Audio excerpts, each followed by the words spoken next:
Hello, hello, hello! It has been a while since my last stream. I do apologize. I've been busy. I've recently started a new job, and then I got the flu and was coughing and basically wasn't very good. But I am slightly better now. I still have a bit of a runny nose, and I may cough or probably go silent every now and again. But yeah, I am back. And today I will be playing some Genshin Impact. So, a few days back, the new update has dropped with 3.1. So, there's a new Archon Quest, there's a new event, and lots of stuff to do now.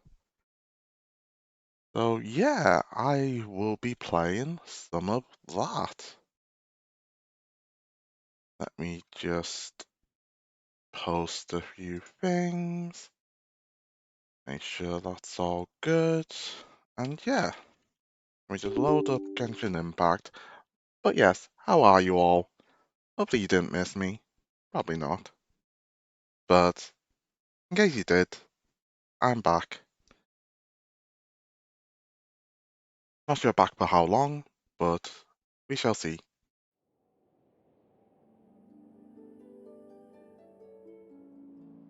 Now, FYI, I will mention that I did inadvertently start the Archon Quest.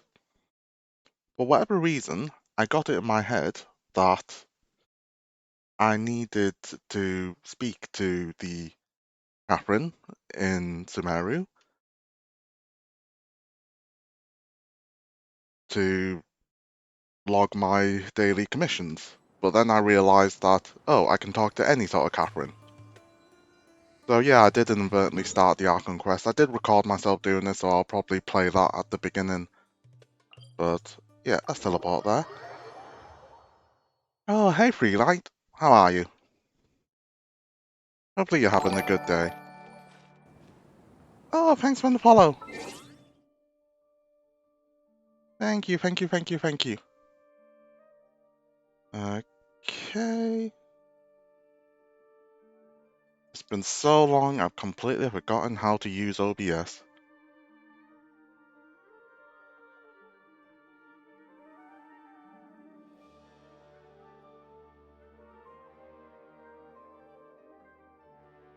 So yeah, for now, this is the video of me starting the Archon Quest, so I'll just play that for now, and then we'll jump into Genshin, just so that we're all on the same page.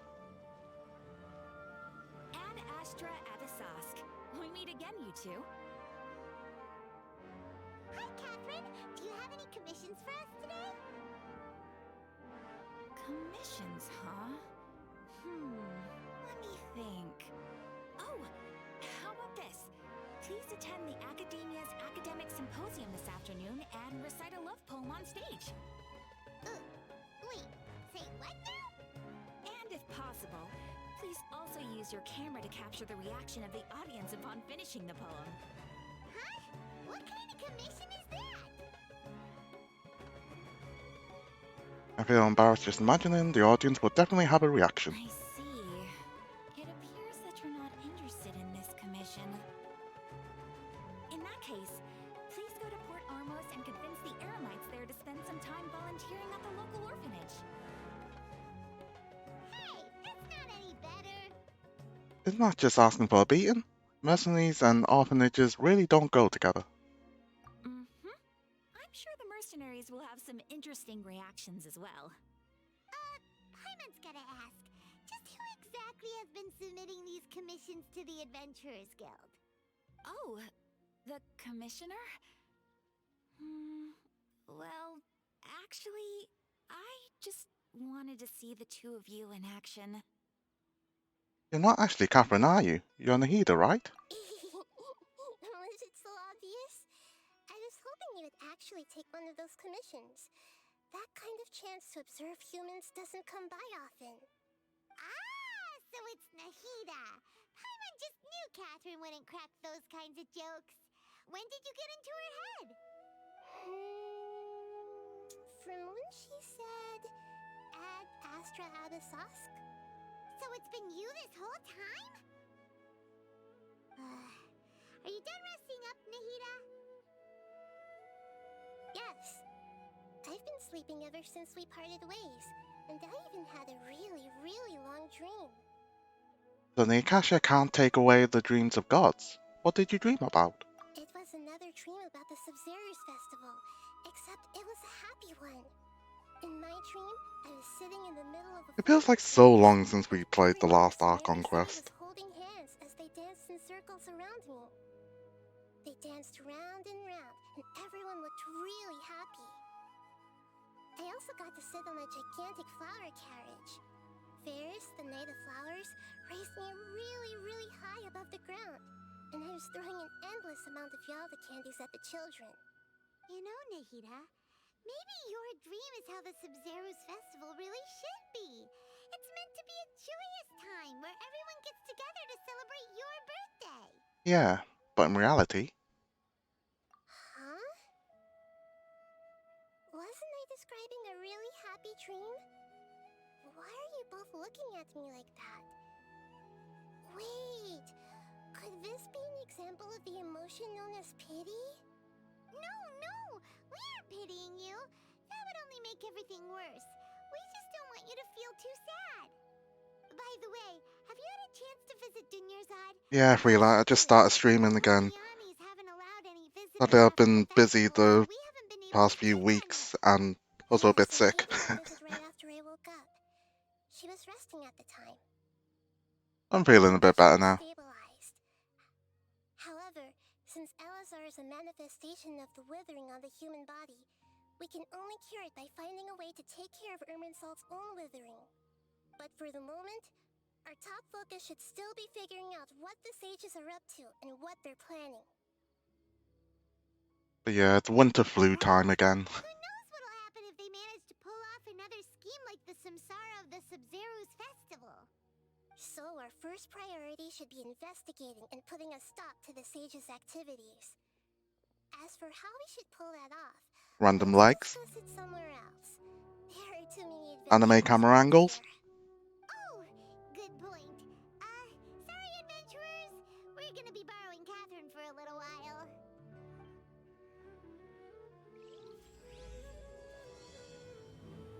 So yeah, as I mentioned, for whatever reason, I got in my head that I needed the Sumeru Catherine to do commissions and what have you. And therefore, when I realised Catherine was gone, I decided to keep going.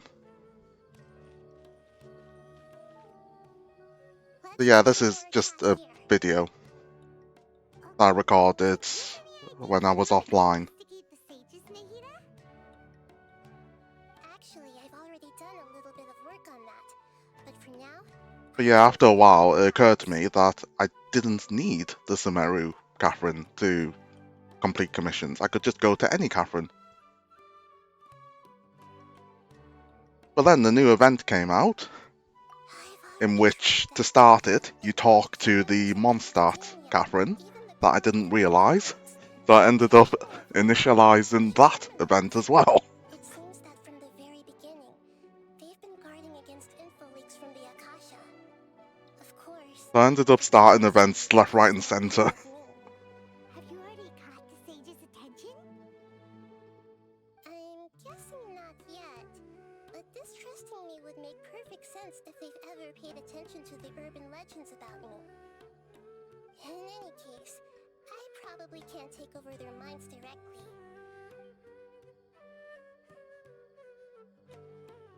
Possess a student and infiltrate the sage's quarters. No way, that's too risky. You mean it'd be too easy to get caught? No, it's not that. We shouldn't involve innocent students in this. A single mistake could completely ruin their lives. Doing that would be ignoring the safety of my people for my own selfish goals. How is that any different from what the sages are doing? That's a good point.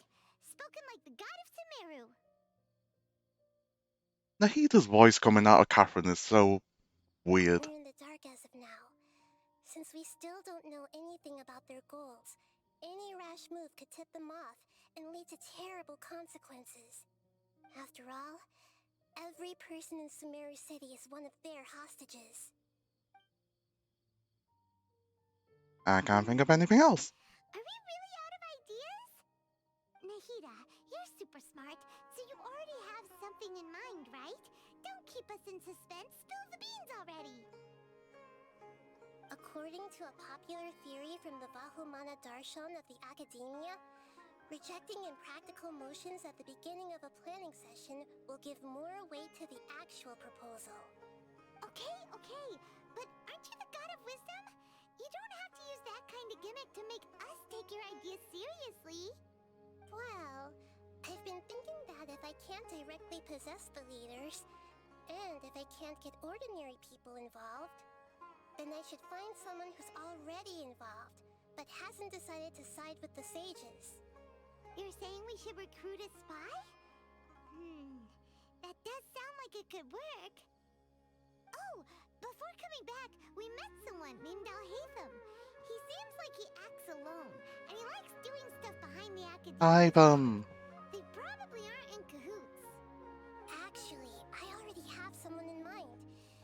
Do you still remember that female scholar named Ivan still has that memory shard thing, whatever it's called. Isn't she the one who's always trailing behind the Grand Sage of the Academia?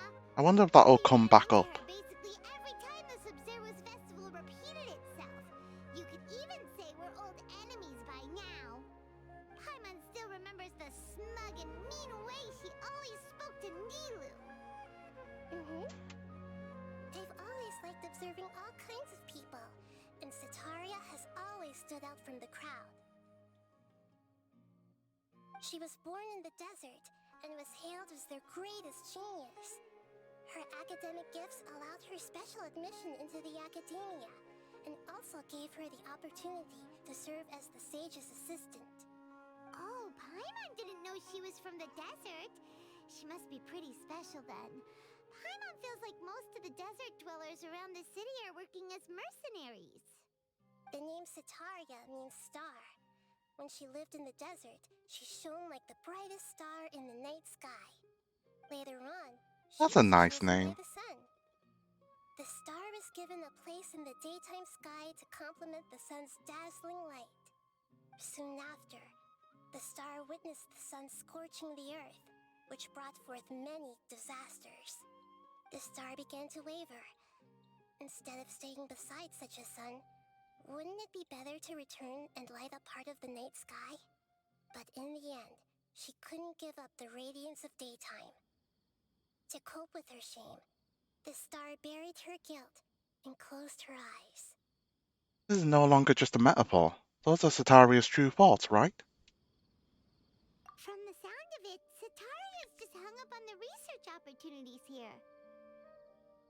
But she doesn't really support the academia. She still feels guilty about not doing more for the desert, right?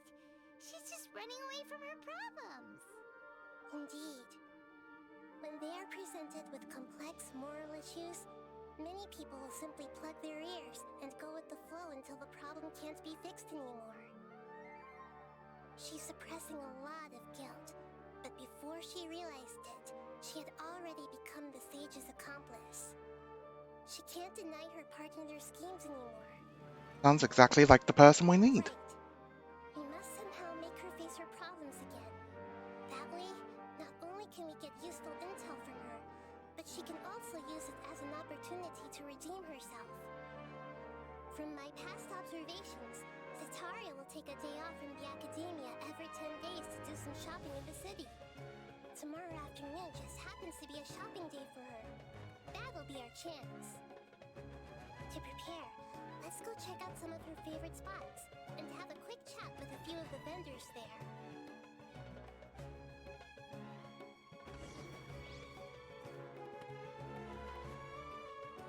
And again, I noticed that Catherine was still not back at her post, so I kept going.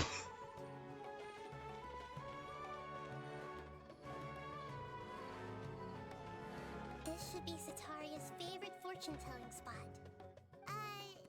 So should we ask the fortune It teller should be after about talking to these 3 people that I I decide already to give have up, enough and then we information can on go Sataria. into the The most actual game and important start thing playing. is for you to pay attention to the vendor's talking style and key characteristics. Talking style and key characteristics? My poor lost lambs. Have you become troubled over your fate? But yeah, this NPC is The awesome. divine voice of wisdom often echoes between mine ears.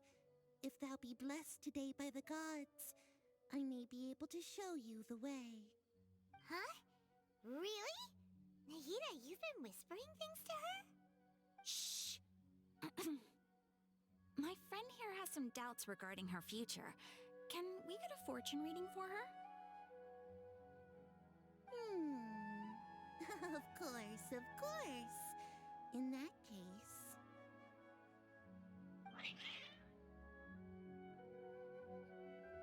Meow. It would seem that Harut and Marut are quite wary of you. Perhaps, at some time in the past, you have somehow offended the gods. Only mocking the god of Animo, questioning the Lord of Geo's financial savviness, and brawling with the god of Electro. Do those count? Yeah, nothing much. Nothing. Go on, pick an aspect for her to divine. Divine my prospects in health. Divine my prospects in love. Yeah, I had to go love. Prospects? No problem at all.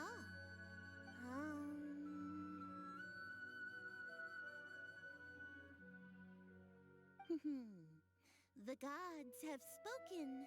The truth shall be revealed. One who is fated to cross your path will appear on... Huh? But yeah, this basically confirms that How could that be?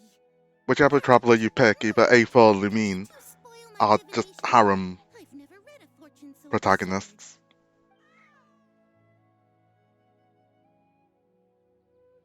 And I've seen the posts on Reddit for the other option, which basically says that you live for tens of thousands of years. I admit that the orientation of today's celestial matrix is suboptimal. As such, there will be no charge. Is that so? Well, that can't be helped.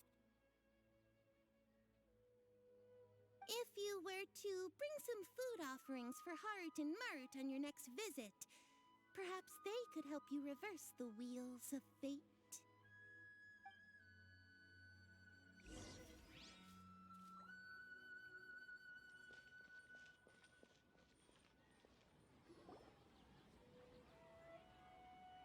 Is this another one of Sataria's favorite stalls? Yep. It belongs to a king. His father helped Sataria a lot when she first moved to Sumeru City, so she still comes by whenever she has time. When I start talking with him, listen carefully to the details of our conversation. Ah, dear customers, would you like to look at some pottery? We caught wind of your great craftsmanship, so we specifically came to take a look. Oh, I recognize you. Aren't you Miss Catherine from the Adventurers Guild?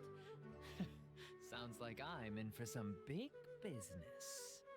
Speaking of, where did you learn this trade? I suppose you could say it all started with my dad. He's a mason by trade, but I picked up an interest in clay while apprenticing for him.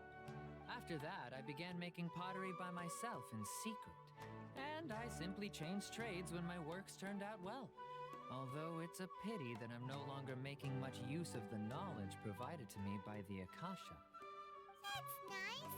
You're making a living doing something you love. Yeah. So is your father still working as a mason? Oh no, not anymore. A few years back, he fell from a roof and broke his leg. Since he had already saved enough mora over all these years, he's just enjoying the retired life in Port Ormos nowadays. see. We wish him peace and happiness in his retirement. I'll have someone in charge of logistics at the guild come by another day for some goods. We'll leave you to it. Take care now. No problem. Rest easy, all our goods are sure to meet your every need.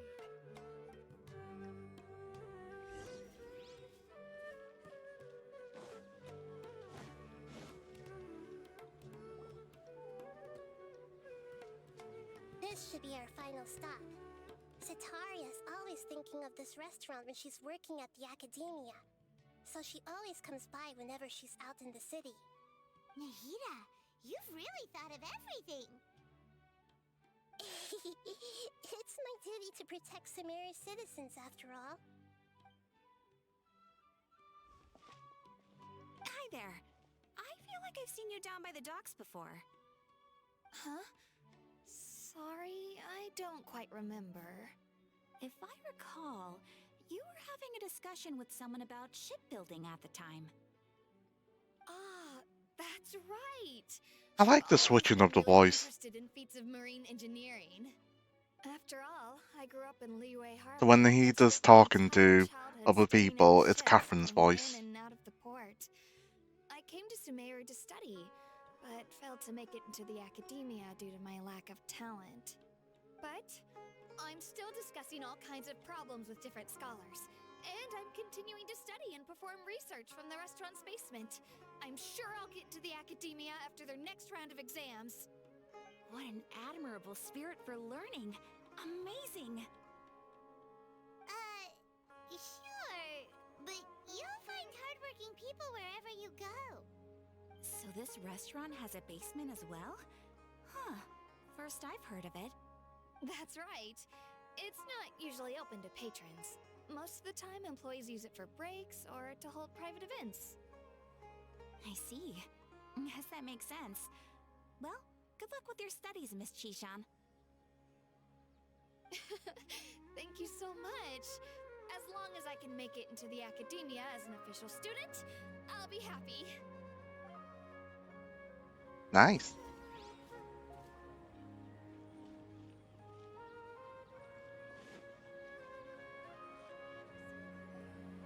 So, was that everybody?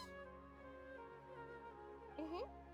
3 familiar faces should be enough for Cetaria.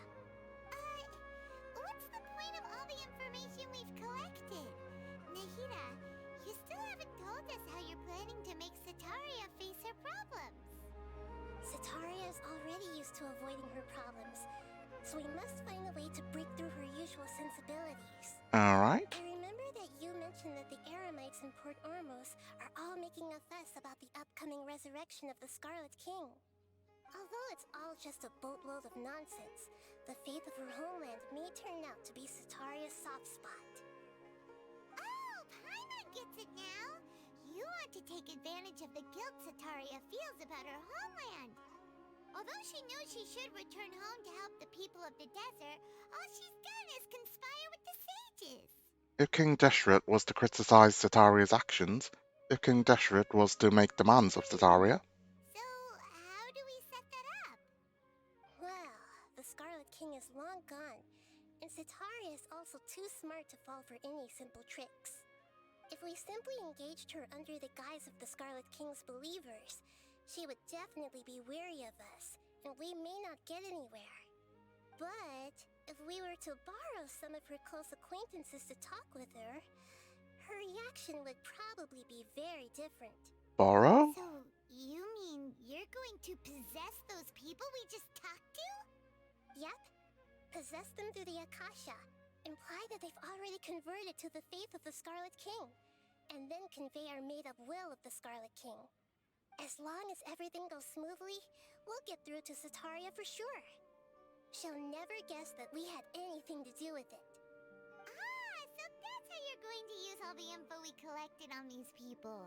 It's so that you won't slip up and break form. Possessing them will only work if you can manage to pass off as them. Exactly. So, best of luck with impersonating them. Huh? Best of luck? But we don't know how to possess anyone. That's no problem at all. I'll I'll just share all their senses with you once I've possessed them. As long as you're also wearing an Akasha terminal, the effect will basically be as if you've possessed them yourself. Huh. That is pretty convenient. But why does she have to do this? Can't you do it yourself? Although I've been observing humans for a while, I've never been good at imitating them.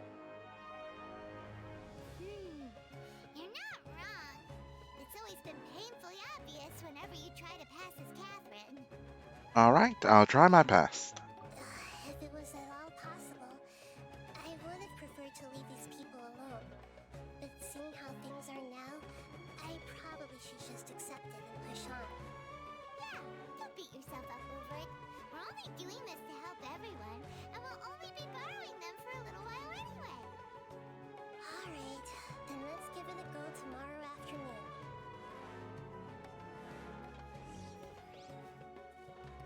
Alright, and that is basically the end of the video, I believe. Yes. So that's when I decided that Catherine's never coming back.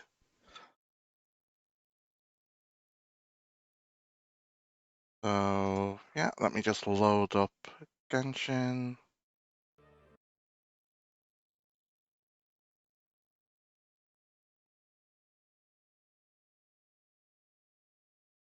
Doo-doo-doo.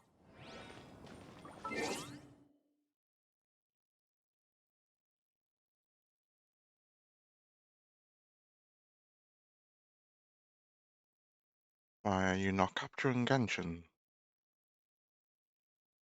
Come on, come on.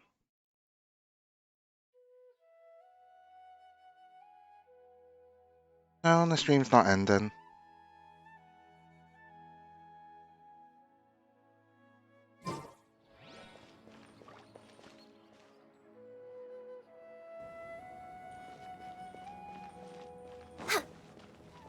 Yeah, now we're in the game proper, and all up to speed.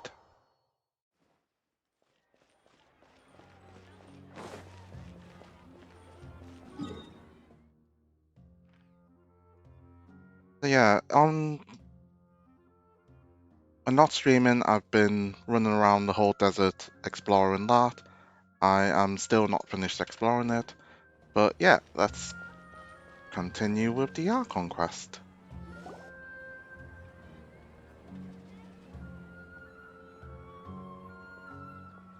Oh, here she comes. Satari is here. Let's quietly follow her. Once she starts talking to her acquaintances, we'll find a safe spot to begin possessing them. As for how we'll sway her to our side, I'll leave that to you. I trust you'll know what to say. Paimon's starting to feel kinda nervous. Okay, let's go. Looks like they've already started talking. Let's find a hiding spot and get started.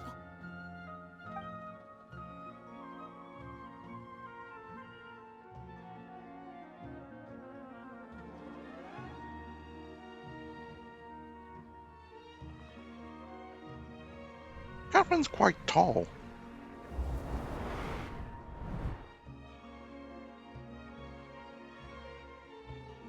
That's right. You really can't force anything when it comes to love. And besides, everyone around me has a very different background and outlook.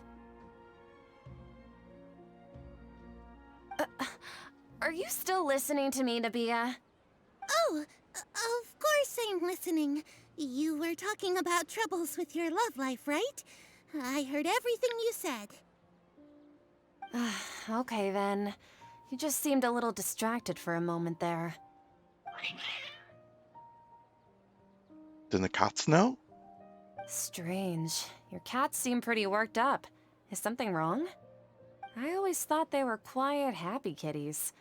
Oh, what are their names again? Oh no. I think it was Harriet and Marriott. Ah, that's right. They are just little darlings, aren't they? Harut and Marut. Ahem. So, which fortune do you want me to read for you today?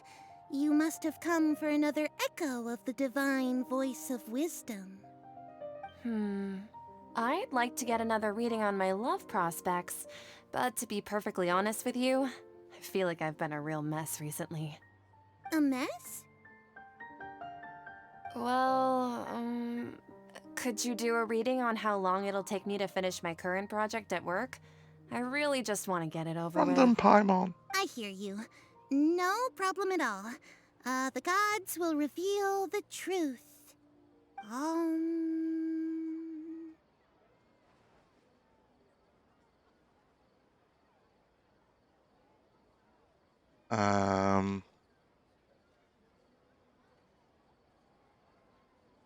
I was not paying attention at all.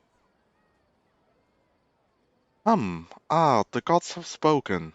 Oh ho ho, the gods have spoken.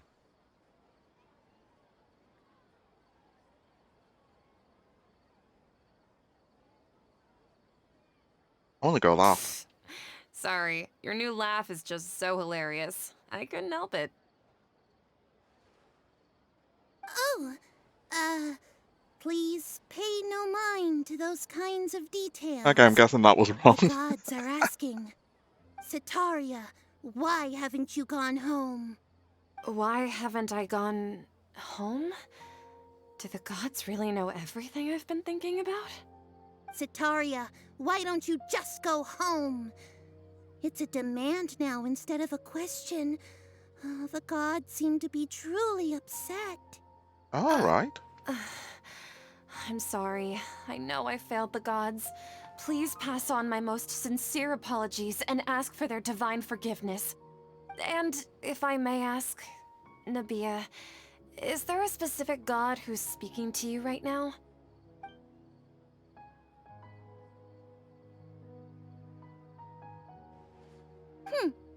What an inconsiderate and naive question.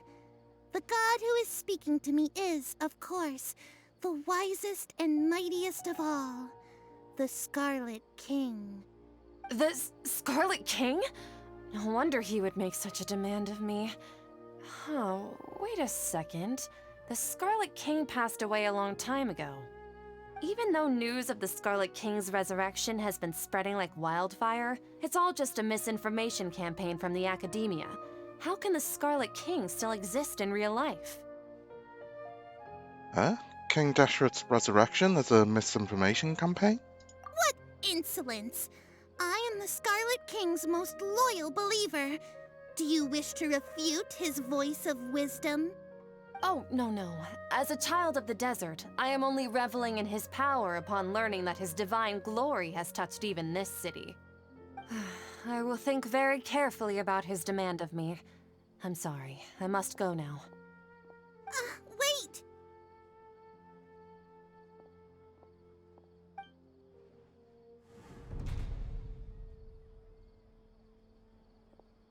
They just disappeared. Whoa! She just ran off in a hurry. She looked pretty upset, too. Well done. Setaria didn't seem to suspect anything amiss. To have something she's been trying desperately to avoid show up out of nowhere and berate her, that must have shaken her to the core. Aw, Nahida, it seems like you understand human emotions really well after all. All I know are some abstract Harava-taught theories. In any case, A my rabbit time what? with you has shown a lot of them to be utterly useless. I'm still trying to make sense of everything. Anyway, enough of that. Let's hurry and catch up to Setaria. She's out of Keem's now, right on cue. Let's get ready to possess him right away!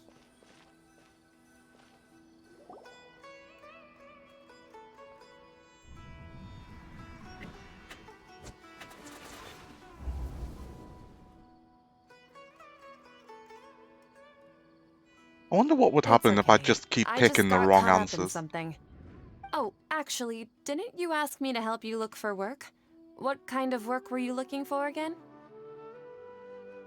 Masonry work? Oh, right. Your old man's craft. How could I forget? Speaking of, how's he doing? Is he feeling any better? He's feeling a lot better and he's walking more now. He's feeling a lot better, he can lift stuff now. That's good to hear. I have been thinking a lot about him. If I could get some more time off, I'd love to pay him a visit. Actually, while we're talking about him, is he still living in Port Ormos? Yeah, he's been retired there for a while.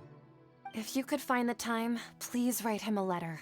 Please pass on that recently, faith in the Scarlet King has taken root in Port Ormos and has begun to spread across Sumeru. He has a quick temper and has always been a devout follower of the Dendro Archon. I don't want him Yeah, to get just into too a much fight with those recalling. Scarlet King believers because of a difference in beliefs. I have Oh, terrible memory. So, who are you siding with in all of this? The Academia or the Scarlet King? I'm so jealous of you.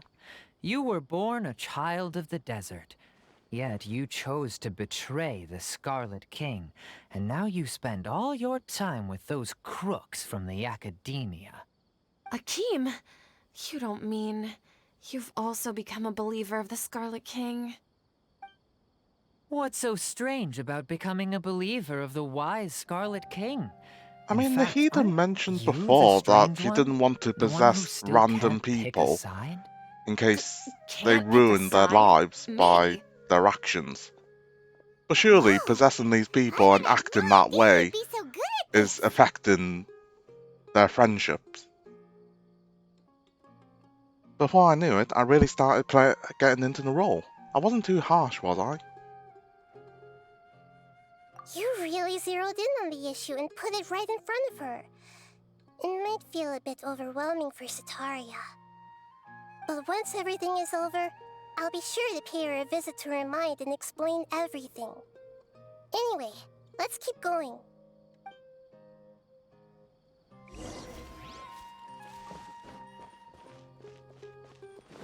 Come on! Sataria's already started.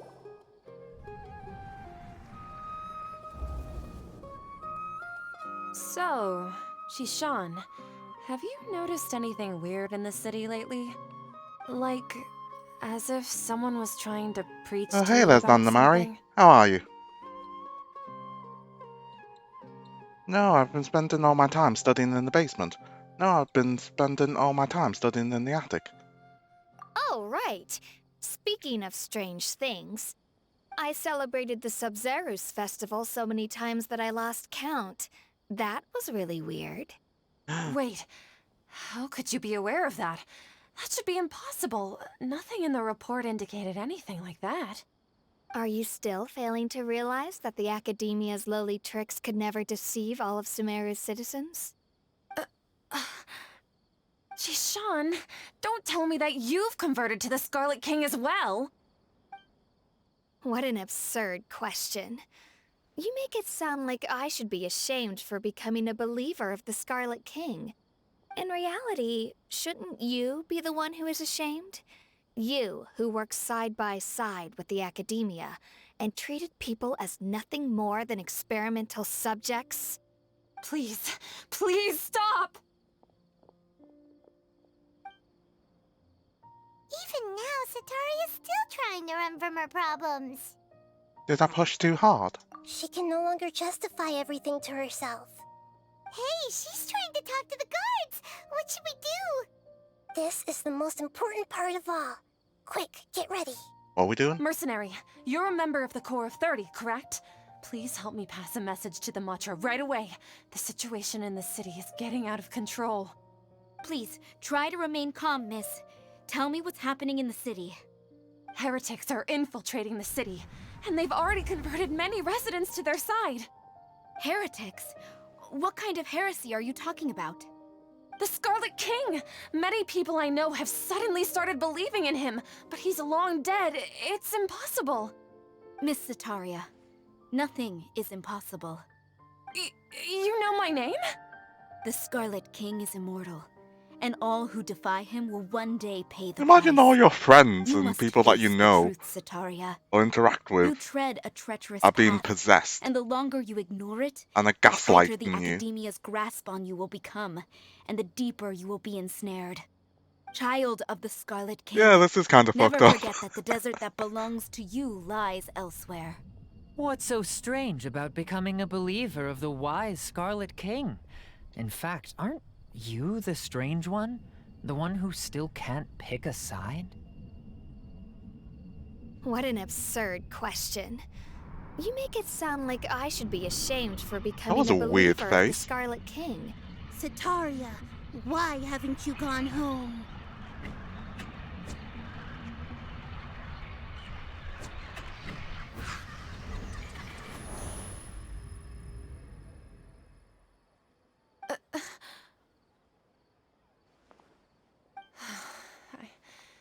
It seems that no matter where I run, I only keep finding more believers of the Scarlet King. I have to say, this is a familiar feeling. I've also been running from my guilt this whole time. He seems Guilty very for my calm part in the now. Sage's plans, and from ignoring the letters from the children of my homeland. But no matter how much I may try to ignore or get rid of it, my guilt always comes back. You should follow your heart. You won't necessarily lose your research opportunities by facing the truth. Besides, did you really want to conduct your research while carrying such heavy feelings of guilt? How do you know me so well?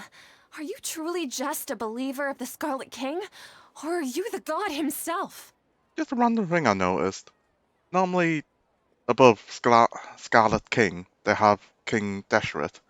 I've noticed if Scarlet King is separated on two different lines, then the King Deshret just floating there. Just find That's that not funny. important. The important thing is to pass judgment on the academia and its sages, and to correct their mistakes. If you could provide some assistance in this matter, perhaps it could serve as a form of atonement. I've actually never believed in the gods, but I've always believed in serendipity. Your appearance must be a fated opportunity for me to get out of this wretched situation.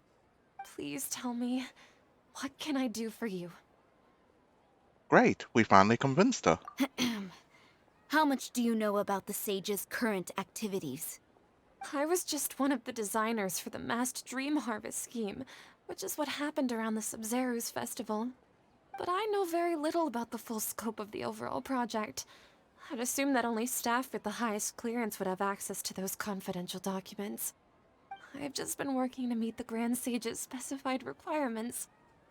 However, there's something that's been really bothering me. I heard that a scholar who was previously expelled has returned to the city, and even the sages are still quite wary of him.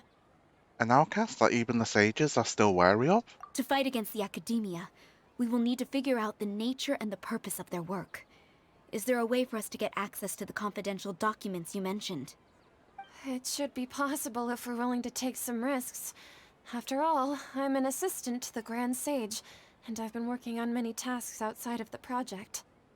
One thing, though, I won't be able to transfer the documents to you through the Akasha once I get my hands on them. The sages have always closely monitored all activities within the Akasha. Let me see. Let's use the most primitive method. Send someone to pick up the documents tomorrow evening at the Academia entrance. The Academia entrance. Wouldn't that be too conspicuous? Don't worry about that. I assure you, this won't be a trap. It's gonna I'm be a only trap. suggesting this location because it'll draw more scrutiny for me to leave the Academia again. It'll be safest for me to distract the guards long enough to hand you the documents. Alright, I trust you. So, if I were to successfully complete this task, would it mean I've atoned for my wrongdoings? That'll depend on the judgment of the Dendro Archon. The Dendro Archon. That's right. Her people are the ones we have endangered. As the god of wisdom, she's also the one responsible for judging and guiding the scholars. Maybe it's time for me to find a god to believe in. Just as Nahida predicted, we've managed to bring Sataria to our side. The Traveler's execution was ingenious. Successfully mind broken. She's the one who deserves all the praise. Well, now that we've made plans to meet again tomorrow evening, all we can do is pray for Sataria's mission to go off without a hitch. Pray? But if we're going to pray to the gods, aren't we just praying to you? God of wisdom and guardian of the scholars? No. The truth is the true guardian of scholars. I've always believed that. Anyway, Let's meet again tomorrow evening at the Adventurers Guild. Fantastic.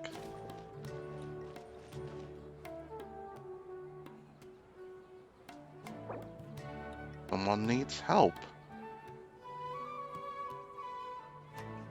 But sadly, I am busy. I will have to help them some other time.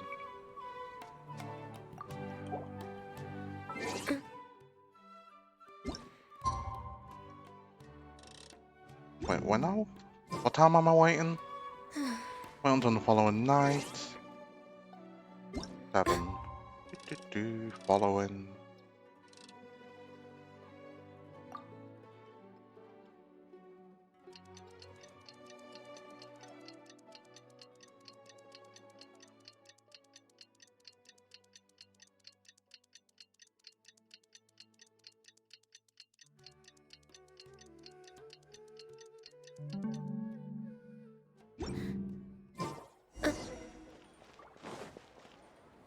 And where am I going? Next on the agenda. She's finally back. Catherine, we're here! Oh, you are the other Catherine, right? That'd be That's such right. a weird thing to I say to suppose someone. I'm the other Catherine in your mind. Can't we just call her Nahida? Shh! We're on a secret mission tonight, so we need to protect Catherine's identity. Yep, Paimon's right. We cannot fully rule out the chance that the meetup tonight is just a trap. If something were to happen, my existence may be the only trump card we'll be able to play. After all, the Academia should still be unable to confirm the existence of my consciousness in the outside world. Yep, exactly. Just what Paimon was thinking. I somehow doubt that. Anyway, enough about that. Let's just make sure to be on our guard. Speaking of which, don't you feel like something is off? Off? What do you feel is off? It's just a little too quiet around here. It's the middle of the night. Of course it's quiet. You're not getting paranoid, are you? No, I think she's right. It really is a lot quieter than usual. If you look around, there seems to be fewer people on the streets. I'm not sure if this is the case There for seems the to be entire no city, one on though. the streets. Huh. Maybe it's just a coincidence. Maybe Setaria figured out a way to not only distract the guards, but also to get everyone to go to sleep early, just so we can exchange the documents in peace.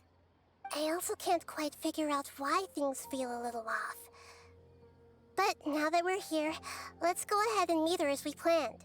It's a Well, trap. Regardless, as long as you're here with us, Paimon feels a little safer.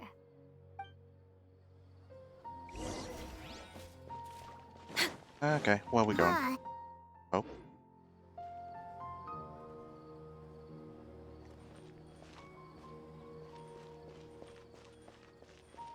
Victor! We're way behind schedule. I thought they were saying something. Where am I going? Next on the agenda.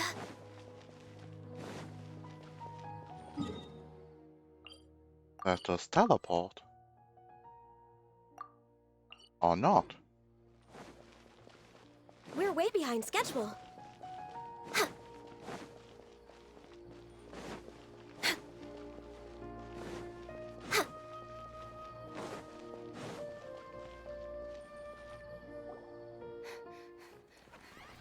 Cutscene time.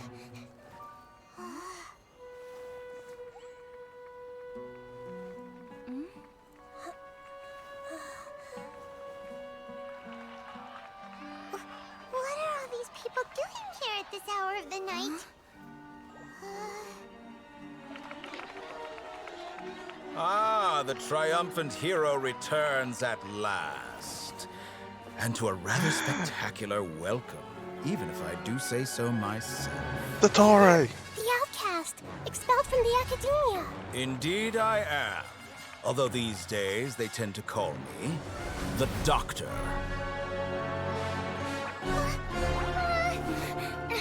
If you're looking Go, for Blake. your researcher friend, she has already been taken into confinement. With some basic caution, she could have discovered the listening device on her person. Clearly, she lacks the degree of rigor expected of a true scholar.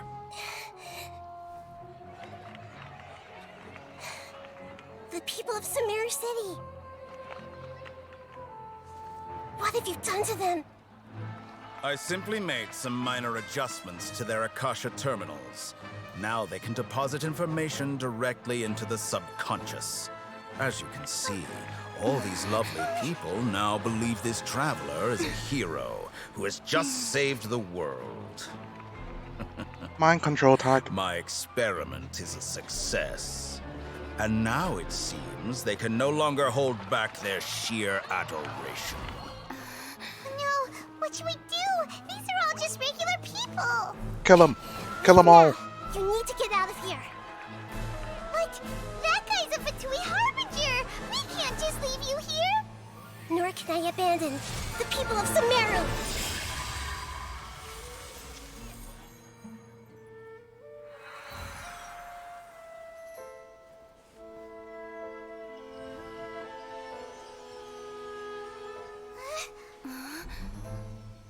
Don't worry. We'll meet again outside of the city.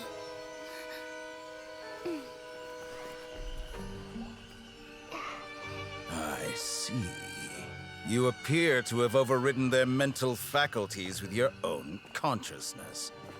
To possess such a powerful mind, you must be the god of wisdom.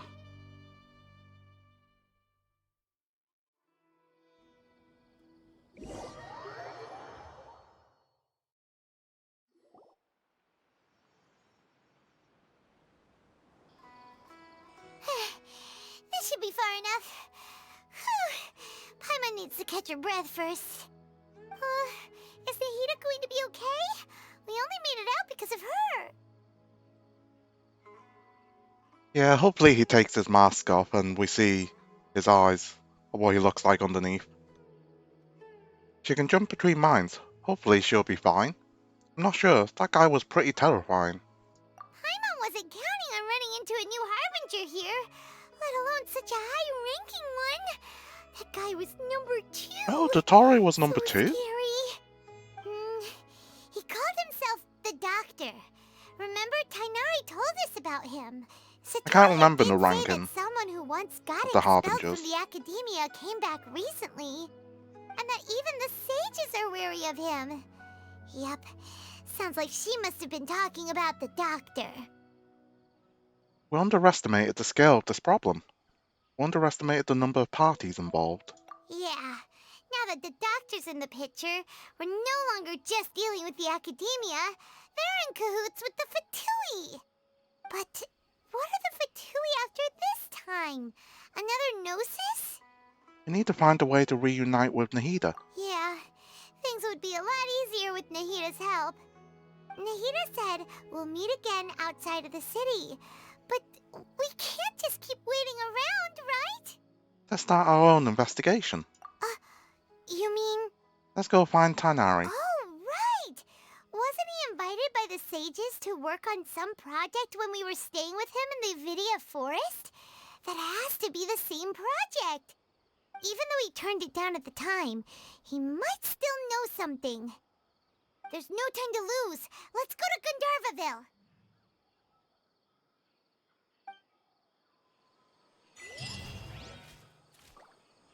Let us go.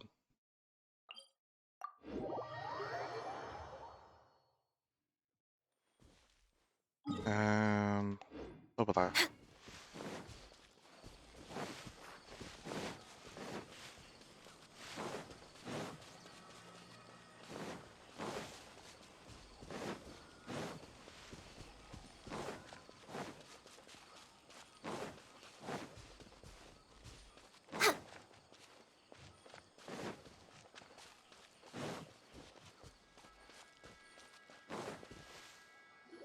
Hold it right there.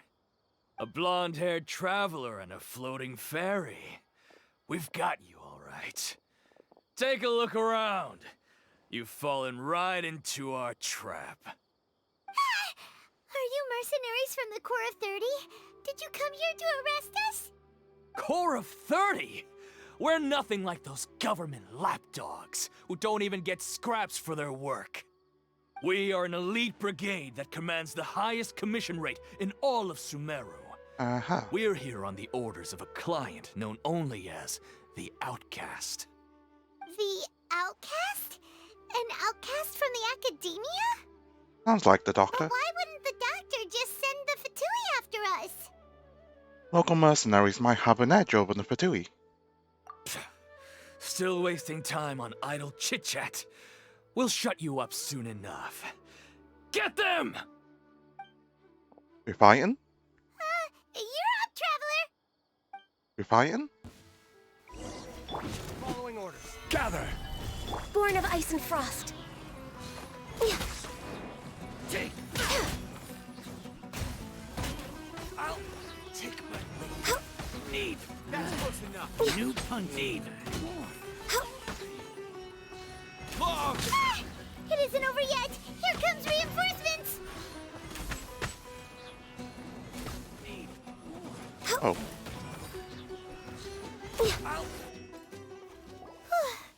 That was pretty rough.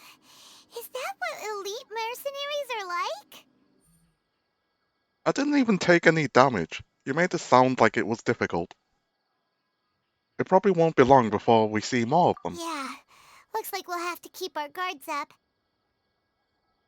But this doctor guy seems like a pretty tough opponent. He knew exactly where to set up an ambush.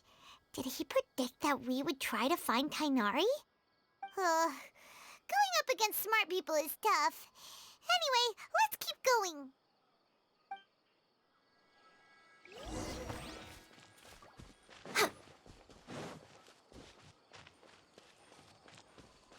But yeah, nowadays in the overworld, my team is basically just Ganyu and Zhongli. And then I have Venti because I recently pulled him, and Kole as well. I'll just have them to build up friendship.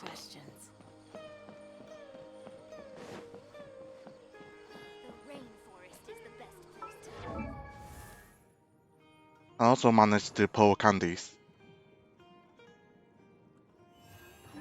But I don't have space for her yet. We're way behind schedule. Where's Tighnari? Oh, Kale. Oh, it's the Traveler and Paimon. What are you two doing back here? Kale, it's nice to see you again. Are you doing all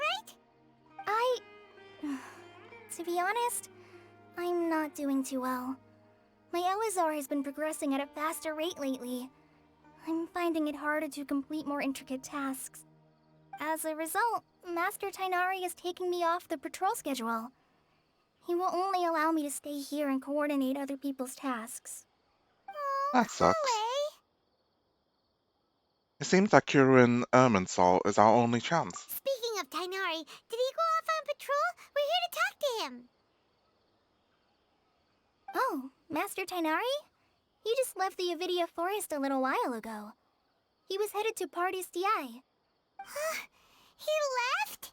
What? Isn't Tighnari always saying that he never wants to leave the Avidia Forest? He even turned down the Sage's invitation. I thought it was weird too. Master Tighnari always prioritizes his work as a forest watcher above everything. He almost never leaves his post. He left in a hurry this time, though. Okay, he's in trouble. You didn't give a reason? No, I only found out that he left through a message he left behind. He also made sure to delegate all his tasks using a schedule. Yeah, he's in trouble. To leave in such a hurry? I'd guess he had something urgent to take care of. Master Tighnari originally studied in the Amorta Darshan of the Academia. Your what? Amorta's DI is something like the Amorta's research base. Your what? Many rare shrubs and grasses have been planted there for research. I know that before he became a forest watcher, Master Tighnari once spent a long time conducting research at Party's DI. A research base, huh? Gotta wonder what kind of research Tighnari just decided to work on all of a sudden. Oh, we don't have a lot of time, so let's go look for him at Party's DI. Please take care of yourself, Kale. Don't worry. I'm fine. I'm used to living with Elazar by now. If you run into Master Tighnari, Please send him my regards. Got it. Aww. Will do. See you later, Kale. Anything else? I had already made up my mind, to be honest with you. So I didn't try to hide my current condition. Don't worry about me. He'll be fine. You're such a brave cinnamon roll.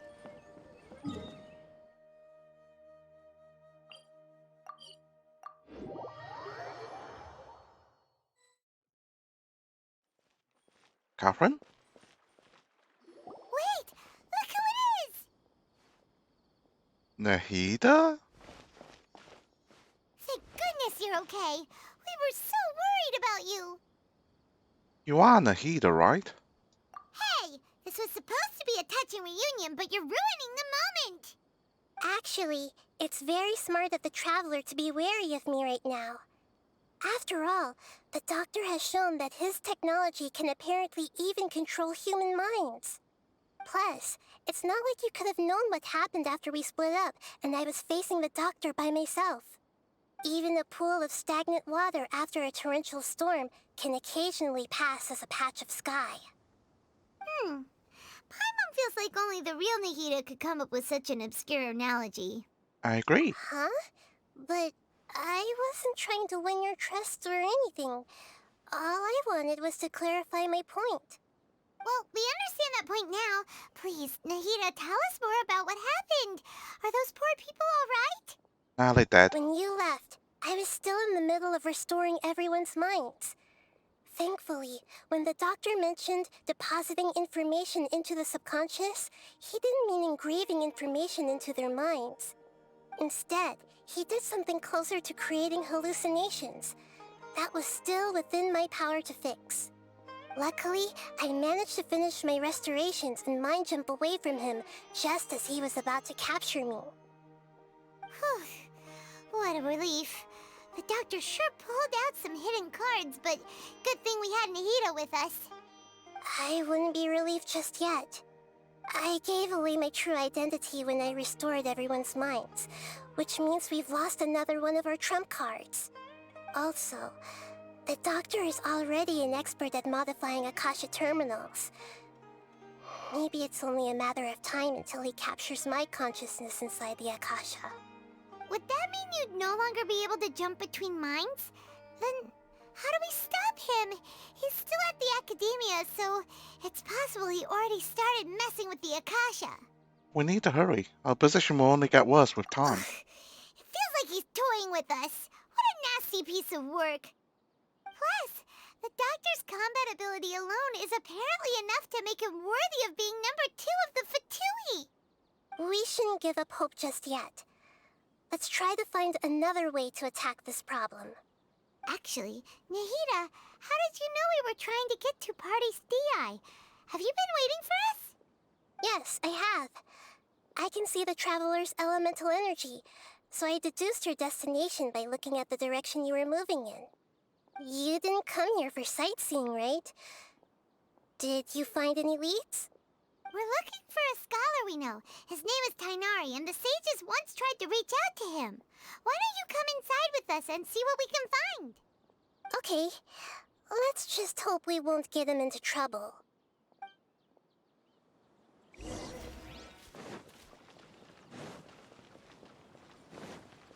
Where is Tainari?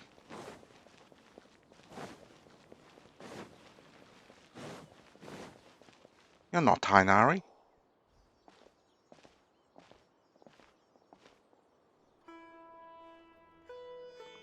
Traveler? It is you! Ah! The voice! It's Hypatia! Long time no see. Ah, what a pleasant surprise! It's so nice to see the two of you again. Who's this? She's a scholar we met in the Avidia Forest. When we last saw each other, she was still training in the... what's it called? Satyavada life? Oh, I see. That's right, we're old friends. You've come at just the right time. Ever since I've come here, hardly anyone has even talked to me. Hypatia, you're way too excited about this. Actually, for you to leave the Avidia Forest means... you're not in training anymore? Wait, no. Did you already finish your training and reach Paripurna life? What do you think? My consciousness has already managed to make contact with the divine. You what? You did it! Congratulations! I'm really happy for you. It's so exhilarating to share this sublime joy with others at long last. When my consciousness made contact with the gods, what a supreme and unparalleled experience that was. That's creepy. That sounds incredible! Actually, we're here for Tainari. Oh, all right. Actually, please wait. I haven't forgotten my promise to you. Remember? I promised to help you understand what you saw from Irminsul once I gained deeper insights. My current self has not only gained true insight, but I can even help you establish a direct connection to the consciousness of the divine. Something's weird's happening. You can do that? Do you believe in Anahita? I've never heard of anything like that, but if you want to give it a try, I'll do my best to protect your consciousness during the process. Hold on. I brought some spirit borneal with me. This is still a crucial part of the ceremony. We're using that incense again? All right now. Hold my hand. I'll help you establish a pathway to connect your consciousness. Okay. Ready?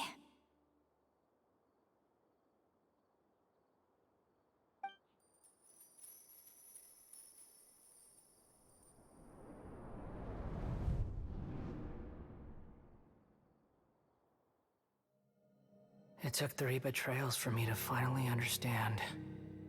The world is just an elaborate tapestry of lies. Scaramouche. My fury will never be quelled. The first to betray me was a god. My creator. My mother. Valuing strength above all, she saw no worth in me and I was discarded. The second was a human. My family. My friend. Consumed by fear, he saw me as an abomination. The third was one exactly like me. A hope for the future. A fledgling barely out of the nest. Powerless before his mortality, he broke his promise to me. Humans, they can't be trusted. And the gods fill me with pure loathing. So I said good riddance. I denounced the world and laugh in its face. My chest will never again be defiled by worldly filth. I will scrub away every last trace of human emotion. Then it will be empty, a blank slate, and ready to receive a supreme gnosis, brimming with pure divinity.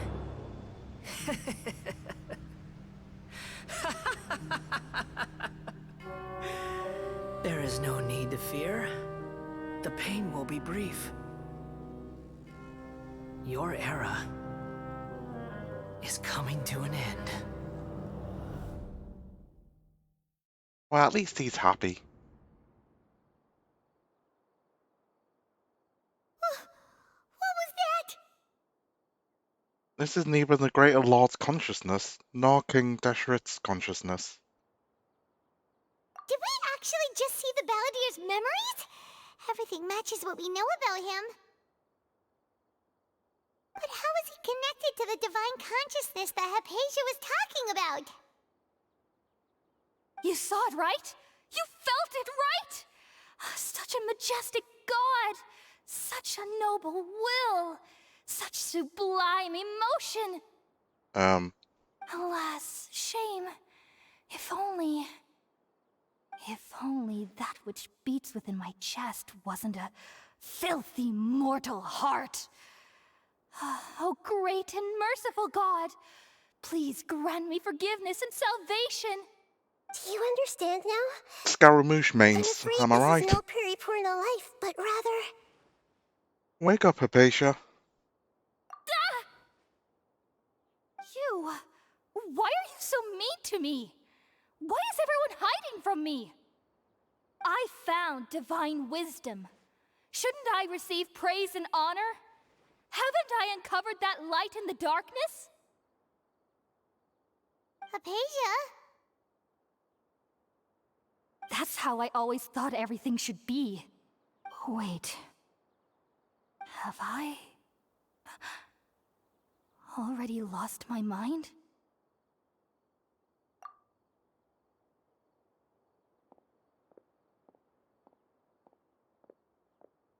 She crazy. Wait, something isn't right.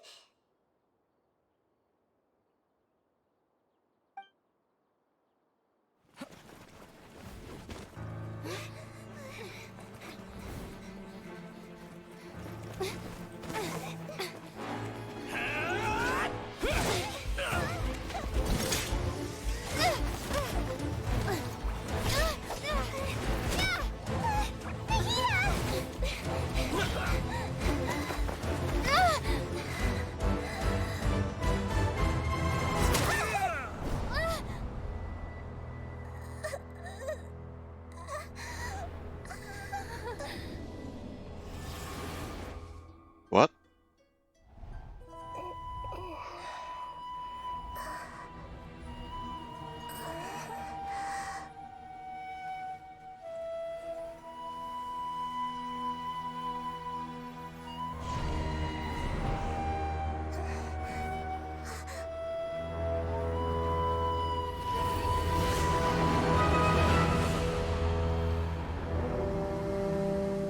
What?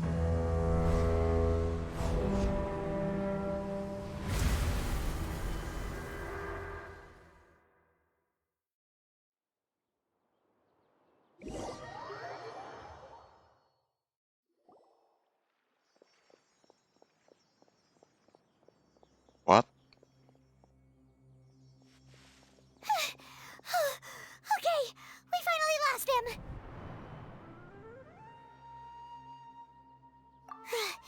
Are you okay, Nahida? Wait, no. Something feels different. You're back! Oh, the Traveler's back? What just happened? Nahida was controlling your body for a while. It seemed like she jumped over to you as an emergency measure right before the Catherine puppet was destroyed. After that, Kainari heard the commotion and came over. He helped us defeat the mercenaries and then he ran with us all the way here. This time she didn't just transfer her mind into my body. Our minds swapped places. What? You swapped places? You mean your consciousness also went into Nahida's body? Wait, then where is Nahida's consciousness? Where is she now? I'm guessing back. I never imagined that an individual's consciousness could be transferred around like this. Had I not seen it with my own eyes, I would have never believed it. I don't think this can be achieved with current human technology. Also, while we were running, the consciousness in your body told me to pass on a message. She said, "The doctor has found a way to trap my consciousness, so I can't journey with you anymore. But even in a moonless night, a shower of starlight can still drown out illusions and lies." Oh no! Nahida's trapped in the sanctuary of Surasthana for good this time. Was that message all she left for us? It's pretty vague. It's in the code that only we know. Oh, that makes sense. Since the doctor captured her, she won't be able to say anything without him knowing. She's being extra careful. Even in a moonless night, a shower of starlight can still drown out illusions and lies. Huh. Paimon knows the moon illusions and lies are from the alchemical divination at the Sub-Zero's festival. Didn't Nahida use a starlight analogy before? It had something to do with Sataria. The moon refers to Nahida herself, starlight refers to the people of the desert, illusions and lies refer to the Academia's plans. Oh, that makes a lot of sense. Huh. Do you think Nahida was telling us to go find help in the desert? But she isn't with us anymore. Think we'll be okay? Paimon, you said Sanctuary of Surasthana. Does this mean that this Nahida you're talking about, the consciousness who is occupying the traveler's body, is the Dendro Archon? Your guess is correct, but the situation's a bit complicated, so it's really hard for us to explain right now. That's all right. A scholar's curiosity doesn't need to be appeased right away. As for the complicated nature of the situation, safe to say I have witnessed that for myself. I've spent some time with you, and it looks like the Dendro Archon's also on your side, so I trust you. Thank you, Tainari. Oh, actually, we came here to ask you a question. What do you know about the project that the sages have been working on? Ah, that. While I was indeed invited to join that project, the sages were always secretive about its scope and goals, so I eventually declined. All I know is that that project has something to do with the restoration of Irminsul. I think I know what the project is about. Huh? Did you see something when you were in Nahida's body? The Academia is turning the Balandir into a god. What? Do you have any evidence? I saw a nascent god under construction. Hypatia also showed us a so-called divine consciousness.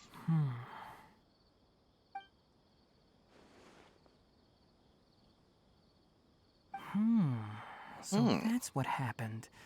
That explains why Hypatia's symptoms were different from those of the other scholars who went mad. It's because she made contact with the consciousness of a new god who is still in the process of being born. Tainari, did you leave the Avidia Forest because of Hypatia? I did. I noticed Hypatia's mental anomalies, but since her symptoms were rather atypical, I secretly took her to Pardis Dii and began searching for a way to return her to her normal self. If I didn't take action, Hypatia would have already been taken by the Matra to the desert, doomed to a life of exile at Aru village. Now that you mention it, I knew the Academia has never thought particularly highly of Lesser Lord Kusanali, but I still didn't expect them to do something as arrogant as creating a new god. Looks like I made the right decision by not accepting their invitation. The Fatui is also behind some of this. The Doctor and the Balladir. We have 2 Fatui Harbingers in Sumeru. Sounds like we're in for a bad time. From your description, I don't think they've completed their project. There may still be room for us to intervene. But then, what is the connection between creating a new god and restoring Irminsul? Yeah, it feels like we're still nowhere close to figuring out the sage's goals. Let's head to the desert for now. Right. We've pretty much gone over everything we need to know, so we should head out. How about you, Tainari? What are you going to do?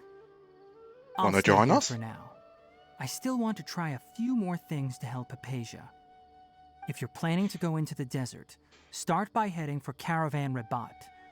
That'll be your fastest route. Come find me here if there's anything else I can do to help. May the spirit of wisdom go with you. Thanks, Tainari. Hopefully Hypatia will feel better soon. We're off then.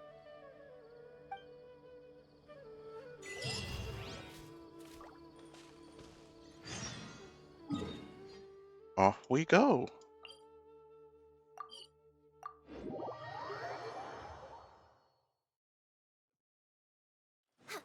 Next on the agenda...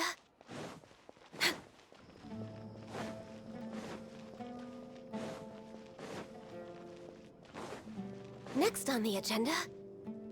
Next on the agenda...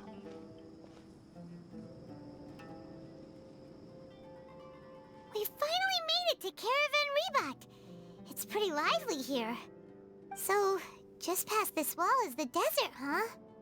Oh, wow. Paimon remembers hearing people call this the Wall of Samiel. It's made to block sandstorms from the outside. Oh, if it's this tall, it's gotta be the divine work of Greater Lord Rukkhadevata, right? Truly awe-inspiring. Enough gawking. Come on, follow me. Huh? I'll help him. Over here. Oh, Hatham went that way! Let's hurry up and follow him. Wonder what he's up to. I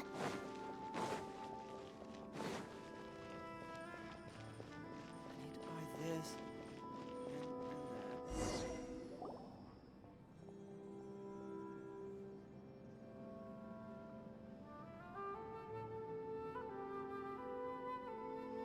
What the? Where did she go?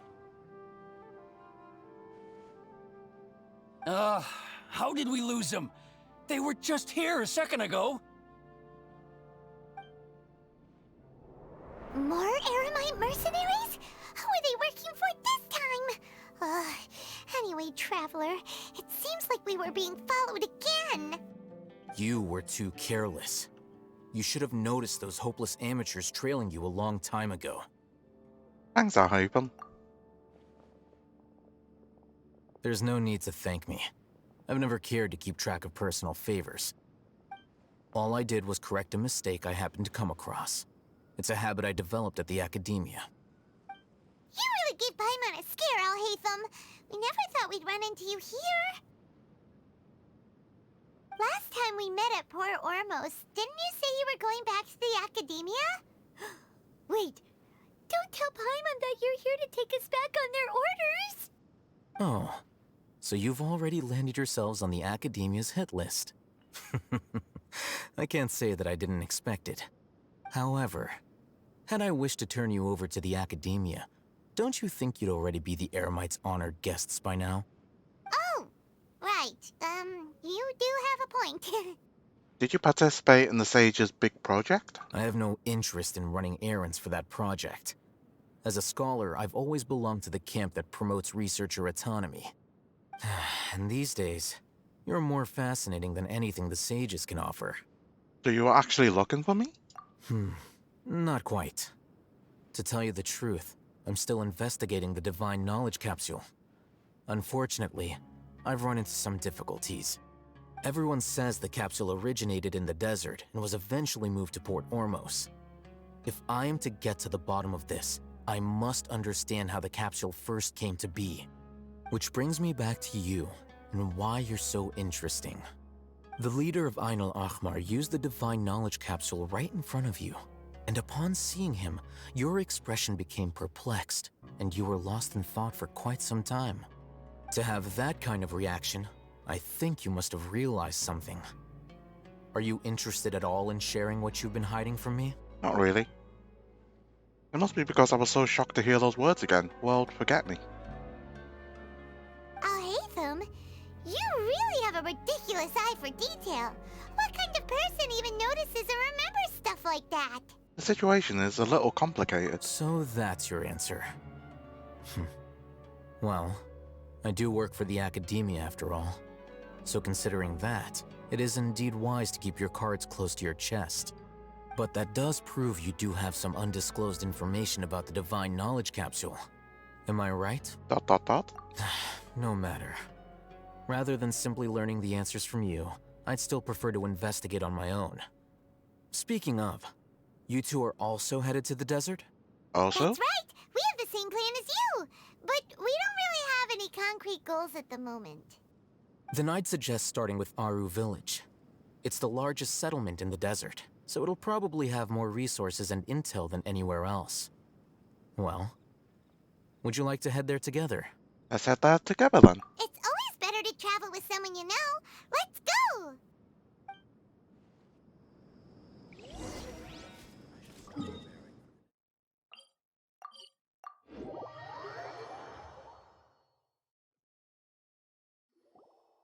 Before us lies Aru Village, the safe haven of the desert folk. Whoa. This landscape is really something else. What a cool place! Let's go check it out! Cutscene time?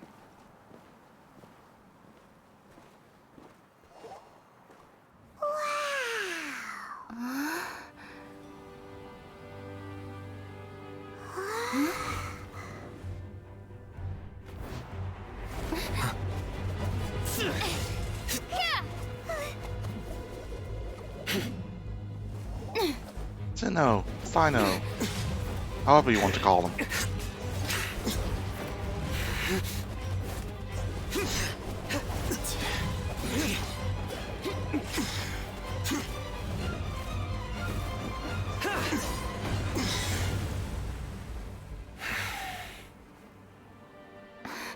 Sino.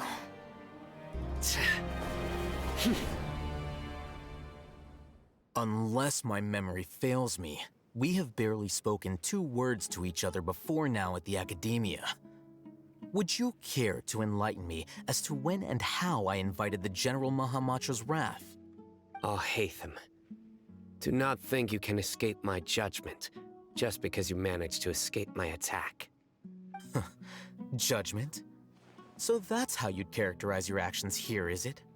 Or would elimination perhaps be a more accurate description? Had I used my full strength, not even this traveler would have been able to stop me. Though styled like an assassination, I sought only to ensure that my target would be unable to flee or resist. Standard practice for the Matra, as well you know. Seemed to me more like your own personal touch. Who is that, Alhaitham? Did you call him General Mahamatra? Yes. General Mahamatra Sino, head of all the Matra at the Academia. Nice. He's a formidable hunter, and the ultimate nightmare for any who have committed academic crimes. You seem to have placed a lot of trust in Alhaitham, to the point of blocking an attack for him. If I were you, I'd never choose to side with him. I wouldn't believe a single word that comes out of his mouth. I have been pursuing this scribe for a long time.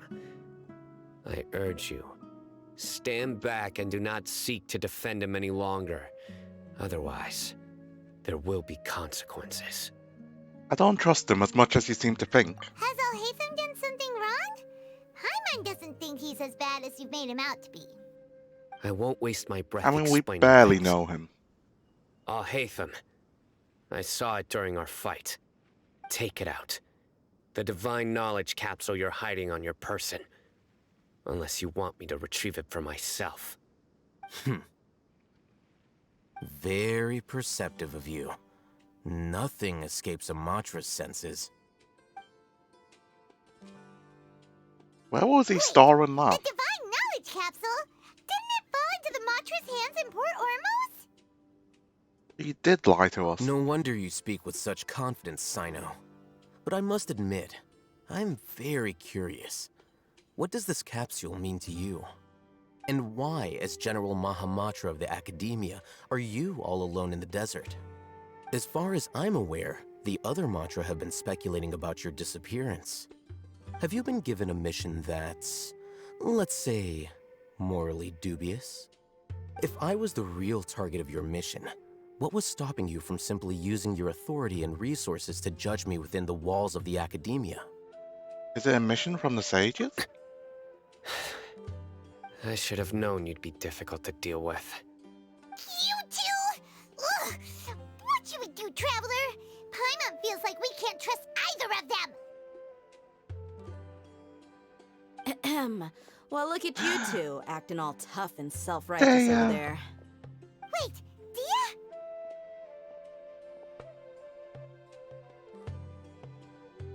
Great! Finally, someone that we can trust! I mean... You gotta help us out here, otherwise these two are gonna start fighting again! Yeah, sure looks that way. 2 giants from the Academia duking it out once and for all. Not something you get to see every day, that's for sure. Listen, I know you academic types love to fill up your big brains with self-righteous morality and lord your empty rules and virtues over each other. But how dare you bring your petty disputes into the safe haven of Aru Village? It seems like someone's gonna have to beat some sense into your thick skulls until you finally learn to respect these grounds. Three-way fight.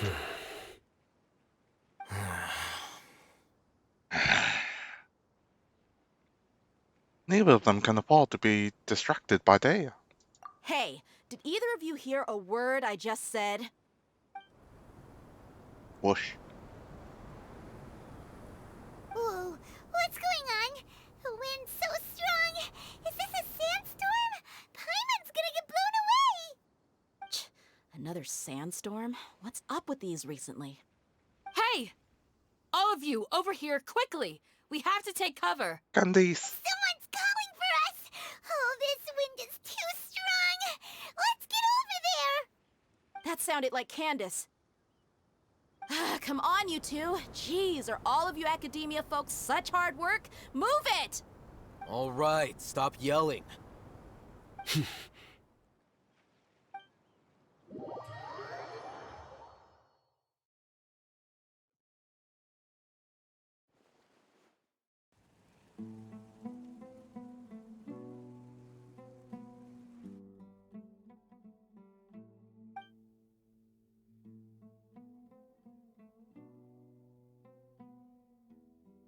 Nice eyes. Well, this is pretty awkward. Hey, wanna play sardines with 3 people who wanna tear each other limb from limb? Sure, why Sardines? not? Sounds fun. The air is so thick and heavy. Paimon can hardly keep floating anymore. My sincere apologies, everyone. This is the home of our village chief. I will have to ask you to make do with this small room until the sandstorm dies down. Please, let me introduce myself. I am Candace, protector of Aru Village. Our savior has come at last! Nice to meet you, Candace. The name's Paimon. Thank you so much for helping us. You have my gratitude. There's no need to thank me. 2 different colored It's eyes. only right to help each other when the weather gets rough.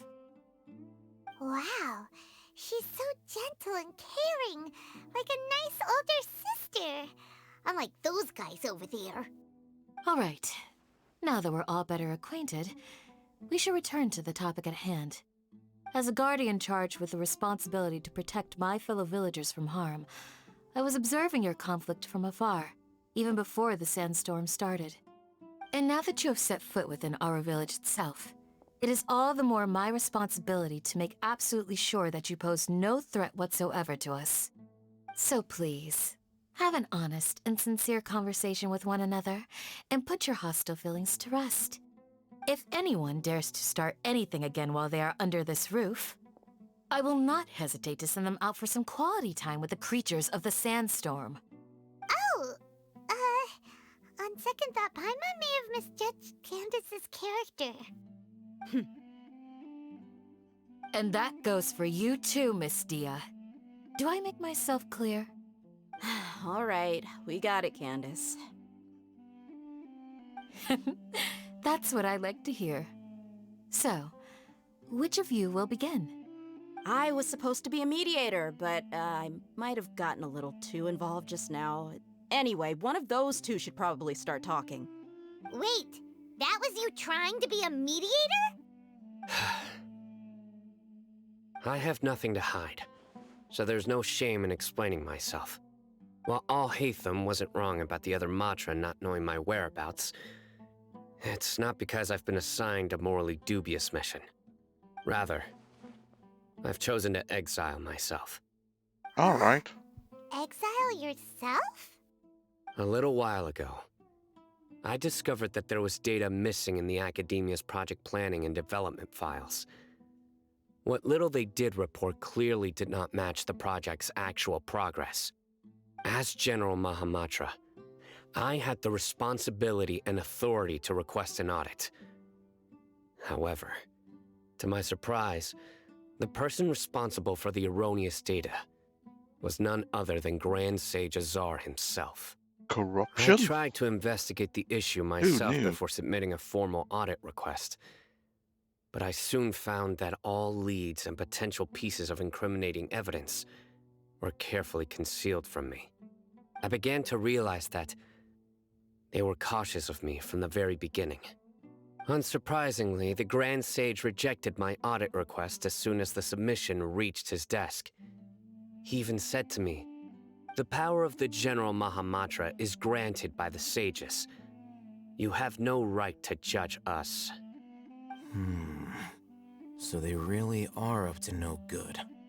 I realized then that to the Grand Sage, the Matra are nothing more than tools for the sages to assert and maintain their control over knowledge. The vows that we took, the principles that we strive to uphold, they are meaningless to the academia of today. So you decided to exile yourself? I believed it would be wise to flee the academia before the sages had a chance to take action against me.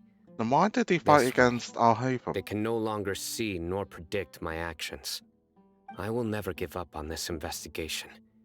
There's no need for someone else to give me power or authority.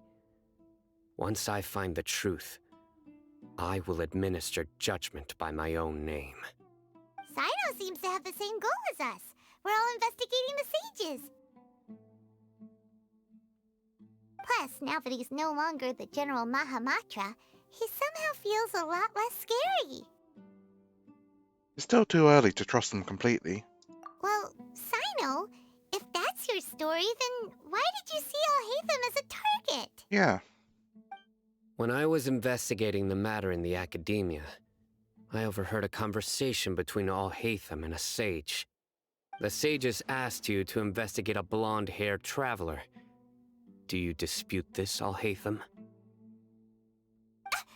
What? Like many parts of the project, this assignment was undocumented. Now throw in your suspicious behavior with the Divine Knowledge Capsule, and I think we deserve an explanation. The sages were watching me from the very beginning. Yes. I was indeed tasked with investigating the Traveler. Alhaitham! After all, the promised reward was so great that hardly any scholar could have refused. The sage told me, once you've completed this assignment, I can give you a glimpse of divine knowledge. A most enticing offer. Unfortunately, those academics don't know me at all. Their words contained one key piece of information, namely that divine knowledge indeed exists. That gave me all I needed to know. From my perspective, the sages are far from trustworthy. Think about it. Isn't it a little strange they're so willing to share divine knowledge with anyone, even as a reward? So, I began my own investigation following the lead of the Divine Knowledge Capsule.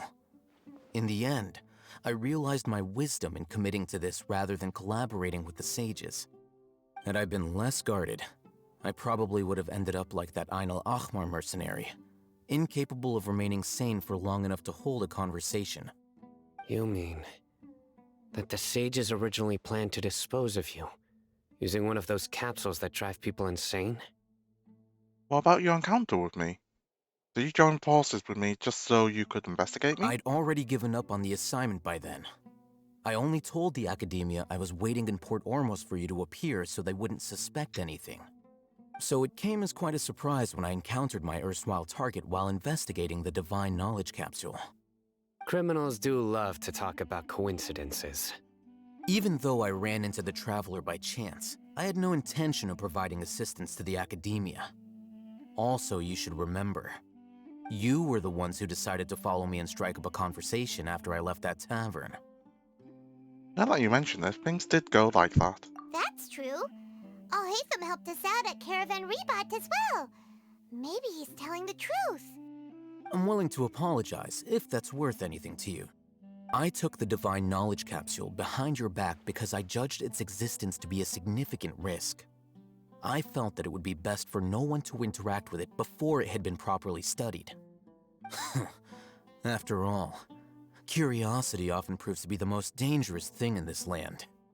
You should be well aware, Scribe Alhaitham, that curiosity can also lead you to danger and suspicion. Answer me this. Did the sages share any information about their project with you? Nope. Have I not made myself clear? You and I are both distrusted by the academia. Do you really think they would tell me anything? Fine. Although you haven't completely proven your innocence, I won't regard you as an enemy, for now. As you wish. Mm-hmm. Good. I'm glad to see you two clearing up your misunderstandings. Nice. And now you, Dia. I believe it's your turn.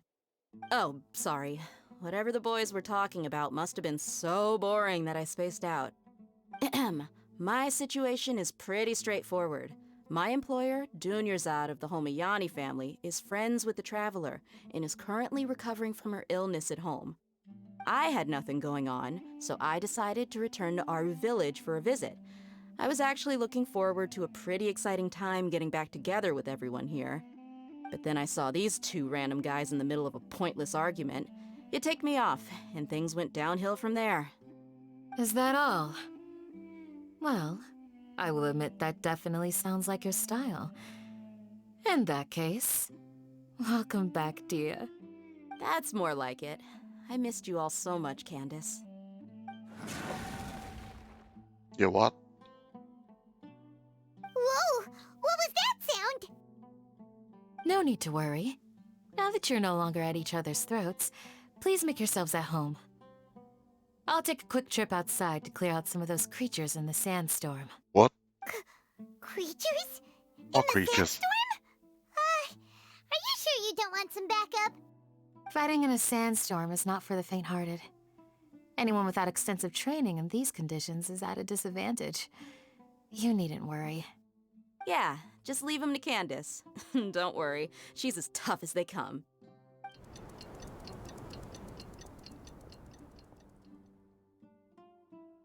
The winds died down. That means the sandstorm's over, right? Candace still isn't back yet, though. Is she alright? Maybe we should go out and check on her. When you put it that way, even I'm starting to feel a little worried. All right, let's go. We've been here long enough, and the boys are as chatty as the floor.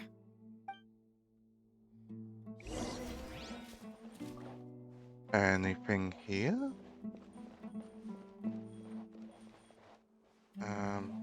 Guess not.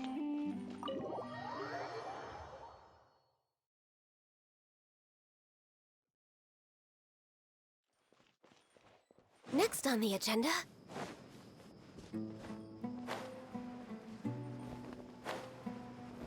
We're way behind schedule.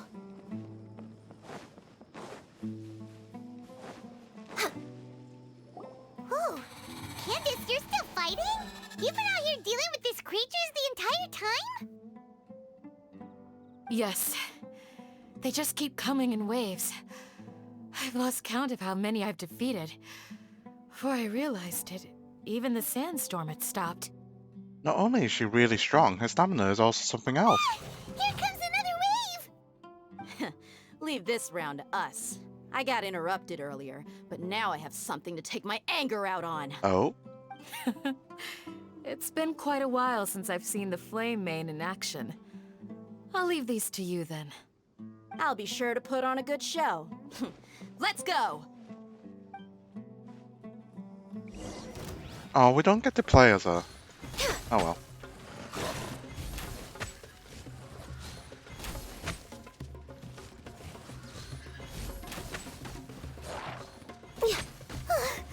Here comes another wave! Yeah, just keep scraping. Let up? They can't hit you if you just keep scraping. The creatures stopped appearing. Was that the last of them? What we fought There's just a now was Sealy. probably the aftermath of the sandstorm. So we should be safe for the time being. Well fought, everyone. No injuries, I hope. Who are you? Huh? Who are you? Precisely. My apologies. I haven't had a chance to greet you yet. I had my hands full taking care of the village's elderly and children. Humble I brag. am the chief of Aru Village. Everyone usually calls me Uncle Anpu. It's a pleasure to meet you. Sir, I am also originally from the desert, but I have not been back for some time now. May I ask if such sandstorms are common? I can't say they've always been common, but recently the storms have become increasingly severe and frequent. Besides sandstorms, we also occasionally get earthquakes. According to an investigator who stayed in the village a while ago, these unusual natural phenomena are related to the withering of Irminsul. Another effect of Irminsul's withering. Uh-huh. So, Irminsul's withering causes withering zones in the forest, and sandstorms and earthquakes here in the desert? Everything in the natural world is inextricably connected to Irminsul. These regional symptoms can indeed be a reflection of Irminsul's present state. Everyone in Aru Village needs to take good care of themselves. Speaking of which, why haven't I seen a single village keeper since I got here? Village keeper? Who are they? Village guards like Candace? Does your curiosity know no bounds? Village Keeper is how Aru Village refers to mad scholars exiled here by the Academia. Most of them are scholars who lost their sanity after a period of training in the Avidia Forest. The Academia believes that their crazed mutterings may have a negative effect on the psyches of other scholars. So, they're forcibly exiled to the desert. Though if you ask me, it's all a boatload of nonsense. Tanari also brought this up before. Alas, that's exactly what we've been trying to investigate. One by one, the village keepers have been mysteriously disappearing without a trace. But no one in the village has ever seen them leave. If you're planning to stay around the village for the next few days, I'd appreciate it if you could keep an eye out for them. I've had encounters with those people in the past. I'll see what I can do to help. The Matra are the ones responsible for their exile. Now that you're no longer with them, are you trying to alleviate your guilt and atone for your past sins? I'm fascinated by how you think. Mock me if you will, but if you are guilty, I will eliminate you, regardless of my position or identity. Oh, you're the former General Mahamatra. You must be an expert in these kinds of investigations. Thank you for your help. I'll help too. Is it because you're reminded of Hypatia? Oh, these poor scholars. First they lose their sanity, now this! We need to help get them back home, safe and sound. But, is it really a good idea to tag along with Sino? You seem like you really don't trust him. That's why this is a great opportunity to watch him. He'll be fine. Dea and the others are here too. I'll be grateful for the assistance. No doubt you will do a better job than some of my former subordinates. Let's start by finding a spot to share what we know so far.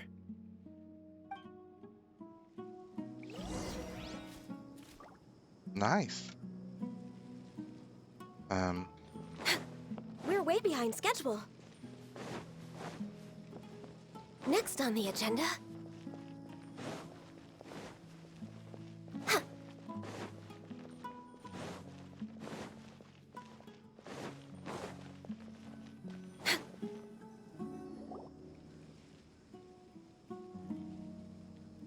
Although I've sent myself into exile, I'm still doing essentially the same things as before.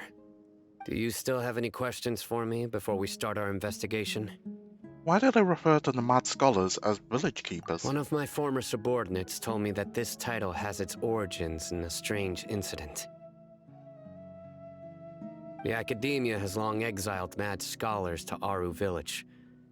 A mysterious phenomenon exists here. When mad scholars first arrive, they are as incoherent and deranged as before. But after spending some time here, they invariably begin to calm down. Initially, the people of Aru Village greatly resented having to take in the mad scholars. But a strange incident one night changed that. Oh? Aru Village was struck by the strongest earthquake in living memory. Seeing buildings on the verge of collapse all around him, the then chief of the village was preparing to take everyone to safety. Suddenly, he noticed a mad scholar crouching in a corner, caressing the ground with his hands. A soft, green light radiated from him, like a divine glow against the backdrop of night. Despite the powerful tremors that ripped through the ground that night, all the houses remained upright, almost as if they had grown roots reaching deep into the ground. In the end, not a single building collapsed, and no one was hurt. After that, the people of Aru village treated the mad scholars with greater kindness, and began to refer to them as the village keepers. The soft green light? A mad scholar protecting Aru village? What do you make of it, Traveler? It must have been the heater's power. Paimon thinks so too. Actually, Sino, do you know if any of the mad scholars continued to wear their Akasha terminals at Aru village? In theory, they would continue wearing them so the academia could still monitor their activities. With that said, the main Akasha system would no longer have any interaction with them. Oh, no wonder! Everything makes sense then! Add in the fact that they calmed down, it was probably Nahida who calmed them. If you are able to draw a conclusion from this one story alone, then it appears you possess much more information than I do. So, what do you make of the story? That mad scholar's power likely came from Lesser Lord Kusanali. Really? Lesser Lord Kusanali. What? You don't believe us? Lesser Lord Kusanali was definitely using the Akasha to give her power to the mad scholars! No, it's not so much that I don't believe you. I'm just struck by your reasoning. Lesser Lord Kusanali, the current Dendro Archon. Is she really active in Sumeru? The Academia has always placed far greater importance on the late Greater Lord Rukkhadevata. They've more or less ignored Lesser Lord Kusanali, and I've never had any reason to doubt their views. In addition, I've never heard any stories about Lesser Lord Kusanali and her deeds. To me, she might as well have been a god that never existed. No way! Nahida definitely exists! She's a... How should Paimon put it? She's a good Archon who's kind and wise. Even if she says weird stuff sometimes. We saved Sumeru City together in the not-so-distant past. I've spent many years interrogating criminals, so I can easily tell when someone is lying. Good! Then you should know that we're telling the truth. That look in your eyes. I've never seen that from a liar. You two really must have met Lesser Lord Kusanali. How can this be? To think, our Archon has been amongst us this entire time.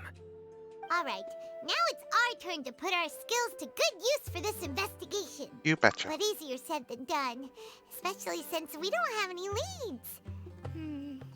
Maybe we can start by knocking on some doors. Excuse me, are you here to help me find my grandpa? Huh? What? Who are you? By the sounds of it, a resident of this village. My name is Isak. You'll help me find my grandpa, right? Is your grandpa a mad scholar? Hey, don't say that. Grandpa is just Grandpa. Why do you have to call him that? It's not like he's a bad person or anything. The person you're referring to is not a local, yet you are. Why do you call him Grandpa? Grandpa is just Grandpa. He's my family. I heard everything you said to the village chief.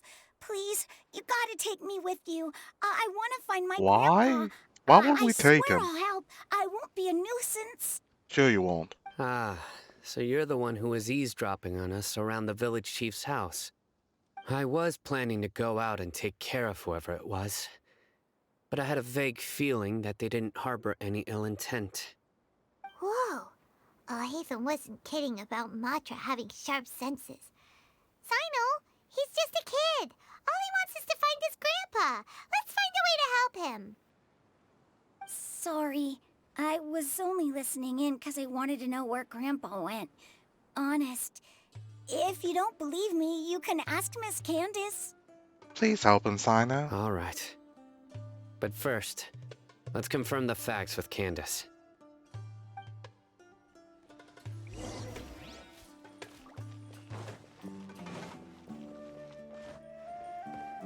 Where are we going now?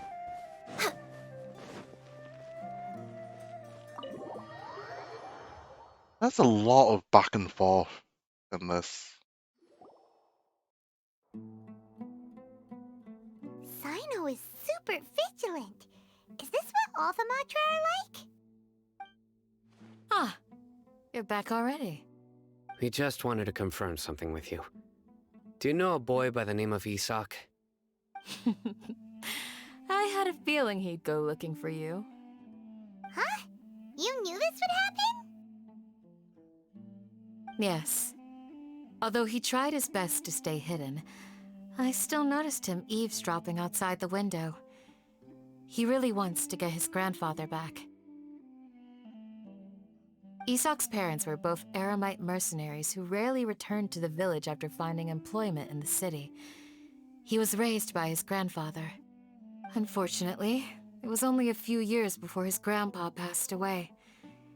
Isak was still very young at the time, so various families in the village took turns caring for him so he could survive.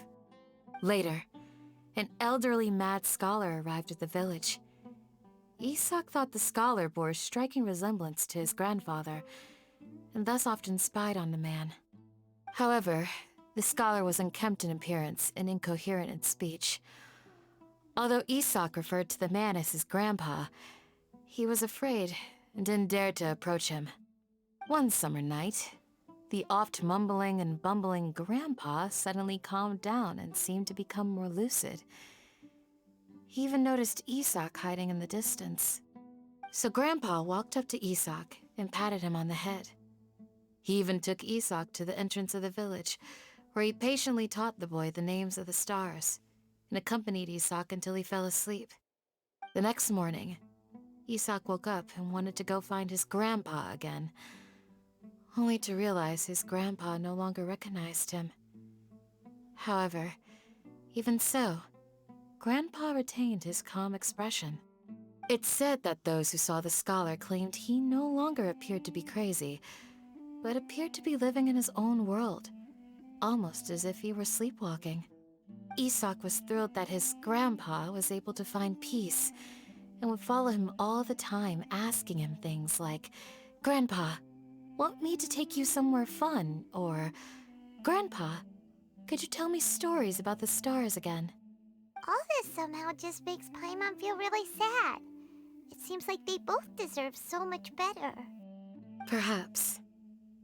Nearly everyone who lives in the desert has some form of hardship or regret. But even so, we must still continue on with our lives.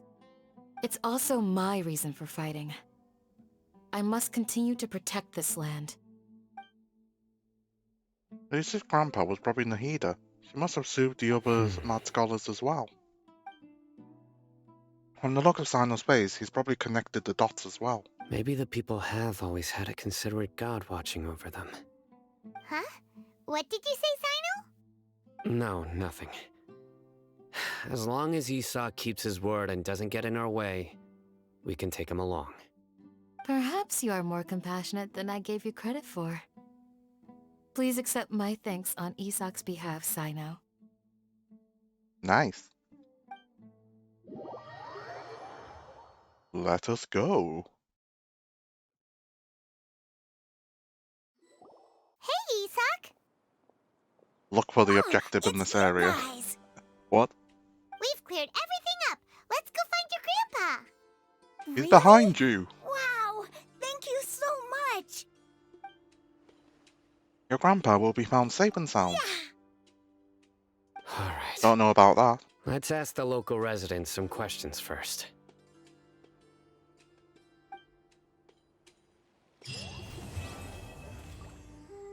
Oh.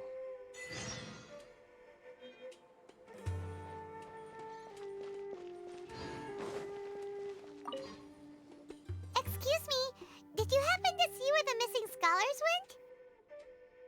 went? You mean the village keepers? Oh, let me think. When I was eating dinner the other day, I saw one of them by the side of the road, muttering away and eating mushrooms and tree roots.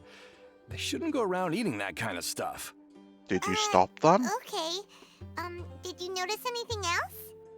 Anything else?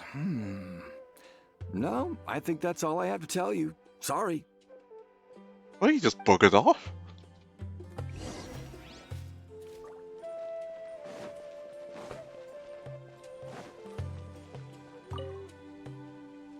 The scholars that have gone missing. Have you seen them? Rocks. Those eyes. Those fierce eyes. You look like a real fighter. She turned Don't on. change the subject. Right. You were asking about the the mad scholars. I think it's been a few days since I last saw them. I usually go to bed pretty early, so I'm not too familiar with what goes on at night. But honestly, I feel quite sympathetic towards them. Even though they act a little strange, they've helped me in the past. If it weren't for them, my house would have collapsed long ago. Do you also think Grandpa and the others are good people? Grandpa? Oh, hello there. It's little Isak. You mean that nice man who looks like your grandpa's long-lost twin, right? He was actually the one who protected my house. I saw it with my own eyes.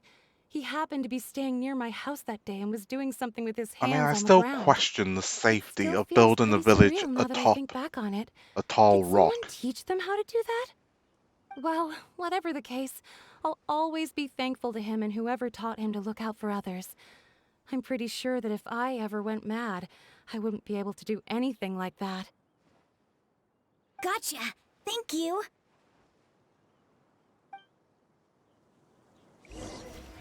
Anyway, let's just grab this rock down here. Next on the agenda. There we go. What? Oh, and there was that Sealy somewhere. Where was it? The camera was pointed at a weird angle. I'll find it. Don't get hurt. Where's this person?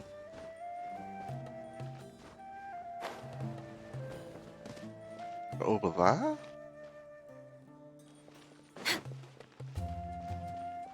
Or is that one of these outer cliff faces?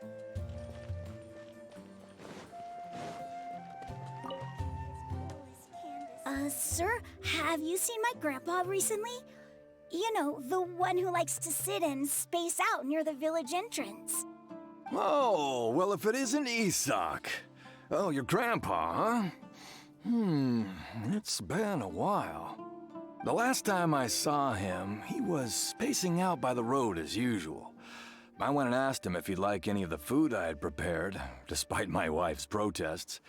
Like many people, she's really quite terrified of them.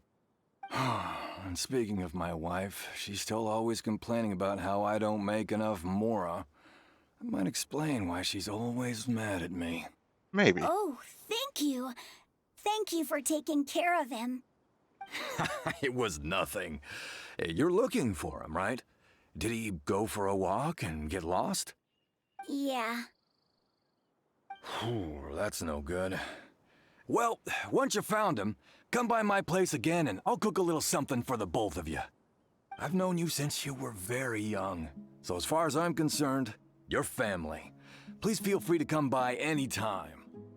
Wow, what a nice guy! Okay, thank you, sir. Huh? What's wrong, Sino? Did something happen? Don't say anything for now. Isak, stay here. Let's head over there. Stay quiet as you move. What?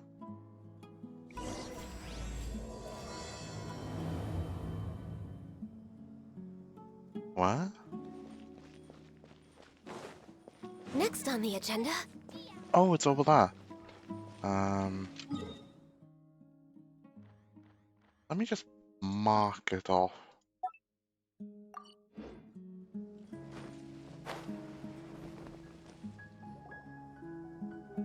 Listen, see if you can make out what they're saying. Have you heard? The mighty Scarlet King, the sovereign of our faith, will soon return to this world. Yes, of course I have. The Scarlet King is the one and only true ruler of this land. I've never believed in any other gods. Still, you say he's coming back, but it sure doesn't feel like life's about to change around here anytime soon. What's your proof? Haven't you noticed? The village has been getting more deranged scholars than ever. Delavar was saying that many people also went insane just before the fall of the Scarlet King's civilization in ancient times. We don't quite know why, but it seems like there's some sort of connection between insanity and the Scarlet King. Is that a good Isn't it thing? a sign of the Scarlet King's power that all the mad scholars have disappeared? If you ask me, they must have been chosen as the final sacrifice for the Scarlet King's resurrection. Huh. Now that you say it, that does make some sense. Like, do you want to be Does this mean our lives ruled by a are king finally that's going to linked take a with turn for the better? insanity? Exactly. Those city folks will get what's coming to them. Now, repeat everything you've just said from the very beginning. Huh? Who are you? Where did you come from? My patience is running thin. You heard what I asked. Kill them. Kill them all. Yeah, bro, this guy's something else. Just look at his eyes. One wrong move, and he's gonna flay us alive. Let's not get on his bad side, okay? I am no match for this guy. Oh, okay, good sir. What is it you would like to know? Tell me about the Scarlet King's resurrection. Well, I only know a few things from hearsay. I went for a drink the other day and heard others talking about a rumor that the madmen will disappear and that the Scarlet King will return to this land. I'm not making this up, I swear! Okay. Hey, go on. Keep talking. It's true. It's all true, sir. We desert folk have had more than enough of those people at the academia. They keep sending us all their mad scholars and won't let us have a good life. Would you want to live like this if you were in our place? The radicals were even more thrilled than me when they heard the news. We're all praying for the Scarlet King's speedy return. Delavar also said that once the Scarlet King returns to our side, it's only a matter of time before we conquer the land on the other side of the wall. They're all willing to serve under the Scarlet King and fight for a share of the glory. Is that so? Seems like he still wants to know more. Keep talking. Got it. At first, I told myself it was just the drink talking, but then all the mad scholars vanished without a trace, just as the rumors said. Please don't beat me up just for mentioning these rumors. If I'm guilty, then everyone else around here is also guilty. I'm just saying what the others said. The people here really like the Scarlet King, but dislike the Dendro Archon. Academia is probably the true target of their hatred. Where is this radical person you talked about? I haven't run into him over the past few days, so he probably hasn't been around the village. What about you, man? Have you seen him at all? No, not at all. We wouldn't dare lie to you. He's really not here right now. Sounds like you're not too close with the radicals. No, of course not. All we know are their names. I have many ways to stop you from talking. And many others to stop you from sending warning messages. So you'd best just stay home and hope I don't hear of you trying to contact anybody. Don't do anything until I've gotten to the bottom of this. Try something foolish, and even Candace won't be able to protect you. Yes, got it. We'll do just as you say. That scared Paimon half to death. Sino is pretty terrifying. Good thing I'm not one of your enemies. try to reassure us at all. It's like he's used to hearing that. Oh, Paimon bets lots of people have told him that before. All the more reason for you not to get on his bad side. I heard that. Sorry. Sorry. It's part of being a Matra. The rumor we heard just now seems like a strong lead. But we need to check a few more places. Maybe we could check the scholars' homes. Very well. Isak! I'm here. Where's your grandpa's house? Well, I can take you there. Just follow me.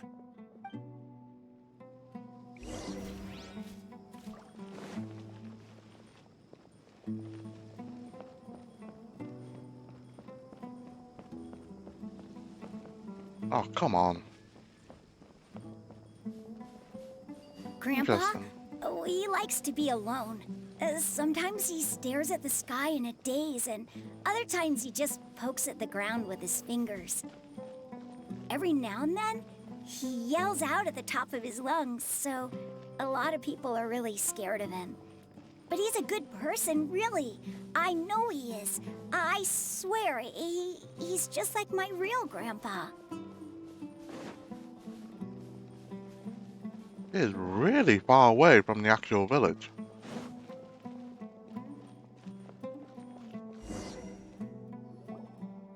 Well, this is where Grandpa usually stays. There sure isn't much here. What's that smell? I know, did you catch a faint whiff of incense? Incense?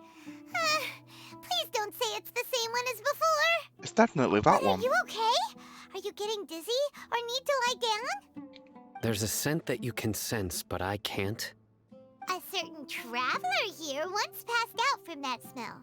Thankfully, Tainari saved the day. And then he gave us a long lecture to explain all about how it worked. So, you know Tainari?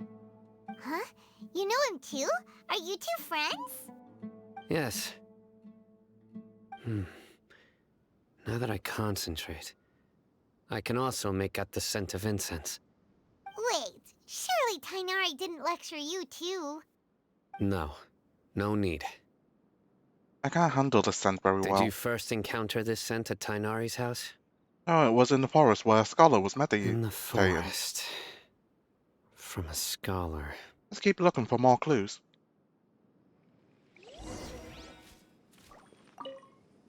Oh, where did Grandpa go? Please come home, Grandpa.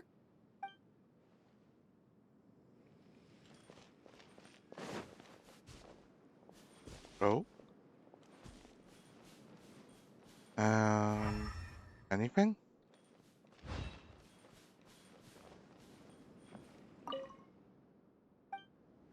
I mean, it's not so much a home as a tent.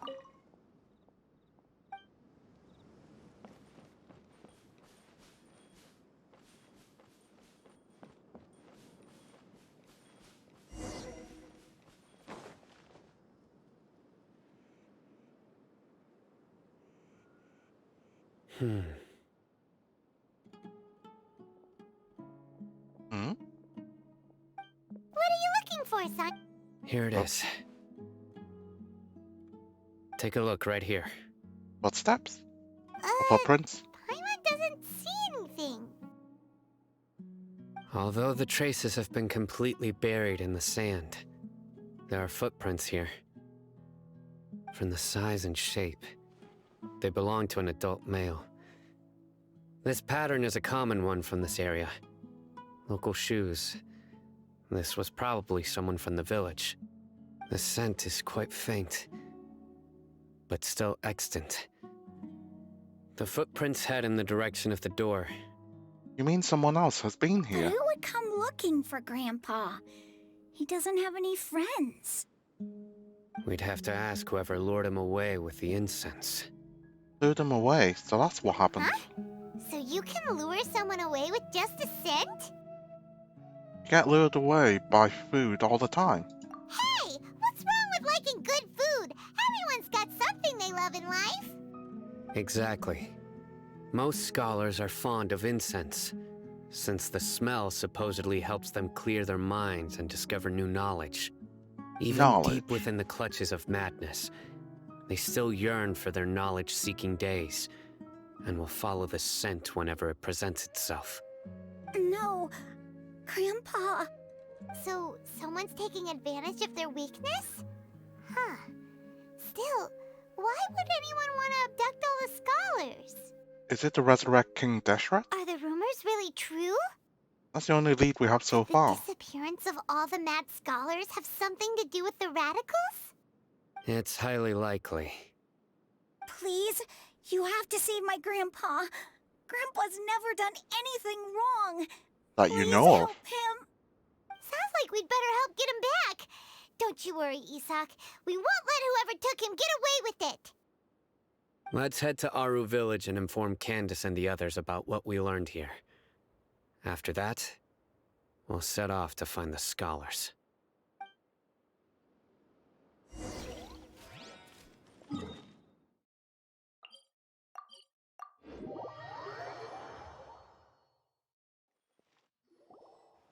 Right. The darker fabric definitely looks a lot better. That'd be my choice, too. We're back, Candace! We've got a lot to tell you. Ah, welcome back.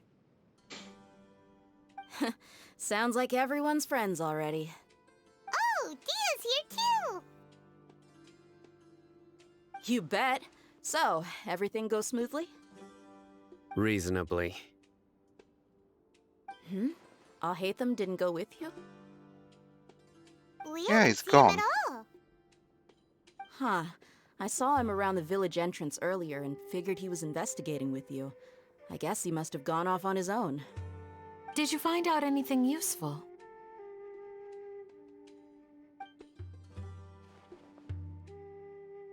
I see. So someone used a kind of incense to lead the exiled scholars away from the village.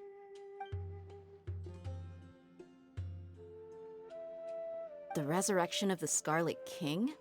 First I've heard of it. Far as I know, the kind of incense you just mentioned is only popular beyond the wall. Well, they don't look Scholars suspicious are fond at of it, all. but as you can see, there aren't many scholars still studying around these parts. No seller would be able to make a profit here. Not to mention, making incense is a labor-intensive process. You won't see anybody in the desert with the patience to make or sell something that requires that kind of effort. It seems someone from beyond the wall must have been supporting this. Makes sense.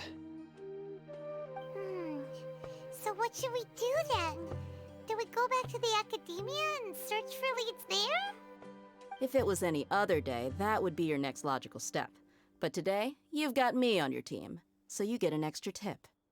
Didn't you say that the villager got his news from the tavern?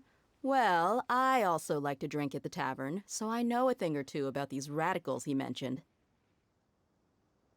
If Paimon remembers correctly, the leader of the radicals is some guy called Delavar.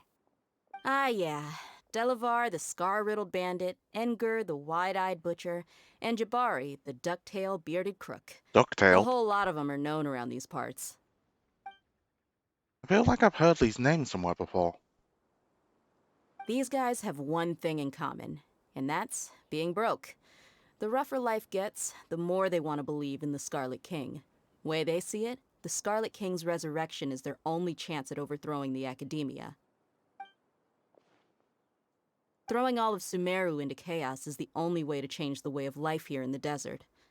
Anyway, that's my guess why they've chosen to become radicals. Tia! You're amazing! You really know this place inside and out! But dear,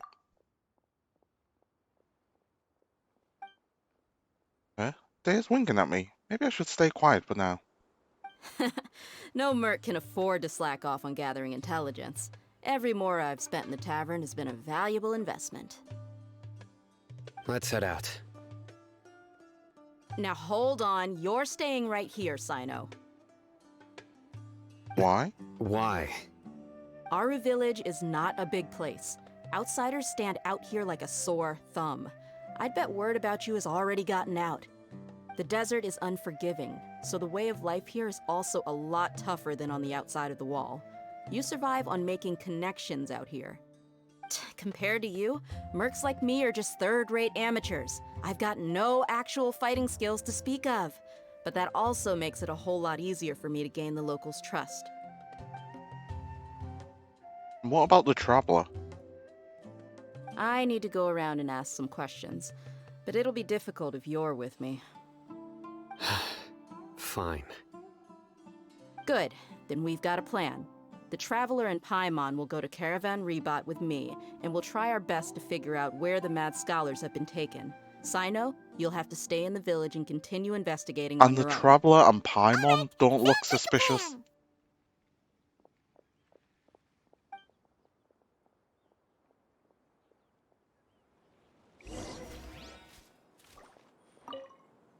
Sino, please don't take offense. I'm sure Dia just wants to help everyone solve their problem as quickly as possible. That's why she can be so straightforward at times. I don't mind. Ah, I see. Well, from the way you were staring out into the distance, I thought you might have been mulling over Dia's words.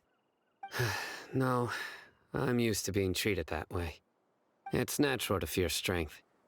I take no objection to it.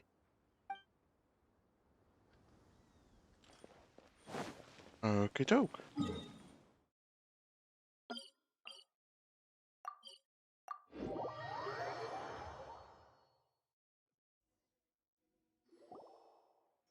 Well, here we are again! Sounds like you're starting to get familiar with the area. Paimon's amazed every time we see the wall of Samiel. How can a wall this tall even exist? It's almost unreal. I know what you mean. I had the same question every time I walked this way when I was a kid. Also, why is this high wall here? And can a wall really block sandstorms? It was only after I grew up that I realized the wall of Samiel isn't just there to keep out the sandstorms. It serves a more important purpose, keeping out people like us. You managed to get in. Sumeru is run by wise and mighty sages. To them, us desert dwellers are nothing but tools that can be used and discarded at their whim. We're cheap labor, like livestock, but easier to control. Nothing more. Even if a child from the desert got the chance to obtain an Akasha terminal, almost all their requests for knowledge would be denied. The academia believes we're underserving.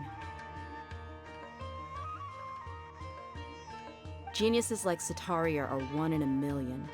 The other children never get a single chance to try and rewrite their fate, even though the academia knows very well that we're humans, just as they are.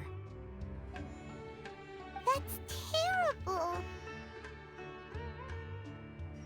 I would tear down this wall with my own hands if I could. I understand how she feels. Hey, Dia. You're not thinking about doing anything scary, are you? No, not at all. This place just gets me thinking, that's all. Besides, we're here to procure information, aren't we? Yep, we gotta catch those...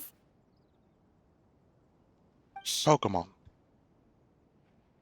Caravan Rebot is crawling with people, so be careful what you say. We don't want anyone to find out what we're here for. Our mission started the moment we arrived here. Let's go check out the tavern. Maybe we'll find someone I know.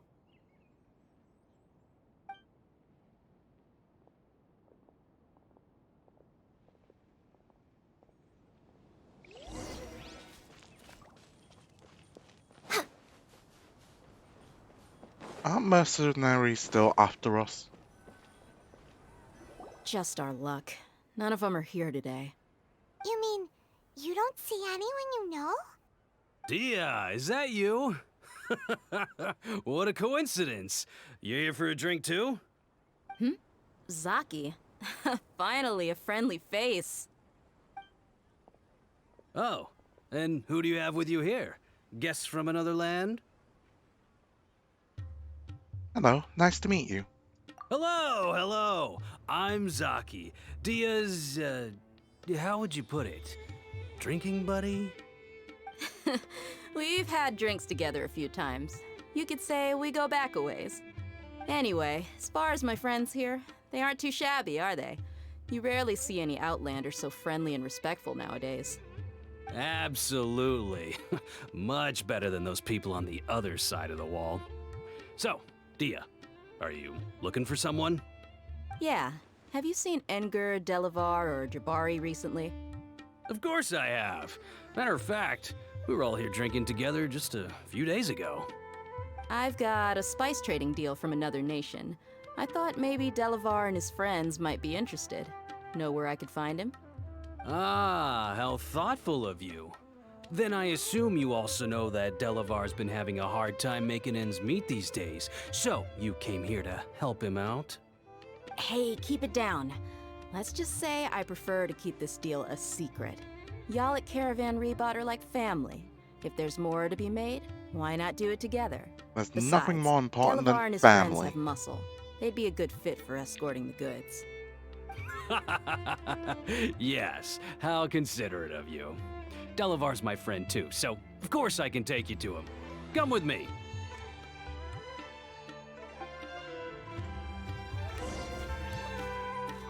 Where are we going?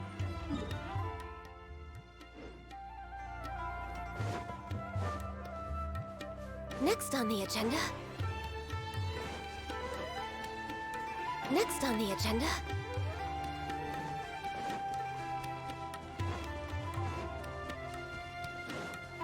We're way behind schedule.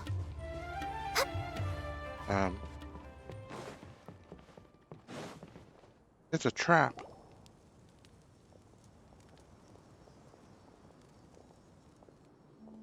Are we there yet?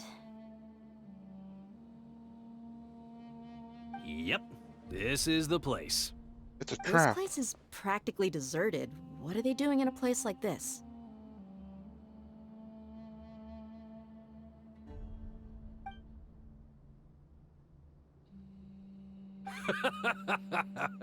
Why don't you take a guess? Go on, a wild stab in the dark. You're like lambs to the slaughter. It's an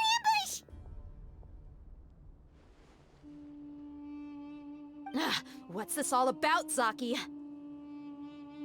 Come on, Dia. You really think we didn't hear about what you said back in Aru village? The boys have kept a close eye on you from the moment you set foot there. Not only do I know that you're looking for Delavar, I also know that you've teamed up with people from the Academia to look for the missing scholars. So, you've been watching us from the very beginning? Uh-oh. Paimon knew leaving Sino behind was a mistake! And you left the strongest one in the village, didn't ya? Who do you think you are? You really thought we'd fall for your little business deal nonsense? So you and Delavar have been partners all along. Dia, I guess it's only natural for a traveling mercenary like you to be out of the loop. Those of us who hang around the tavern have stronger bonds than you think. But you got one thing right. We're all looking forward to an uprising in Sumeru. There's nothing more we'd like to see than the desert folk overthrowing the Academia. If that's the case, then I'm sure Delavar wouldn't miss a second of it. I'll be honest with you. If it weren't for what you said in the village, your little monologue about the Wall of Samiel would have convinced me that you're one of us. Delavar. And Engur, you're here too, huh? Long time no see, Miss Mercenary. You should have known the traitors are what us followers of the Scarlet King despise the most. Dia, I thought that you, a fellow desert dweller, would understand that the Scarlet King is greater than the Dendro Archon. Little did I know, you don't deserve to join us. Yeah, gee, what a missed opportunity. Adopting radical views and kidnapping innocent scholars, all because of some baseless rumors. Anything else I'm missing out on? See? There you have it. Mercenaries are just a bunch of faithless scum with only one thing on their minds. Mora. Pathetic. You're all like a pack of street rats. You're not wrong. Mercenaries are driven by Mora, and my faith lies with whoever's paying me. As long as there's a profit to be made, anyone can become my friend. Enough talking! Get him!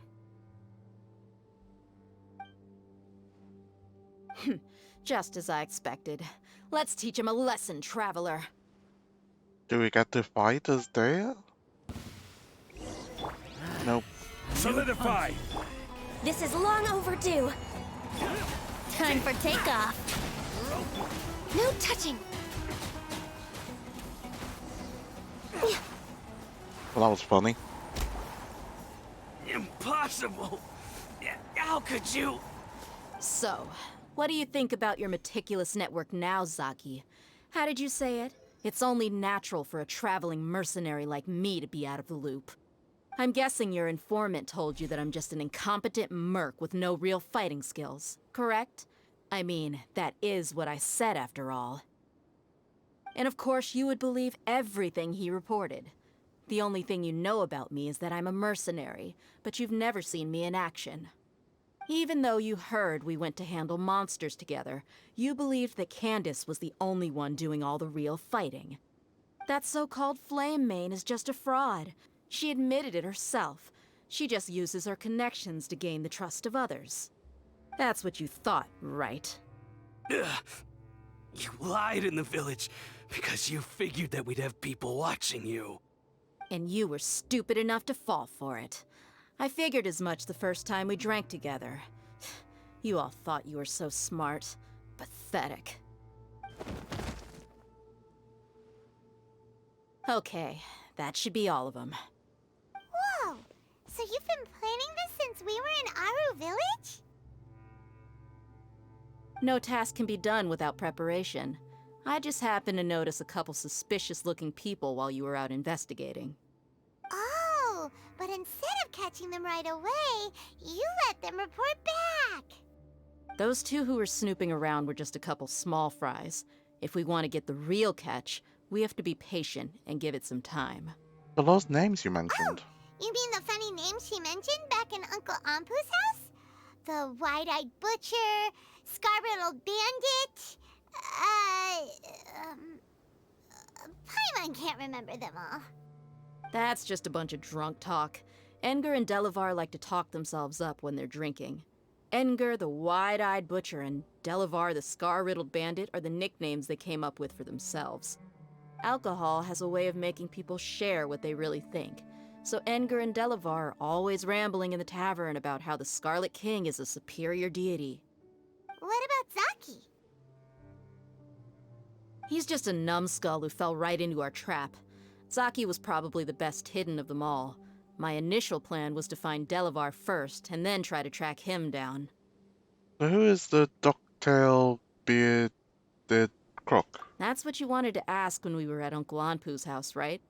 Jabari is one of the villagers you talked to. You know, the one who wanted to treat Isak and his grandpa to some food. Wait, so he's a radical too? No, he isn't. I just needed to tack on a random villager name to make the eavesdropper think that I was making some wild guesses based on my impressions. Wow, what a genius idea! Well, that's an expert mercenary for ya. Ah, you're too kind. It was straight from the usual playbook, if I'm honest. So, that thing you were saying before, is it really true? Hmm? About what?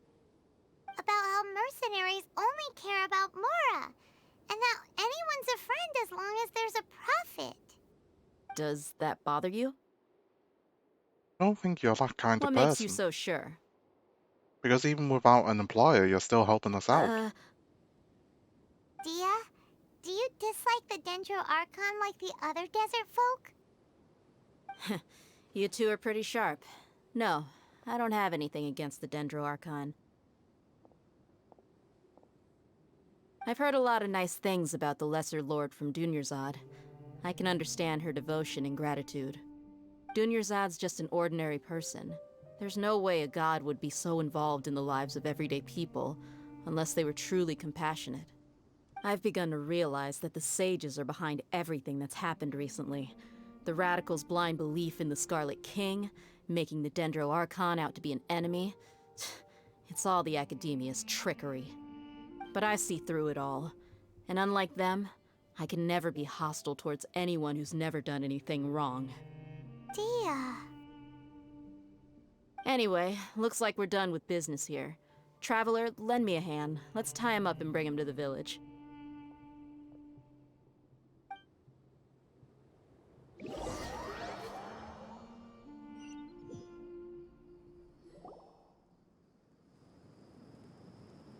This should be all of them. I'll let you take it from here. What are you going to Alright. do with them? I'll be in touch. Until then, please stand by. Candace, do you need any help? Candace will be okay on her own. I trust her, so you can too. She's been guarding Aru village for quite some time now. If anyone is qualified to question the offenders, it's her.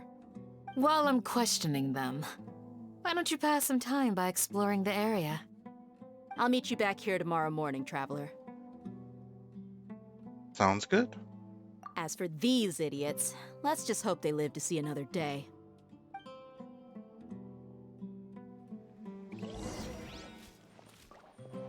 Candace is an expert at dealing with people like this. All we have to do is wait for her word. Wait, is she going to torture them?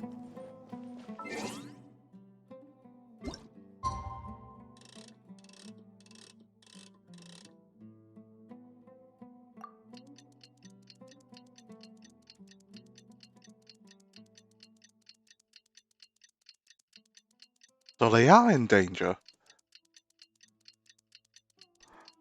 Nobody said that they're going to be in danger. Hey, Dia! Right on time.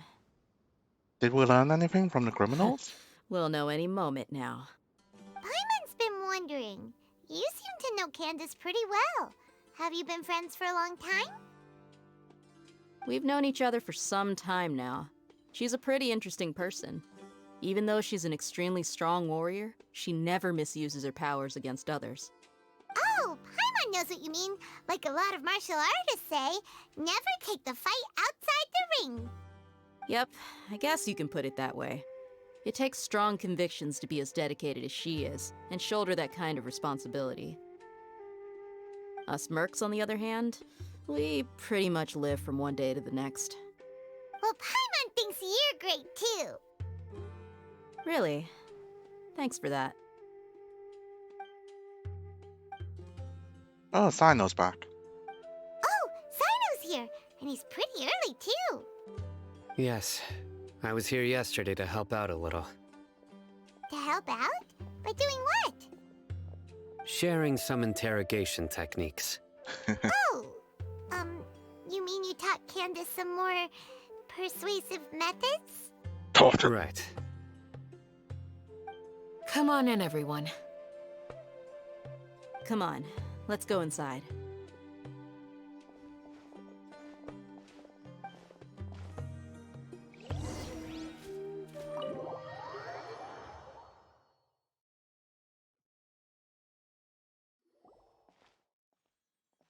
Candace, where? Whoa, you look furious. Do I? Huh. What gave it away? Oh, there's no mask that can hide true bloodlust. Cover up your eyes, and it'll still show itself at the corners of your mouth. Perhaps I need to work on my composure. Still, it's perfectly understandable why I'm angry. I'm sure everyone present would agree. Yes, ma'am.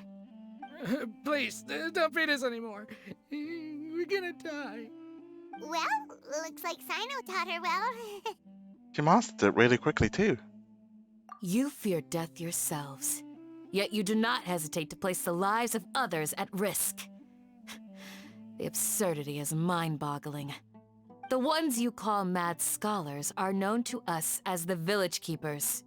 They are vital members of our community, and some even count them as family. You come here, to my village, and you treat my people as nothing more than stepping stones towards your goal. Tell me, What would you do to you in my position? Mercy! Please have mercy! You've made your bed. We may both be desert dwellers, but there is one thing that I understand better than you. The resurrection of the Scarlet King will only result in war. And war serves no one. The people of Aru Village care little about which god is in power. Life may be tough and tiring, but we wish to preserve our way of life. A war would only cause us to lose all that we have. And that is not a responsibility that you can afford to shoulder. We understand. We're sorry. I'll tell you everything I know. Please, just let us go. I'm listening. You might not believe this, but it wasn't us who came up with this idea.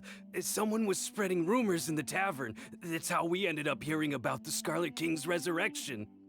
Some mystery man told us that mad scholars will make the perfect sacrifice to usher in the Scarlet King's resurrection. They give their lives, and we can get anything we wish for.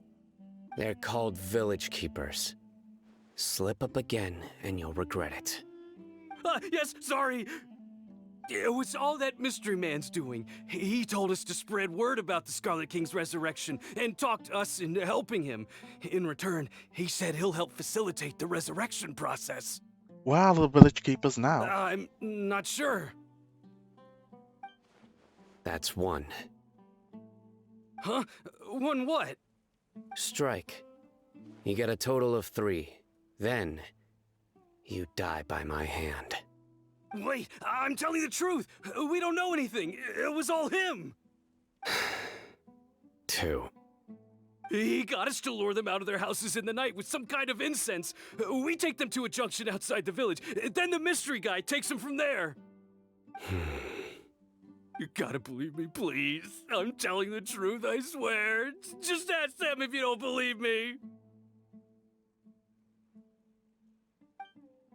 That was indeed the truth. Traveler, go on.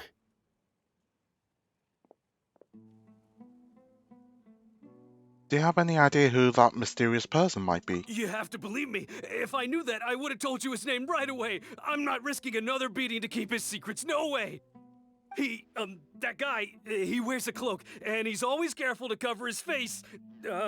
He calls himself the Scarlet King's envoy. I believe I may know what's going on. Uncle Anpu? Because I don't. What do you mean?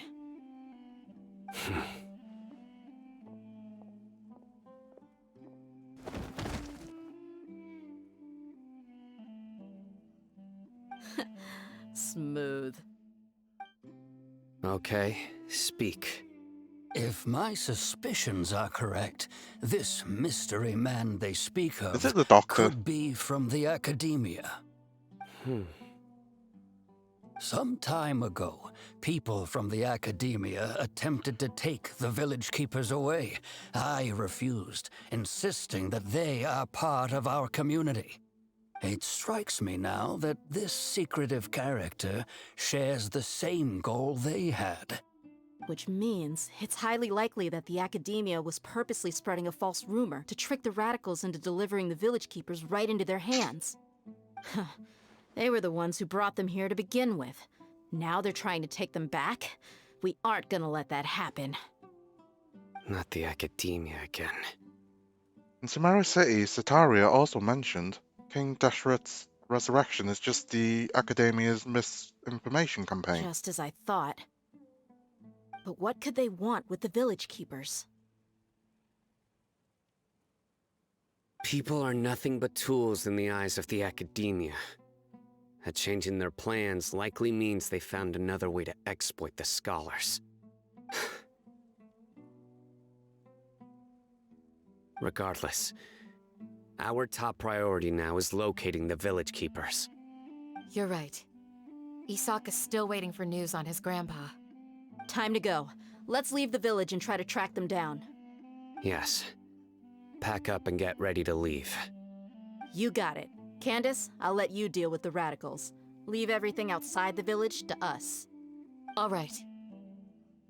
Let's meet back here once everyone's ready.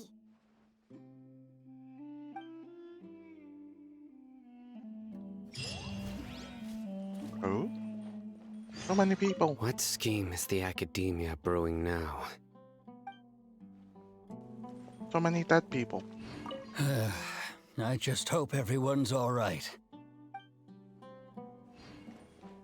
You look worried. Thinking about the village keepers? Yes. I'd look for them myself if I could. As members of our village, each one of them is very important to me. You have a strong sense of belonging here. I guess I'm the opposite. Mercs are stray dogs, wherever they go. Dia, don't say that. You can be a part of this community too. Thanks. I'll let you know when I feel like joining. Could be a good retirement village.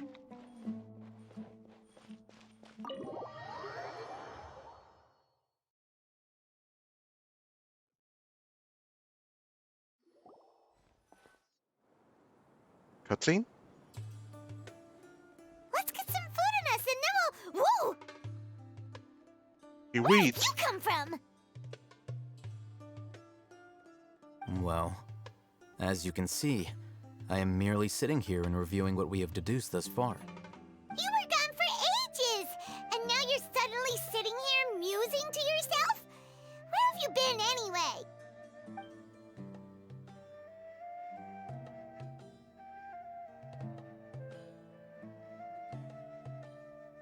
Hey, what's with the silence? You never think things through He's so before asking quiet and questions. mysterious. But I'm I can giving you change some him. time to make up for that. Paimon's so mad! Paimon's gonna give you an ugly nickname! Go ahead, I won't stop you. Never mind. Paimon's got nothing. There's just nothing super obvious to pick with this guy. It makes it so hard. Well, you've heard nothing to suggest I left this whole time. So clearly, I stayed in the village to investigate. Anyway, you plan to leave Aru village and keep searching for the truth of this matter, yes? Yep. We're not gonna find out anything more by staying here, so we thought that we might as well take the search elsewhere.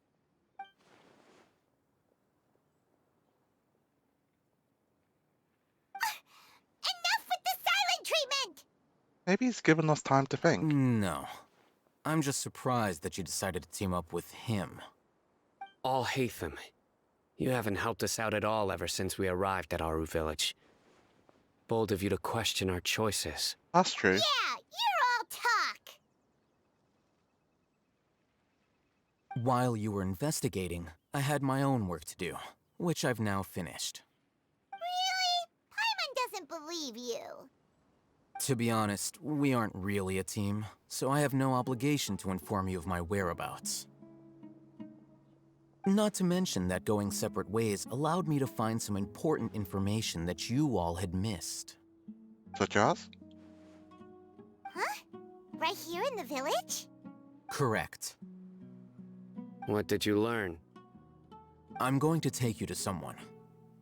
But before that, you need to understand where she's coming from. What does that mean? How do you think the residents of Aru village feel about what we're doing? In other words, do you truly believe every single word the villagers tell us? You mean some of them lied to us? Probably. Hiding the truth does not necessarily equate to lying. I mean... Again, these people I have think their that's reasons. the definition of lying. Remember what Gandis said? Most people in Aru village don't necessarily care which deity is in charge of Sumeru. That's because whether the Scarlet King or the Dendro Archon has power is of little significance to them. By contrast, the perils of their daily lives are ever-present concerns. They won't simply share everything they know with you without good reason. That's why you believed there was no further information to be found in this village. So you're saying we can find new information from someone we've already spoken to? Glad you're following along. Among those you have talked to, there's someone who was consciously keeping you out of the loop. In fact, she's been observing your every move since you arrived. The reason being, to someone who only wants to live their life in peace, any external factors introduce unpredictability into the equation. Your size. You look like a real fighter. Don't change the subject. It's quite obvious that she's intimidated by Sino's authority and strength. Right. You were asking about the the mad scholars. She corrected herself mid-sentence because she's aware that there are Scarlet King fanatics in the village. If she sounds too friendly towards the village keepers, she could easily make herself the Radicals' next target. I think it's been a few days since I last saw them. I usually go to bed pretty early, so I'm not too familiar with what goes on at night. Remember? She made a point of denying her involvement in anything that occurs at night. But honestly, I feel quite sympathetic towards them. Even though they act a little strange, they've helped me in the past. If it weren't for them, my house would have collapsed long ago. After speaking to the village chief, it became clear that the village keepers had protected Aru village at night. In other words, the young miss was very much awake during that time. Then why would she lie? By getting involved with an outsider, she risks drawing unwanted attention to herself. As for why she might be so wary about all this, maybe you should ask her. I'll pass on this one. You said that she is afraid of me. If so, it's best if I stay out of this. We're on it! Let us go.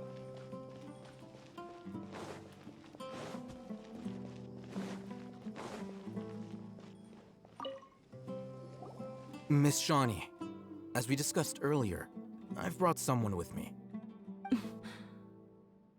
Mr. Alhaitham, I'm aware of where you stand, but how can I make sure that your friends think the same as you?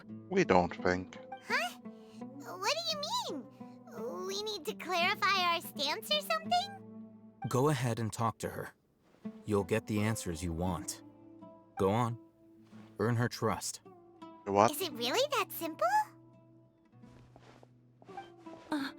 May I call you Traveler? Sure thing. Hi, Miss Shawnee. Hi, Traveler. I want to ask you something. Do you think the resurrection of the Scarlet King can truly change Sumeru for the better?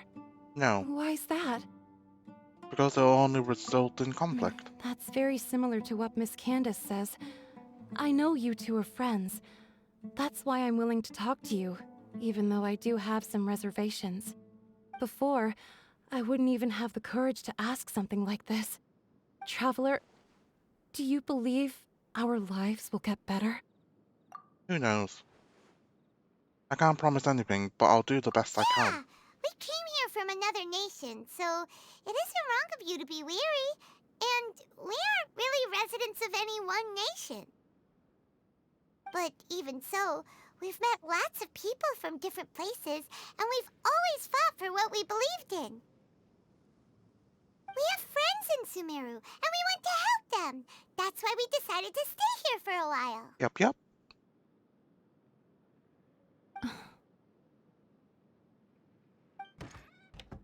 I want to trust you. My apologies for posing my questions like that. To be honest, I didn't expect you to come back for more information. Alhaitham told us you have your reasons. It's okay. We understand. The fact is that only one side of my family is desert folk. I don't really fit in anywhere in Sumeru. Some believe in the Dendro Archon, while others believe in the Scarlet King. I don't belong to either side, and neither side would want me. Speaking of which, the Radicals mentioned that they despise traitors. Do they just think that anyone who's different from them is a traitor? Yeah. Some people can be so narrow-minded when it comes to bloodline and beliefs. It makes no difference what I say or how I behave. I'll always be suspected of having ulterior motives. Slowly, I just stopped talking to people. I pretended not to hear or see anything. All I want is to live my life in peace. And then it happened. The village keepers who had helped me disappeared with no explanation, and I didn't dare breathe a word about it to anyone. Until now. You can tell them. I'm sure she'll keep your secret. All right. I'll tell you what I told Alhaitham. I actually have a sharper sense of hearing than most. Sometimes, I hear strange crying sounds in the night. That's creepy. There are ghosts? Perhaps.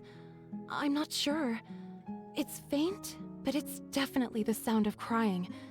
It comes from far away in the distance, and always carries very raw emotion.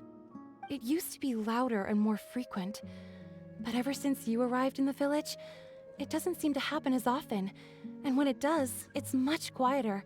I have to focus really hard to make it out. I confirmed this with the guards on night duty. They also have someone with a good ear, and he's heard similar sounds at night. But, because we're in the middle of a desert, he would rather believe that they are the cries of beasts than ghosts. Could you make out where the sounds were coming There's really from? nothing around these parts, except for an old hospital not far from the village. Ghosts? I think they used to use it for treating Elazar, but it's been abandoned for years. We need to check out the hospital. Yeah, let's go!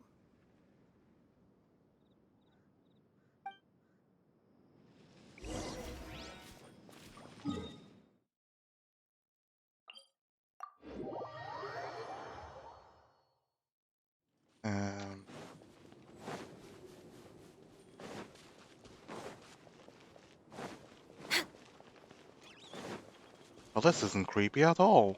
Next on the agenda.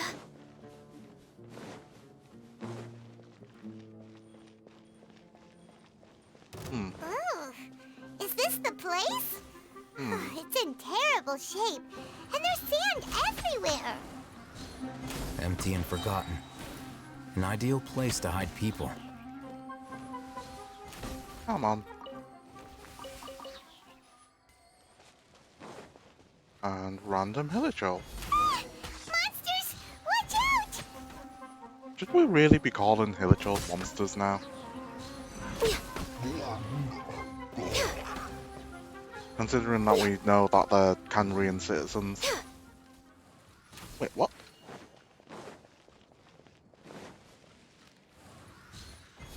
What?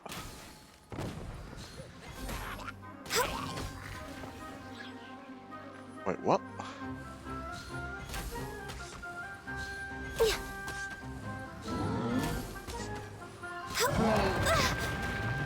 Oh, that hit me. Gather! Access denied.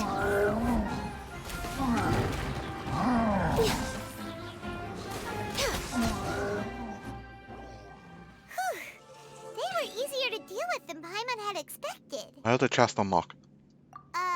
Super strong bandits? Or monsters taller than buildings dropping out of the sky? Or, you know, something like that. He looks super serious. We gotta stay on our A game too.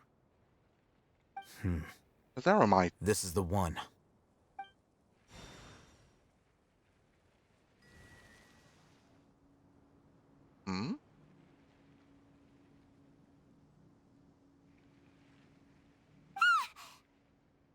Let's go in and take a look.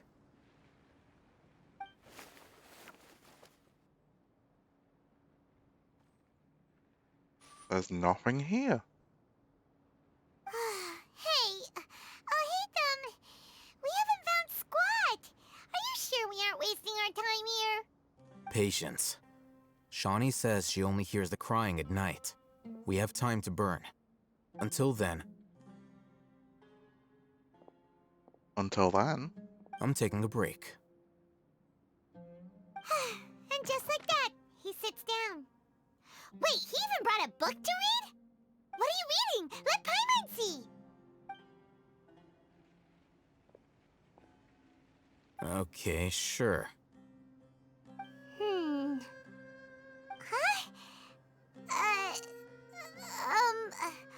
The natural position. Oh god. Which is the position traditional propensity of an entity in natural motion in contrast Don't with worry, an Paimon, I'll object save in you from force? yourself. So, you got that? Oh, Paimon gives up. You keep reading your book. See ya! How is he so relaxed? Look at him, reading an impossible book in a creepy place like this. You know, I wouldn't kill you to read a book once in a while either. Hey! Paimon's your Tibet travel guide. Paimon knows plenty of useful stuff already. And anyway, it's not Paimon's fault that the books people read in Sumeru are so complicated. Okay, Paimon's the best. She is the best.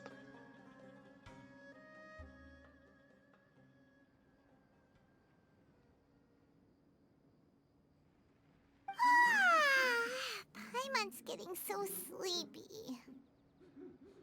Huh? What was that sound? There it is. It's coming from that direction. Not creepy at all. Is the sound coming from here? Huh. Paimon's not seeing anything. It's from below. But there's no way we can get down there. I mean... Something is off about the interior here.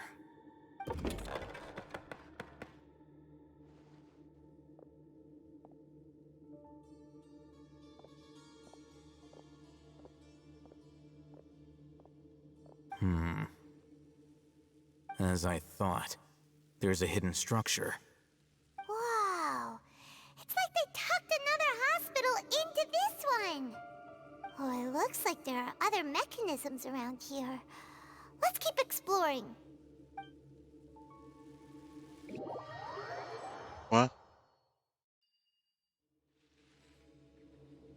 Why?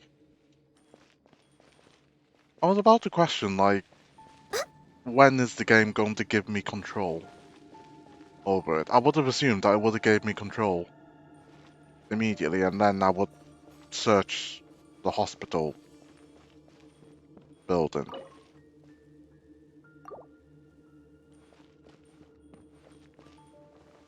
But no, it decides to explore the hospital building for me, and then also went down to this basement for me, just to give me back control back at the surface.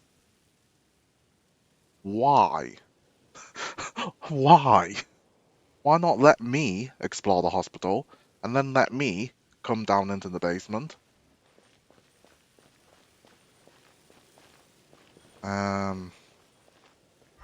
What's this?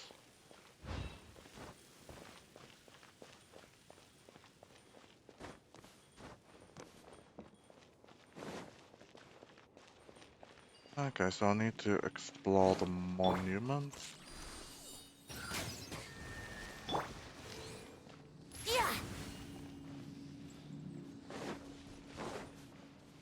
Wouldn't gliding be faster? Should it?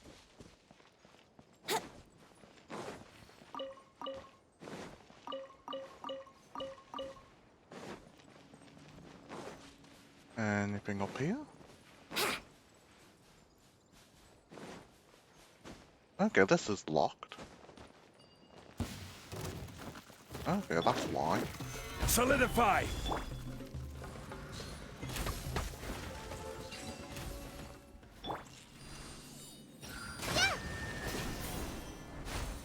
And the last one should be on the right here.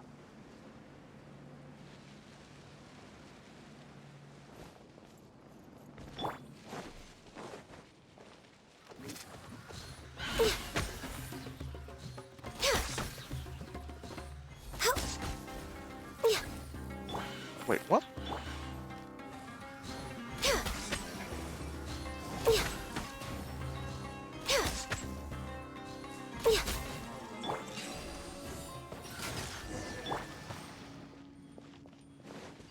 That should do it.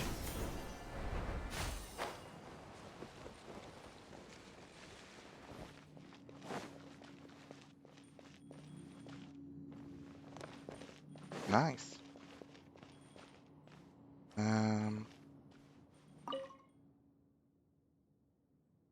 Stop that. Patient Abbas, male, 23 years old, more on the left side of forehead and left-handed. While his condition remains very serious, survival will be difficult without professional medical care. The patient's survivability, once found, immediately inform. Don't give up, stay positive. All beings are under the watchful eye of the divine, so don't even give up. Don't ever give up.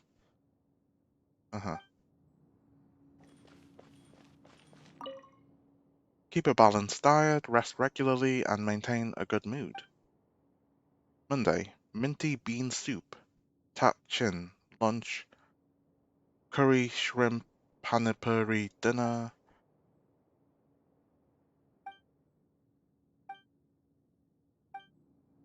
Yeah, I'm not reading all that. Oh. In case of emergencies, contact the physician on duty immediately. Ibrahim, blank, moody. Huh.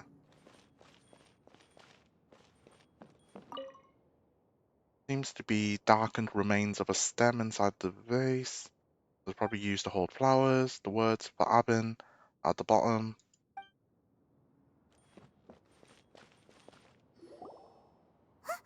Look, there's someone over there. We need to be careful. Good idea. Let's approach him slowly without alarming him.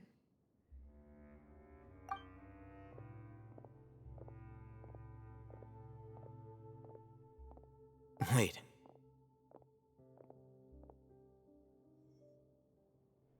You're... He can't speak, and his eyes are unfocused. But he looks too young to be anyone's grandfather.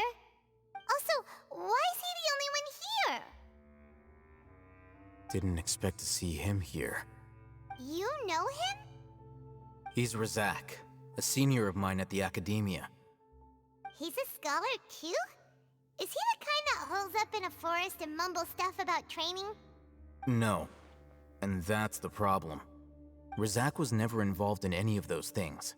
He never trained in the forest, let alone reach Satyavada life. So how did he become like this? Leaving that question aside for the moment, him being here alone means that we might be too late. Looks like they've already taken everyone away. For whatever reason, they left Razak here. Perhaps they simply didn't have time to come back for him. There are drag marks on the ground. They're clearer by the doorway. Someone was forcefully drawing a cart that was loaded with something heavy. Loaded with people? That is one possibility. It looks like they were in a hurry, as if they were afraid of being caught. In their haste, they failed to notice Razak hiding in a corner. The symptoms are identical. Looks like we found living proof. Huh? Why do you say that? Allow me to jog your memory. Recall your time at Port Ormos. Don't you think his symptoms look familiar?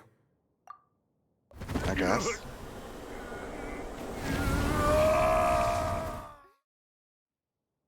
Apart from the rage, the Eremite guy who went mad. Oh, now that you mention it, they're acting the same way. Correct. The Academia is behind all of this. It isn't difficult to deduce their rationale. First, the Academia spread a false rumor of the Scarlet King's resurrection, emphasizing the role of the village keepers, the mad scholars who were exiled to Aru village.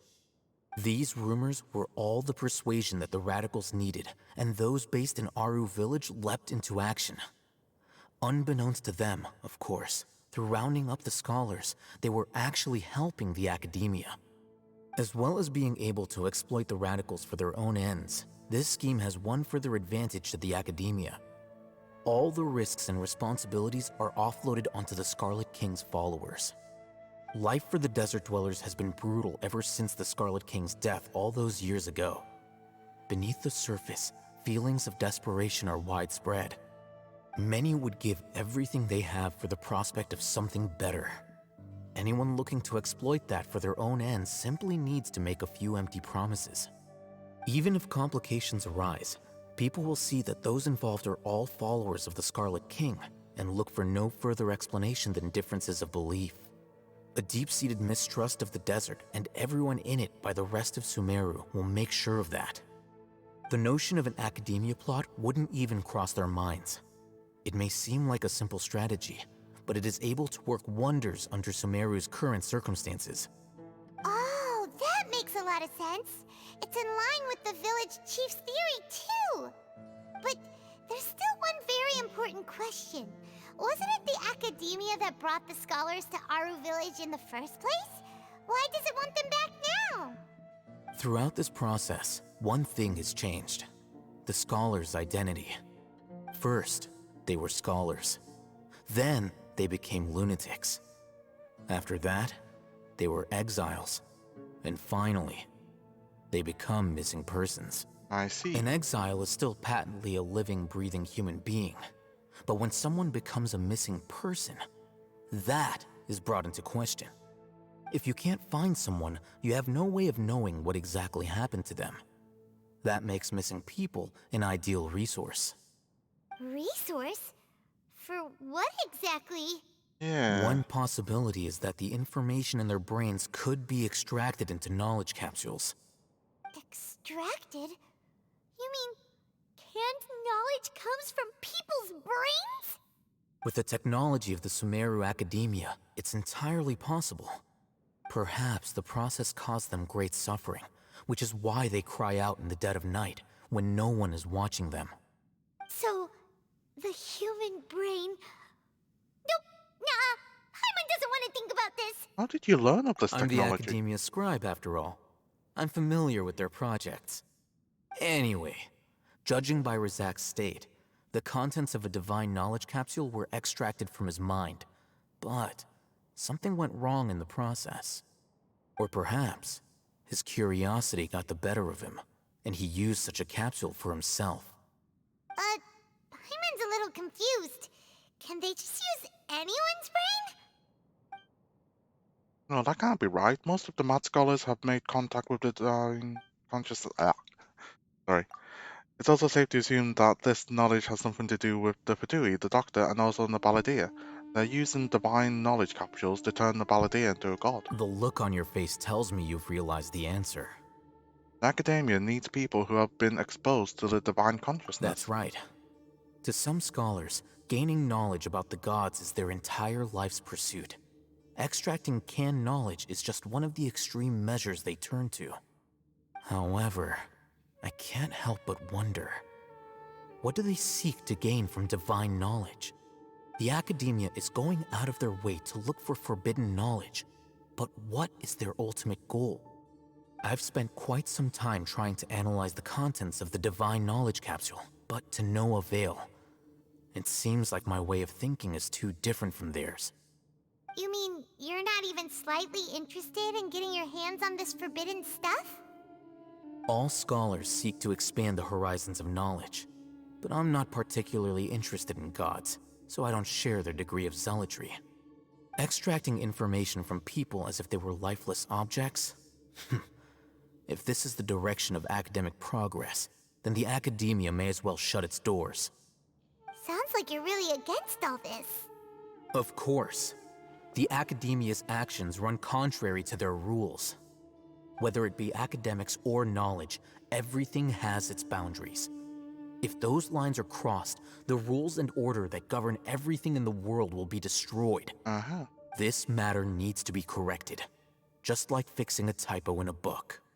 Wait, didn't you step in to help because you felt sympathy for those poor people? Not to be callous, but no. My criteria are a little more restrictive than that. There is no shortage of suffering in Sumeru, and the same can be said for the rest of Teyvat as well. What do you plan to do about that? Save every last person? Probably not. Paimon's not sure. Your motives are more specific and personal. You can say that. Simply put, I don't blindly place my faith into strength or heroism. I do what I want. The divine knowledge capsule is something I want to investigate in full. That doesn't mean I'm willing to take action for the sake of a few strangers. Though he rejects the notion of greater moral responsibility, he justifies his actions because they are true to his personal motivations. Someone like him might actually make for a better ally. Paimon's been wanting to say this for a while. There are a lot of bad guys in the academia, but you're not one of them. You're their weirdo. You're probably right. Though I must say, I quite enjoy this feeling of being the odd one out. Uniqueness is also an asset, is it not? Wow, that's a great way to think about it. Paimon's really impressed. If only Miss Shani had a similar mindset, her life would definitely be a lot easier. I'm just a more likable person than her in general. There's nothing more to it than that.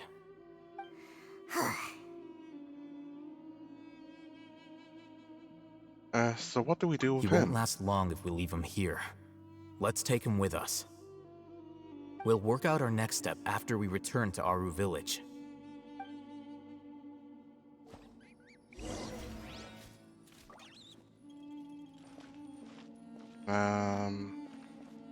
What do you do here? Oh. Oh. We found the key. Nice. We're way behind schedule.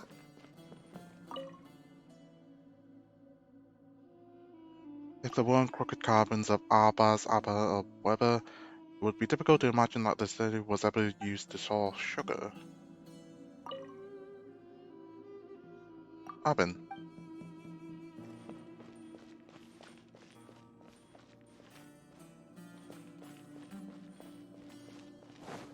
Let's use the key.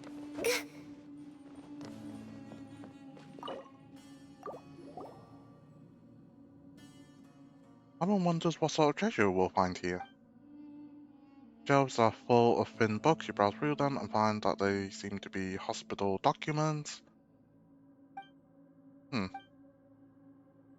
I thought there would be some special treasure inside. Even the wooden barrels and crates we find on our adventures are better than this. At least those have cabbage or fowl inside. Eh? What's this? It looks like it fell from over there. A Paimon Sea. Maybe it'll lead us to treasure. Holy.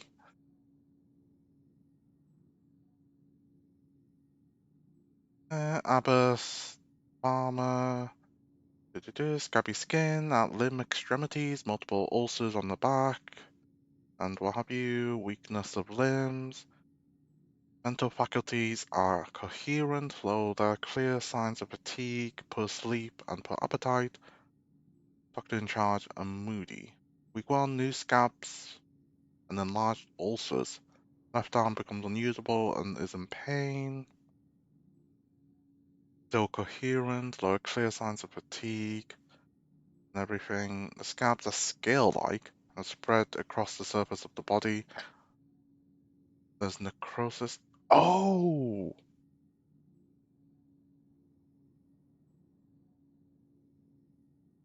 I read something on Reddit. This might be someone, a Cambrian, turning into a Hilichurl. Patient has fallen into a coma, and the necrosis of the ulcers has been effectively kept under control, and no new scabs. And the doctor's changed. Wound from the replacement treatment has not healed. Been after a long time, no new scabs have appeared. There's weakness in the limbs, and the patient cannot grasp items on their own. The patient is also experiencing fever and vomiting. I've started to manage to keep the scabs on the body surface under control, and the new limbs function has been restored. Patient experiencing chronic coughs and what have you.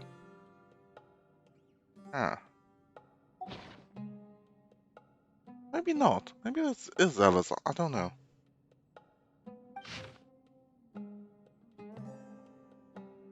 But yeah, someone posted about on Reddit finding documents of people turning into Hilichurls of the process. And it sounded similar with the sort of necrosis of the arms, which is why the Hilichurls have black skin. I thought that was similar, but maybe not if they mentioned that it's Elazar. Anyway, Abbas, also farmer. Specimen Four's new skin and new left arm have recovered well. No changes. There have been multiple attempts to leave the care area. God's voice guides me. The site as motivation, and specimen is believed to have delusional tendencies.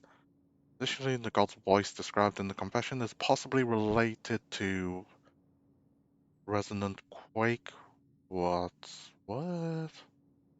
Second phase of whatever trial is beginning to see results. The next phase, blank. Yeah, a lot of it is blanked. Sample 3 is the best material for third phase.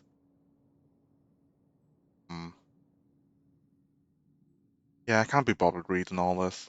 Feel free to pause the video or the VOD to read it. But yeah, I can't be bothered.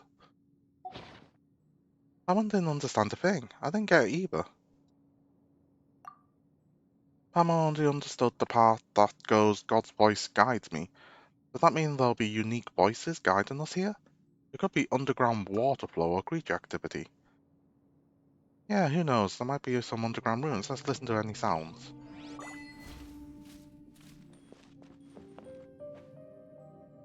Okay, there might be more to the hospital, but I'll do that in my own time, probably.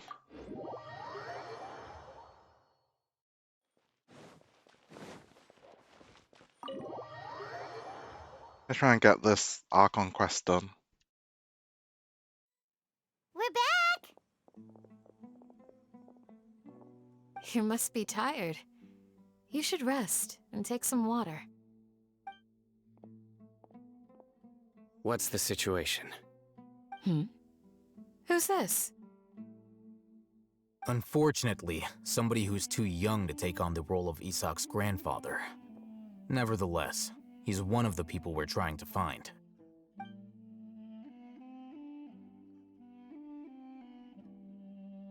So, at one point in time, the abandoned Elazar Hospital served as the Academia's site for extracting divine cant knowledge. Yep, pretty much. Paimon sounds too Must have been cheerful. implemented at some point before we arrived at Aru Village, since divine cant knowledge has been in circulation for a while now. Yet, they fled once we were headed to the village, almost as if they knew we were on their trail. Why is that? Yeah, why is that? We may have a mole in our midst. One of us could be secretly revealing our whereabouts to the Academia. It's Isaac. Huh? Are our friendships that shallow? Looks like none of you have realized wherein lies the issue. Care to share your thoughts? Sino, you're the reason why they can predict our movements. Wait, what's that supposed to mean? Choose your next words very carefully. It is simply a logical inference. I have my reasons. So what you're saying is, Sino's the mole. I mean, he's still wearing his Interesting. Akasha. And here I thought you were the most suspicious one, Alhaitham, since you were always acting alone. I know. You have a point. But I realized something as we were returning from the hospital. Sino isn't like any of us. What are you trying to say? Do you still remember who you are, General Mahamatra? As a Matra, you are no doubt privy to certain kinds of information. Before you can take action against someone, you are required to have all the facts available, including the less than savory details. Simply put, the Academia has traditionally allowed you access to a wealth of sensitive information. Knowing their modus operandi, wouldn't you expect them to take precautions against you? If you want to raise a vicious wolf, you need to make sure that you can avoid its bite. The Academia is monitoring me? It's not that simple. The Academia has eyes all over Sumeru, but they have a special protocol for dealing with you. Every so often comes a Nyagarbaha Day. On this day, the Academia enters new information into the Akasha through knowledge capsules. I remember seeing a thick notebook next to the control panel once. Its contents were all about the General Mahamatra, his activities throughout the day, preferred methods of enacting judgment, everything. You're saying that the Academia entered my information into the Akasha too? But what's the point in doing that? My actions aren't important enough to be added into the Akasha. The Akasha is capable of computation. The Akasha's algorithms are entirely capable of predicting your movements using the data entered. When you would depart, the route you would follow, your destination. It knew all of this. It predicted my every move. The Academia has been watching you longer than you think.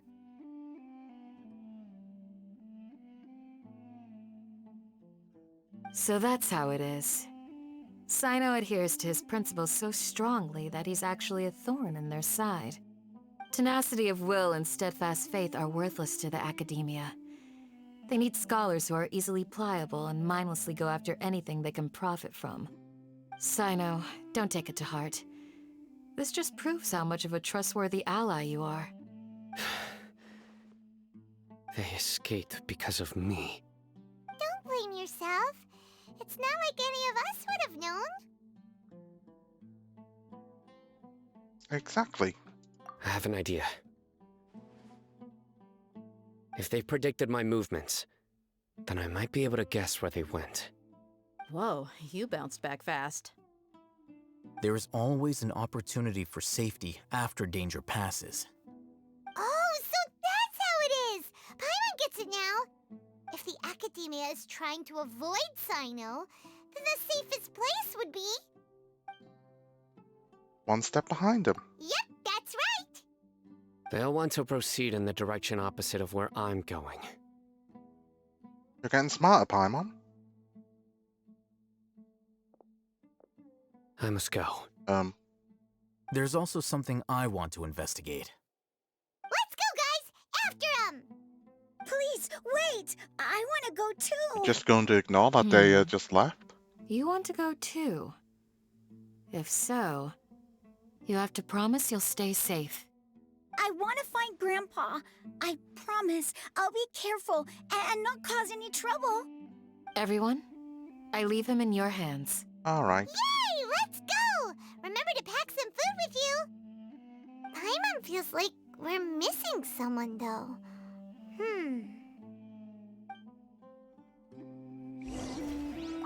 I'll be awaiting your good news.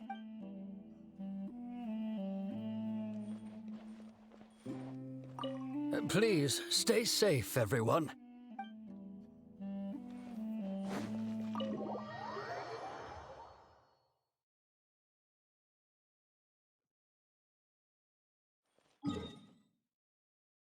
I do go there?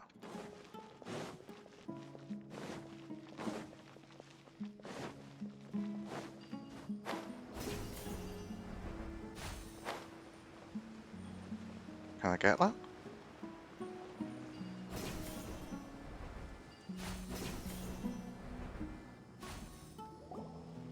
So, where do we go from here? I know, do you remember the route you Yes. took? After leaving the village, we should head straight toward the desert. On the agenda? Oh. I know the desert like the back of my hand. Good up, kid. Is that because you play here a lot? Yep. One time, Grandpa almost got lost in the desert. But I was the one who brought him back. There's something here. What's this? It's buried in the sand. Looks like we'll need to roll up our sleeves and do some work. And Paimon thought running around everywhere was already enough work. Now isn't the time for complaining, Paimon. Okay, so we have to dig it out? Whatever's down there, it looks like it's buried really deep.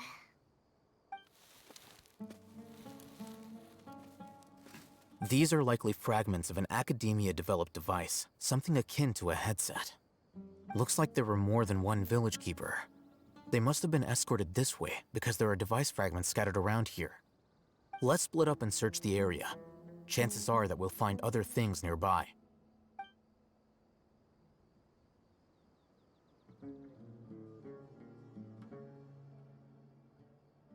Is this what we're searching for? It looks kinda scary. This is definitely a device used to extract divine knowledge. How did it end up buried in the sand? That can't have been part of the plan. They must have been attacked along the way. Wait, what? Grandpa, I hope you're okay. Don't worry, your grandpa's gonna be fine. Razak didn't display any signs of starvation or dehydration, which means that they left fairly recently. We should be able to catch up. One more thing. Given that the device had been entirely covered by sand, I believe the attack must have happened prior to the sandstorm. That's what I thought. I agree. Let's keep going. They can't have gone far.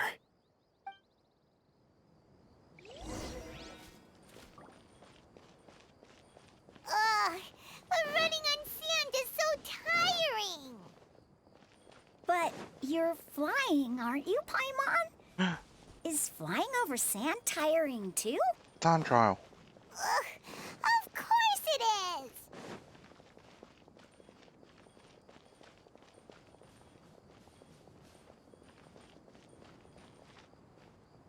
Next up. Voices, over there. It sounds like an argument. Whoa, you have really good ears. Don't get any closer. They'll notice us. Dia's talking with the Eremites? Very interesting. Let's listen in. If you had informed me sooner, there'd be plenty of room for us to... You're one of us. We would never lie. Scholars. You don't know as much as I do. Need me to... I knew it. That's our Dia. Dia? Why would you?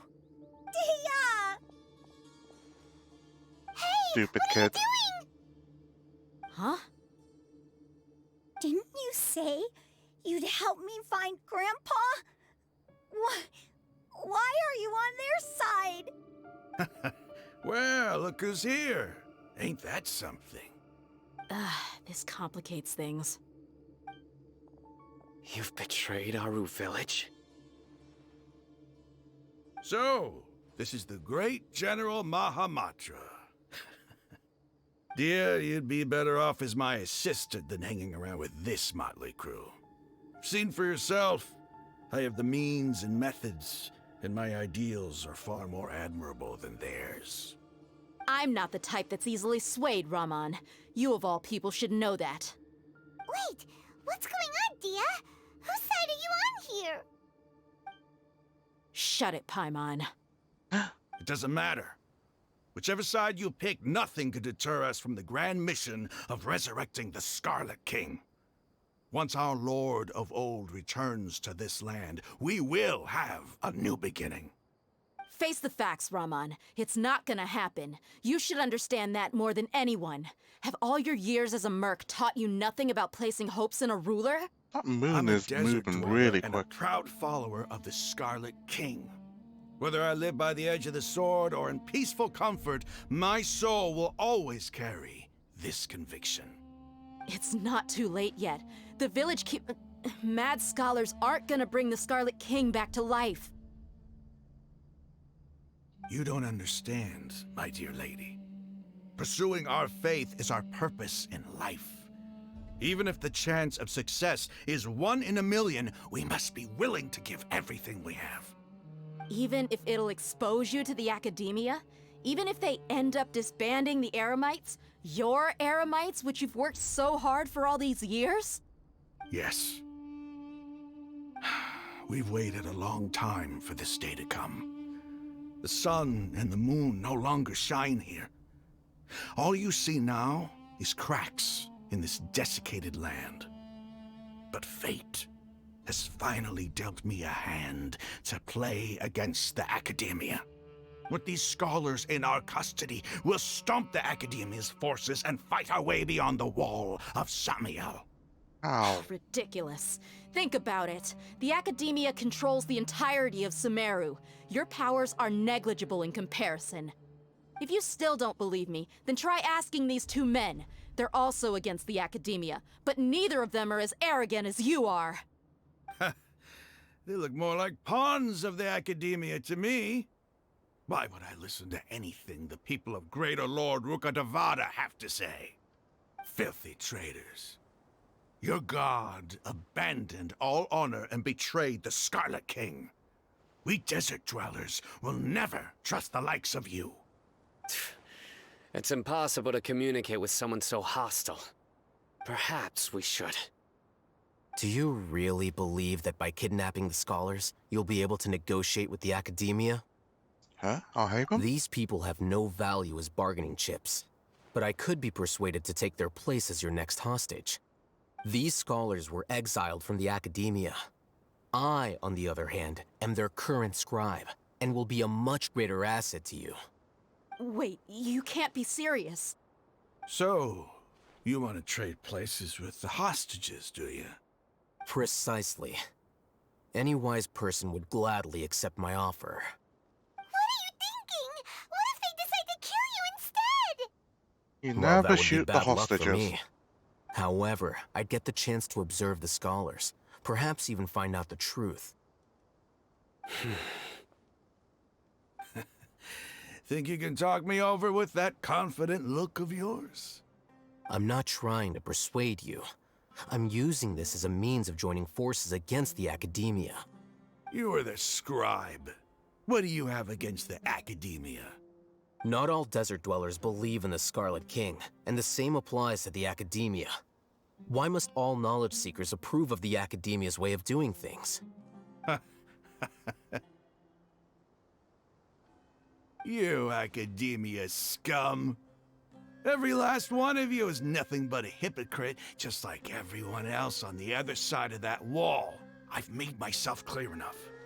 I won't listen to another word from the Dendro Archon's people. Not so fast. I'll hate them. Do you stand by everything you just said? I never make empty promises. You know you're making a dangerous decision, right? I do. Good. Raman, hear me out. These people are my friends. Maybe you can't take the followers of the Dendro Archon at their word, but what about me? Do you trust me? We've known each other for years. Of course I do. In that case, I'm willing to vouch for their honesty with my right arm. Come on, Raman, don't be a coward. If you're serious about taking on the Academia, you need to steel yourself. You can't be afraid. An arm from the Flame Mane. You've piqued my interest. But what if you refuse to oblige? What should I do then? No one's a fool here, Dia. We're mercs. And mercs don't tend to live long unless they have their wits about them. You're not wrong, but this is different. I promised my friends that we'd bring back the village keepers together. Let's do it right here then. Give me your right arm as proof of your resolve. Wait, what? Don't listen to him! He's not even trying to negotiate! He just wants to make things more difficult! That's fine. Are you crazy? We came here to save lives. One arm for that many people is still a pretty good deal, if you ask me. Raman, I'm holding up my end of the deal here. Wait, You really? better not let me down. Sure. Go ahead and cut off her right arm.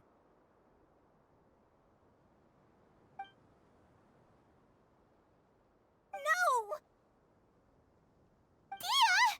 What are you gonna do? Think of something! You don't have to go this far. That's not for you to decide. Do it! Do it. There.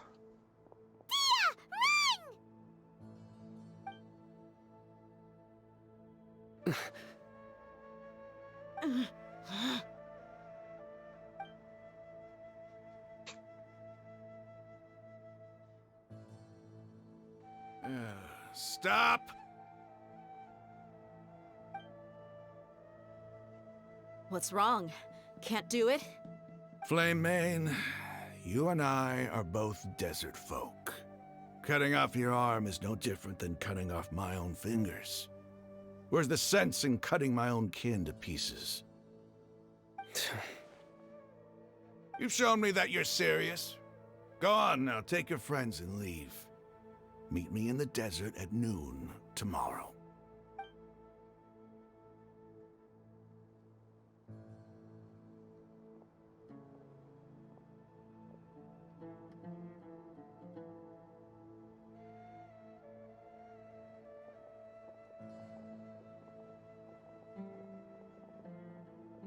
Phew. I was really counting on him not going through with it. Dia!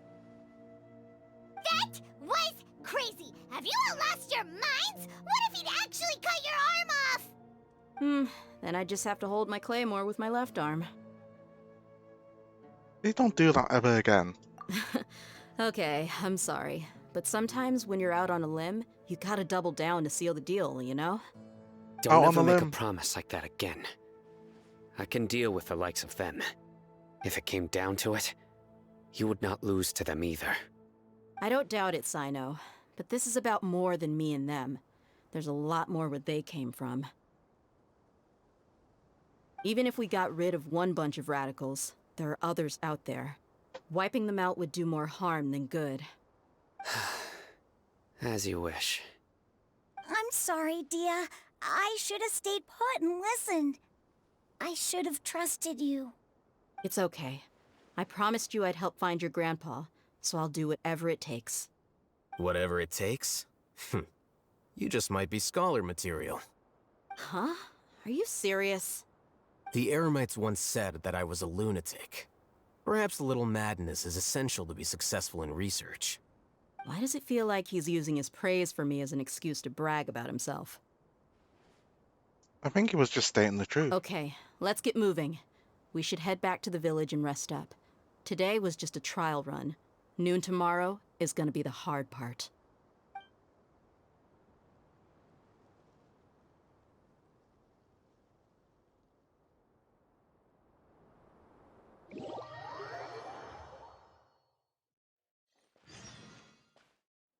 Wait until the following morning.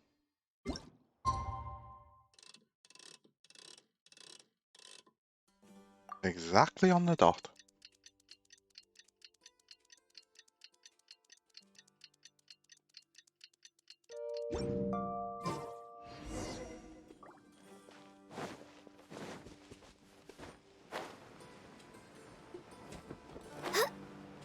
We're way behind schedule.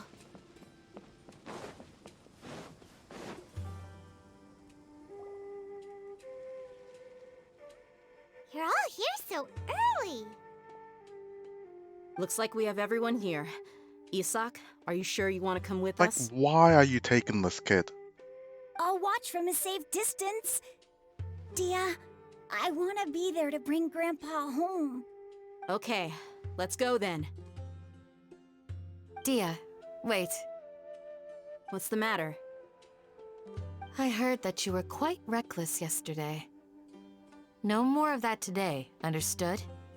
Or I'll be very upset with you. Fine. Fine, I won't get my arm cut off. Such a buzzkill. Oh, I think this one's underground. That's the issue.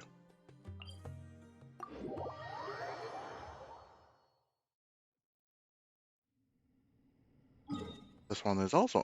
Wait, what? Really?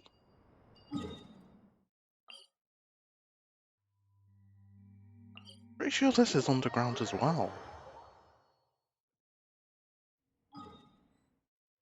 Yeah.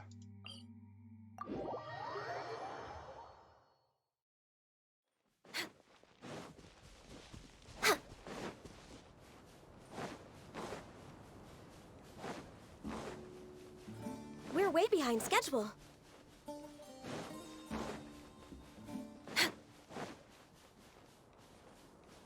So much running. Next on the agenda, we're way behind schedule. Next on the agenda,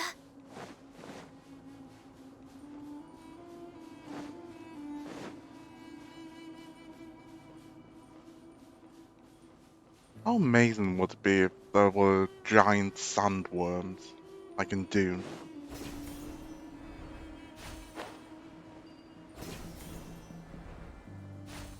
Hopefully this makes it quicker.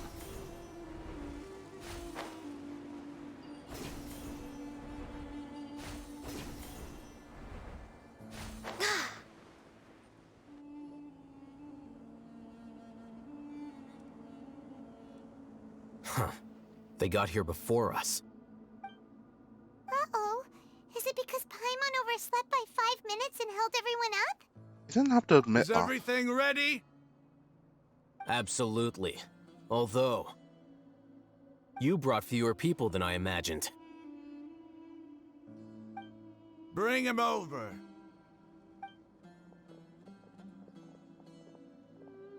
Grandpa! Why is there only one of them? Raman, I've always thought of you as a man of his word. What's this about? It's a one-for-one exchange. Sounds fair, don't you think? And let me put it this way. Agreeing to any kind of deal with the Dendro Archon's people is already a huge compromise on my part. Don't you think you've asked enough?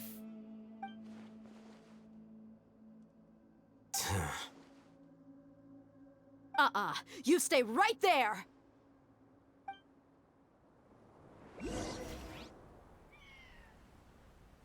Cutscene time?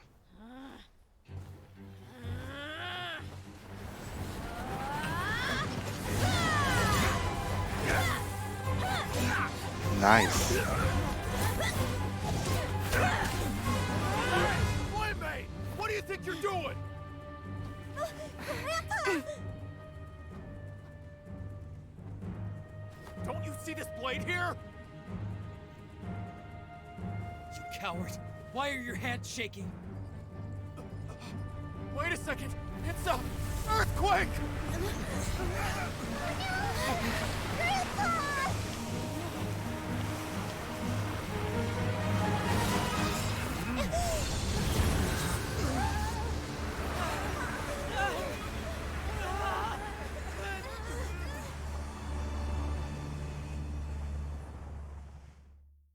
Nice. Paimon's dizzy. Is everyone okay?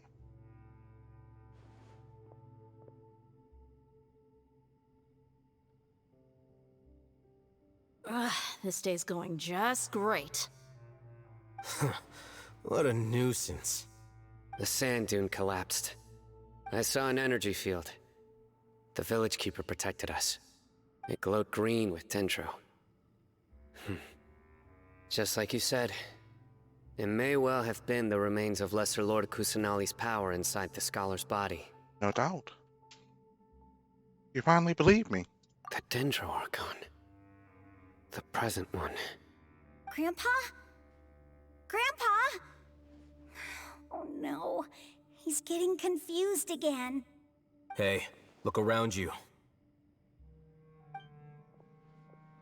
Did there used to be a temple here?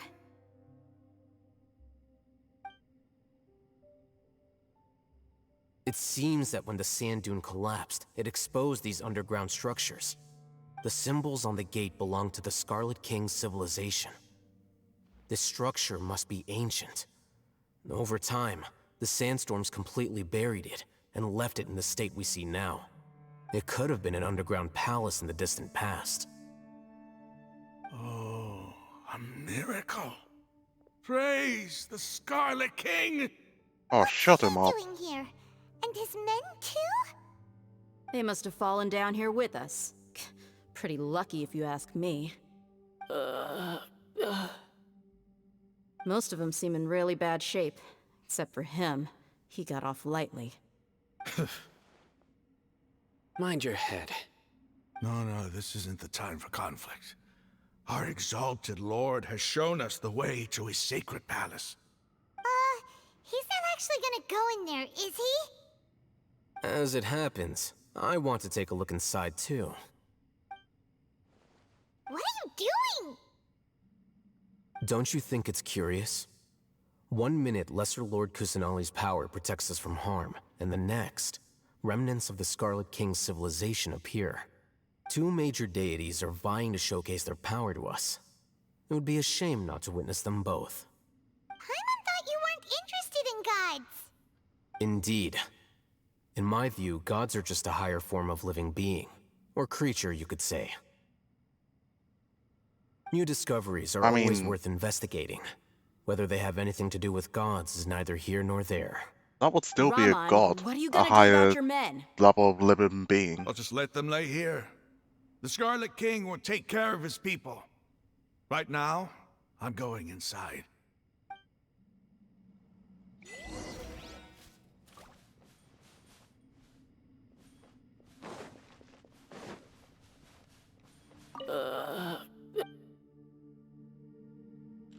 Okay. Grandpa? Grandpa? That's just the same as before. And I got a teleport point somewhere. Where did I get a teleport point? Oh, whatever.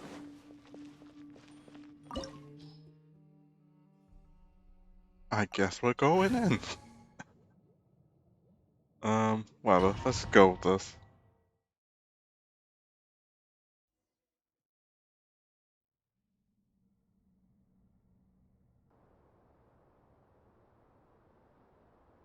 It's full of life here.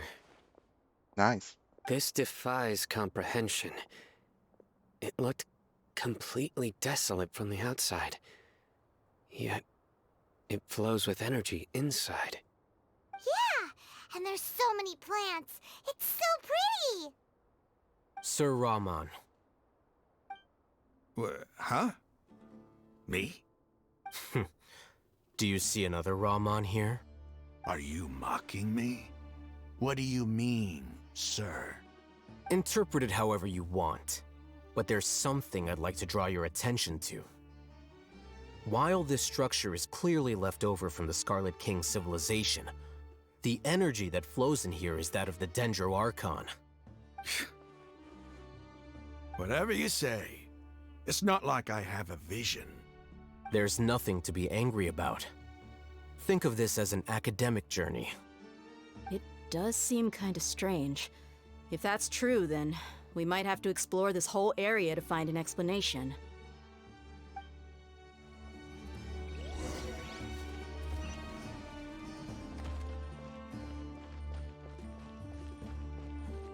What are these?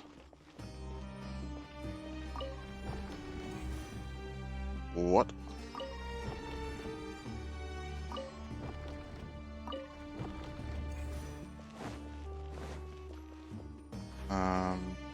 Wait, what?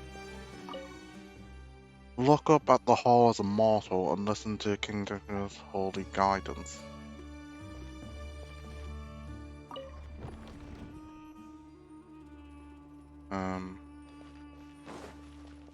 I guess?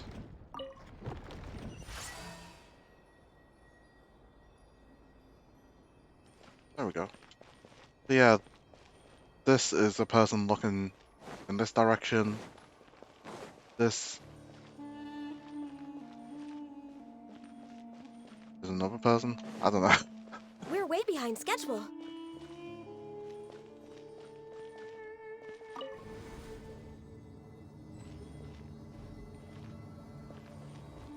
Dot of resurrection. What's that? Since I don't have any Stabilize. healers, I should actually use the shield.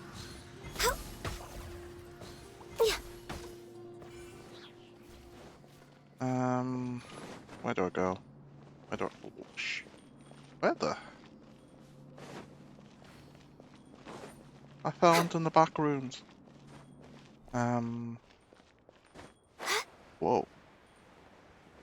The garden, a chest. Like, oh yeah, I can't climb.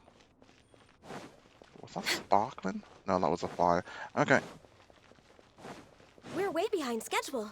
let's just kill these things.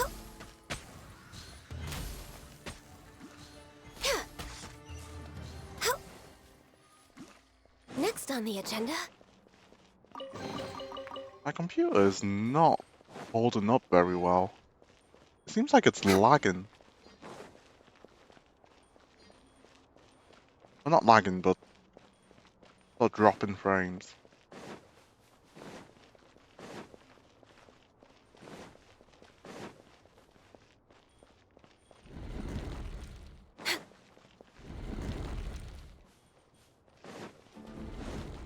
You bait and switch.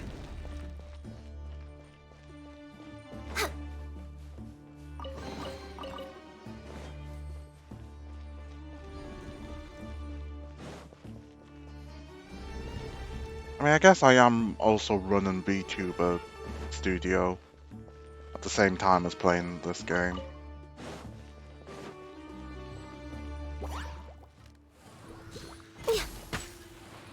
Which is why I'm somewhat worried.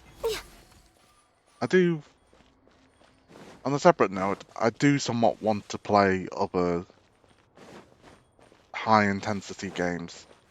And stuff like the new Spider-Man game being released on PC. But probably shouldn't have done that. But yeah, while my computer probably could run it fine. Coming back down. Could probably run it fine just on its own. If I need to run VTuber Studio as well, and also stream, so you run an OBS at the same time, it probably isn't going to work that well, unless I just turn down the graphics settings a lot. Solidify! Born of ice and frost.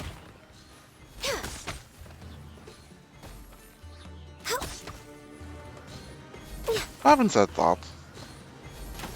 I don't mind playing the more simple indie sort of story games that I've been playing, which are usually not graphic intensive at all. After 6 days infiltrating the temple, I finally understand the priest's parlor tricks. The elevator will descend to the ground, get on top of it before it starts ascending again. Okay, fair enough. I get it.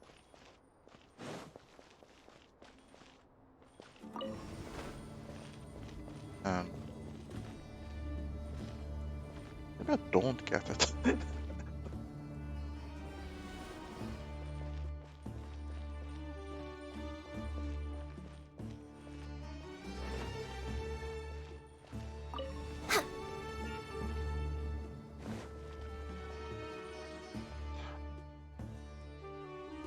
What if I get smushed? We're way behind One schedule. sec. I need to see what happens. Do I die?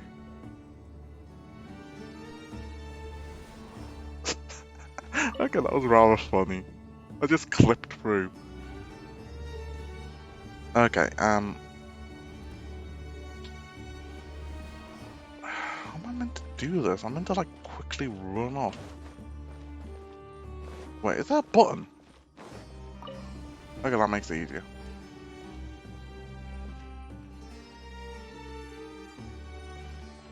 Yeah, and then I press the button. Okay, fair enough.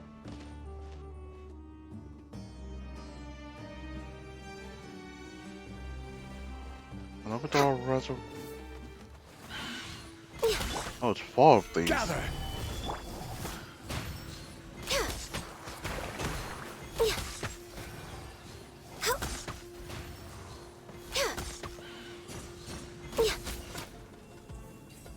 Nice.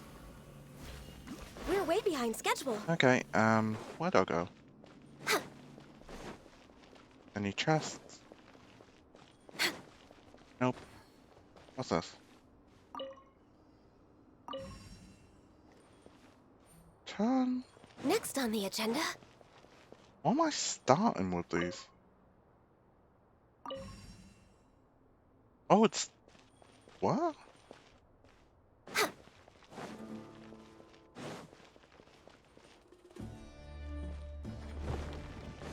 What?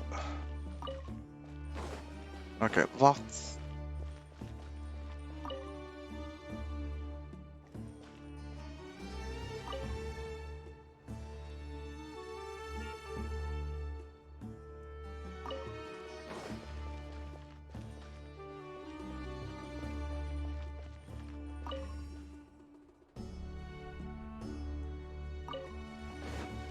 Okay, do I just wait for this to rotate to the correct?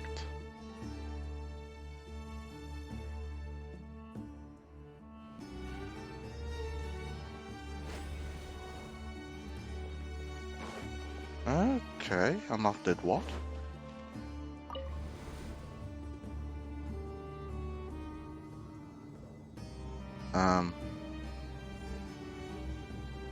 Wait, what? Where am I going?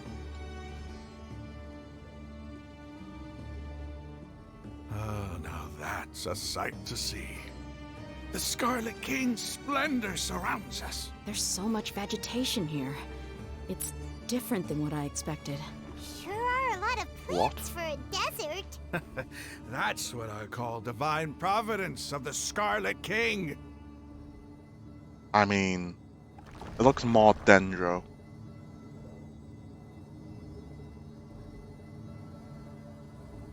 Holy sh... Oh, what do they mean now? Okay, what's this? Shiny. Can't run.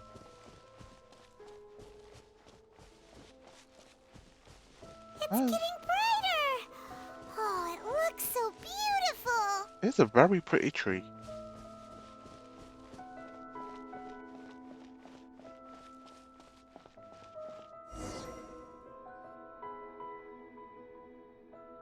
Wait. What's that? It's a tree. Oh, you mean the statue? A load of flowers!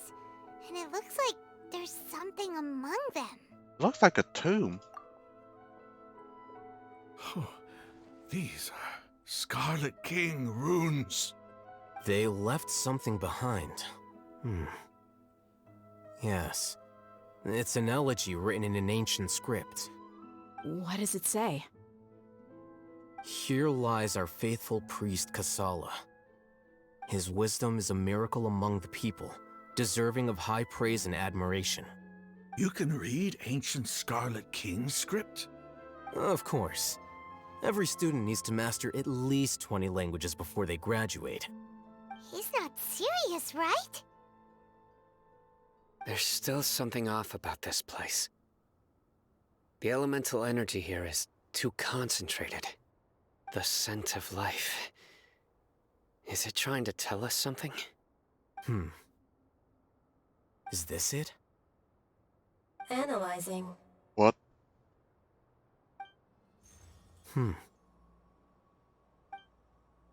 There seems to be a hidden message among these skeletal remains. Excellent. There's a device from the Scarlet King's civilization in this gravesite. I'll transmit the information over and project it for everyone to see. Isn't sharing knowledge against the Academia's rules? Yes. However, under the circumstances, I'd prefer you to see this for yourself. You'll understand after watching it.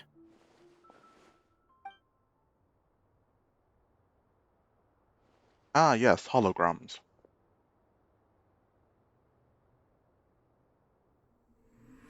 Civilization is born of knowledge, but so too can knowledge be its demise.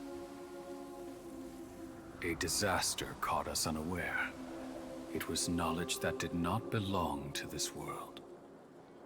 The Scarlet King brought this forbidden knowledge into our world, and it quickly spread like a plague. People's minds were filled with crazed whispers, Dark gray scales spread across their bodies. Even the land was stripped of its vigor. Only a desperate, deathly silence remained.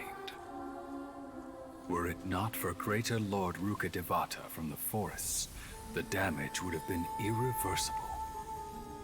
She She's summoned cute. the priests to build temples and infused into them the divine power of life. The disaster was miraculously tempered, and the embers of our civilization were preserved in Aru village. Alas, the miracle could not last. As long as forbidden knowledge continued to exist, it would forever blight this world. In the end, the proud king of the desert, my eternal lord, chose to sacrifice himself. I have spent my whole life since guarding one of these many temples. But now, my duty is coming to an end. As I close my eyes for the final time, the sight of that noble deity will appear in my vision once more. In helping the Scarlet King to eradicate forbidden knowledge, she exhausted her strength, and her form became that of a small child. How strange. Now that I think of her, I no longer have any fear of death, for I sense that the spirit of life will abide with me during my eternal sleep. Children of the desert, cling no longer to past grievances, but hold tight to the memory of this act of benevolence. What? What was that? The priest's memories. No, impossible. Greater Lord Rukkhadevata. So the former Dendro Archon and the Scarlet King were never enemies at all. But this doesn't make any sense. The Dendro Archon's followers, they're clearly... Was that the former Dendro Archon? She became so tiny in the end. So, does that mean the Greater Lord and the Lesser Lord, they are the same people? It's the same person. She's just reborn into a new body. Two deities never You might be blah, blah, blah. distrustful of the Akasha, but Can't there's read no that quick. reason for you to doubt the Scarlet King's technology. You've just witnessed his priest's last words. I've never heard about any of this before. The surviving followers of the Scarlet King all gathered in Aru village. Our god did not make mistakes. We refused to believe any of the rumors. The Scarlet King's death, the all but total annihilation of our civilization, it was all Greater Lord Rukkhadevata's doing. We saw her as nothing more than a traitor, who stabbed us in the back in our moment of crisis.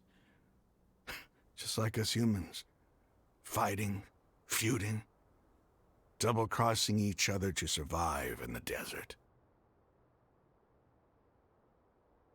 You Random were zoom in. blinded by your prejudice.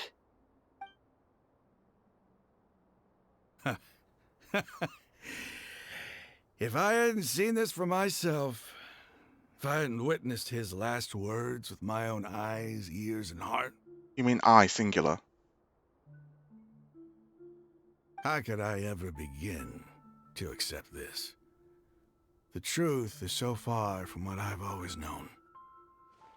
Am I really supposed to believe that after all these years, all this time seeking revenge, suddenly now my enemy is my savior? Raman, that's enough.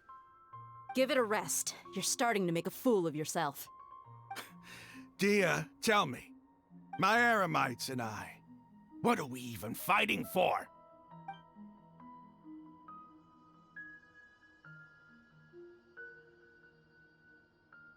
Hey, how you doing? I'll live. Thanks. I I'm should probably remembering go. the story of the Can't just god stay here forever. goddess What's of your next salt. move gonna be? Oh, I know what you're going to ask. I feel deeply ashamed of everything I've done. You'll get everything you're asking for. But please, give me some time.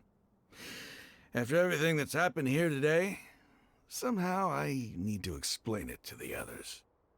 It's not gonna be easy. Well, I guess that's for me to deal with.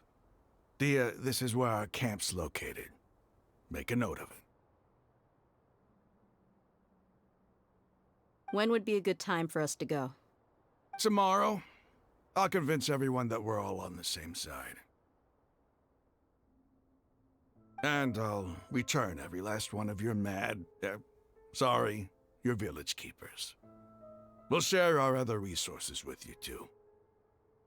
Well, this ended nicely. You seem to finally understand that our true enemy is the sages. Yes. The gods never gave up on anyone. It's the people responsible for all this that need to face the consequences of their actions.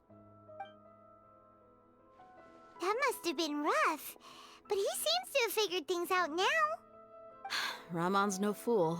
Being the leader of your own faction in the desert is no easy feat. It's too bad he was held back by his belief in the Scarlet King.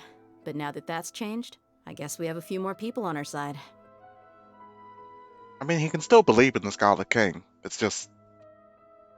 this is a The turn for the better. outcome, at least, is favorable. We should get going too. Let's head back. It's just the Scarlet King made a mistake. Nice, long sleep. We'll need all our energy tomorrow. But I did mention, like, why would you follow a king that's linked with insanity? We're leaving! Stop yelling.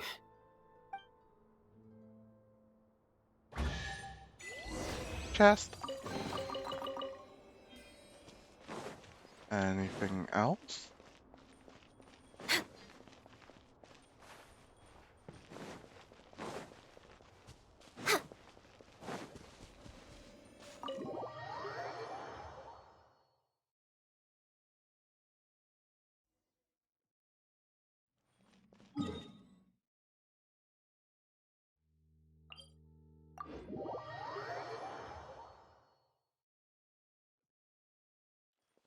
How much more of this is there?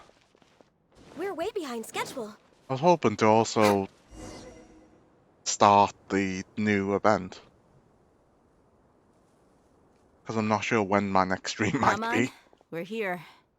Everything's been arranged. Someone will bring the village keepers back to Aru village shortly. I guess all I can say now is thanks for agreeing to help.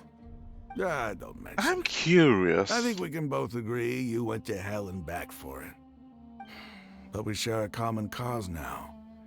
From here on out, It might just be in movies Where are and the TV shows, but usually in I'll bring situations you to like them. this, if it's only Follow the me. leader that's seen something that completely contradicts their belief, trying to convince So these are the people who kidnapped the village keepers. the rest of your followers that, oh, these no, it's bad the guys scribe. aren't actually that There's bad. no need to yell. Doesn't No one can help usually you now. end that well, because there's usually people within your group which are even more fanatical than you, than the That's leader. right. And it's at situations like that that they end up grabbing for General power. Mahamatra? No, no. Make it quick, please. Swift and painless. Whoa. Oh, hi, Quicksty. Eyes on Sino, they turned How are pale you? like they've seen a ghost. You should have known that I would be coming for Oh, congrats for pulling Sinnoh. Wait, we were just following orders. You know what I'm talking about, right? There's no way we could have done all this by ourselves. No, not Sino. He's gonna tear us limb from limb. I could do Sino. worse. Please have mercy. Start talking. Yeah, Otherwise, what? I'll have I'm not to too resort interested to in Sino, to be honest. other I was more methods. interested in getting So, Venti. Your superiors have kept you quite busy recently. Why? What are they trying to accomplish? They, wanted to extract canned And your knowledge. AR9? Don't play dumb. Did you only recently You start? know what I'm really asking. They extract divine canned knowledge. Then what? I really don't know how to explain it. Well, you better start talking or you'll be sorry! You don't want to make things any more difficult for yourself, do ya? May I ask them a question? Be my guest. The sages are trying to create a new god, aren't they? Huh? That sure didn't sound like a fancy metaphor or anything. You're serious, aren't you? How did you know? There's no use hiding it now. Yes, you're right. The Academia is working on an important and potentially world-changing project. They are creating a new god. A god that will belong to them and to the people of Sumeru. It may seem as if Sumeru's academics are thriving, but ever since the death of Greater Lord Rukkhadevata, scholarly breakthroughs have been few and far between. The withering of Irminsul has been getting worse recently. The sages have tried everything they could think of, but nothing's worked. I'm always hearing them say things like, if only Greater Lord Rukkhadevata was still with us. Continue. And then, someone from the Fatui showed up. Well, I hope you're him enjoying the the game, doctor. Quaxy. He brought I remember when I gnosis and said he was wanted to borrow new the at the Academia's game research quite a facilities. long time ago. The doctor was previously expelled from the Academia. At first, It's fun the sages discovering looked new down at him in things and disdain. exploring But when everything. he said those words, everyone's expression changed. I'm happy that you He like asked them, Sino. do you wish to create Whatever a his name god? is again, sorry. This is what the arrogant ignorance at the extreme end of academia looks like. First, the Academia spent a long time constructing a divine vessel, which was based on an exquisite humanoid puppet. After that, they harvested dreams via the Zeb-Zerus Festival Samsara, maximizing the Akasha's output. With the doctor's help, and the Akasha now functioning at maximum efficiency, they were able to use it to extract the power from the Gnosis and convert it into a divine core. Next, they decided that their new god needed to possess divine wisdom. For that to happen, they needed a huge quantity They're of quite willing to divine canned divulge knowledge. everything. It adds up. But how do you determine whether the knowledge extracted is of divine origin? Call it an educated guess? The Academia has been trying to figure out the exact source of the Scholar's madness for centuries, but to no avail. Nobody can explain the cause of this phenomenon. Surely you can see what that implies, Scribe Al-Haytham. If it's knowledge no mortal can comprehend, then it must be something only gods are able to decipher. In other words, it's the source of the God of Wisdom's omniscience and omnipotence.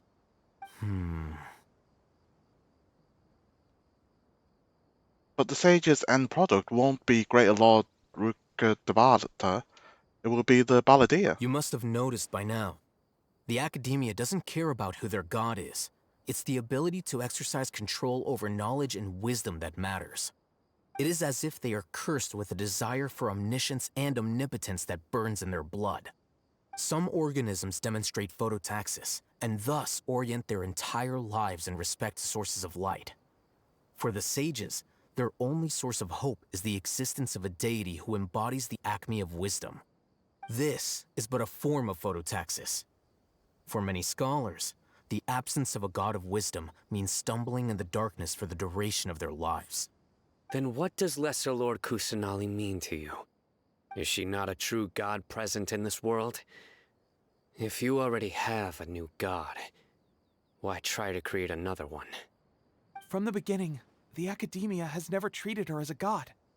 But when the why? Academia first discovered Lesser Lord Kusanali, the newborn god of wisdom, the sages hoped that she would be as wise as Greater Lord Rukkhadevata. But upon evaluation, they found that at the time she possessed no more intelligence than any ordinary human child. The sages never had a ruder awakening. This forced them to accept that Greater Lord Rukkhadevata had indeed passed away. Not to mention that Lesser Lord Kusanali's Gnosis had been used to power the Akasha this entire time. By herself, she has neither an Archon's raw power, nor the spectacular insight expected of a god of wisdom. Slowly but surely, people began to forget about her existence. So, This is the path the sages have chosen. Even now, they still refuse to acknowledge Lesser Lord Kusanali. I never imagined a god could be subjected to such cruelty. Alright, let's try to keep our cool. If everyone's in a bad mood, then let's change up our scenery. Raman, give me a few men to help us escort the village keepers back to the village. And these 2 scholars, they're coming too. Where are we going? Sure, as you wish. Let us go. Whoops.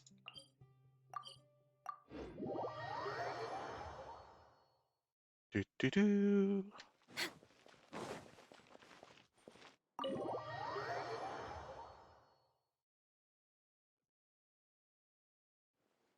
The village keepers you found have all been returned to their homes. Nice. And each one has a dedicated caregiver to look after them. The 2 new scholars are being kept under close supervision, too. Really great work, everyone. The atmosphere is so heavy.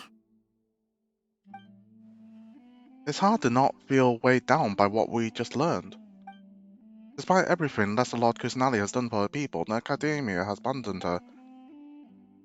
Even though she's protected, I've never realized there was a blah. Say something! Stop spacing out! Come on, is there nothing left to talk about? Yeah, I really should turn the In that autoplay case, off. let's all get some water and try to think about something else.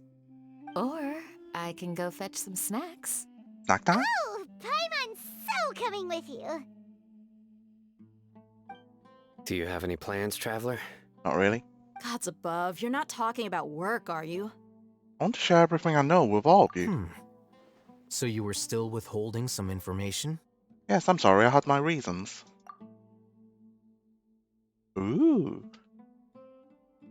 Ah. Sugoi desu ne?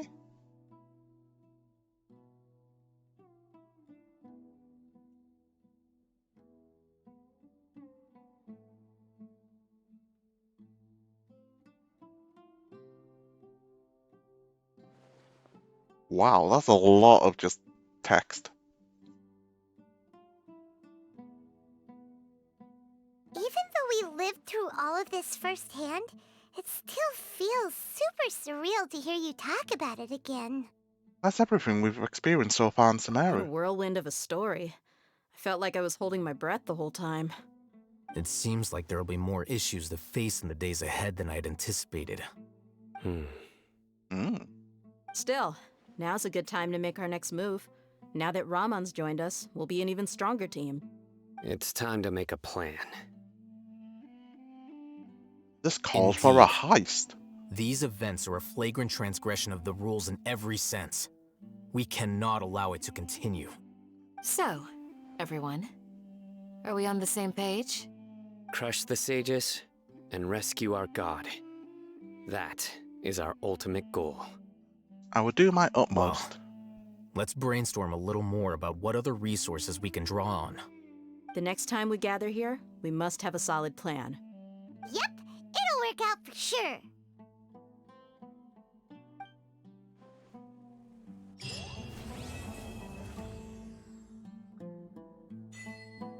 And that's that. Nice. Let's chat to everyone. You must let me know if there's anything I can do to help. Though I cannot leave Aru Village, I can't help but feel stirred when I see the looks in your eyes. I've never felt as roused as this when fighting alone in the past. I suppose this must be the power of camaraderie.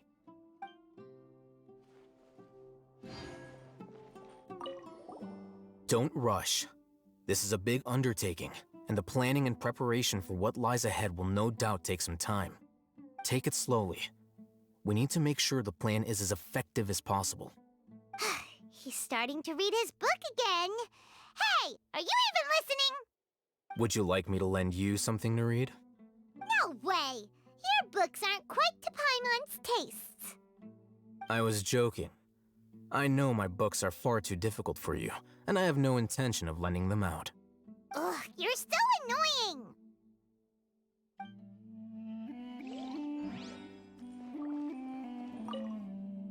In the past, I never imagined that even the gods could suffer from hardship. If we can find a way to change all of this, will this nation become a better place? The past few days have been some of the most challenging work I've ever taken on, and none of it'll earn me a single mora. I can't believe it. You almost lost an arm. Look on the bright side, Dia. Maybe we'll get a huge reward after this is all over. You've got a point. Hey, what would you do if you woke up tomorrow with more money than you could ever spend? Paimon would buy boatloads of tasty snacks. That's it?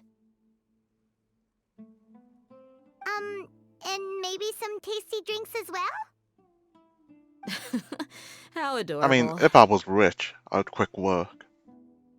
Well, here's to all our indulgent I'll fantasies. be going on holiday If there's somewhere. a chance they can come true, I'll give it my best shot.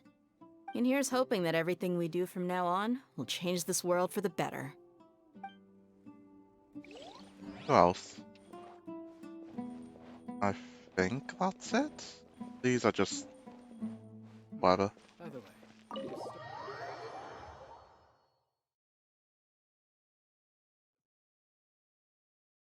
Okay, I think we have a bit of time. Where is Lumine?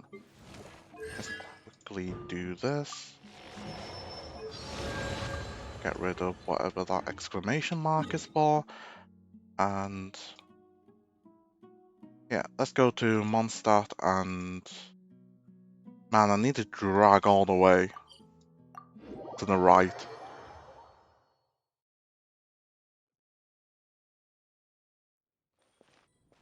What's this?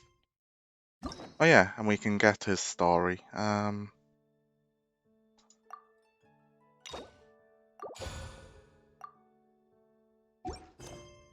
Nice. Well, let's do this. So yeah, I did inadvertently start this quest by talking to Catherine in Mondstadt without realising that was the starting point. And just so we're all caught up, basically Kaya came along, mentioned that we received, well not we, but Jean received a letter from Varka, and whatever his expedition went somewhere. I can't remember where they went to, but yeah, they received a letter, and they're going to read out the letter, and that's why we're going to the headquarters now.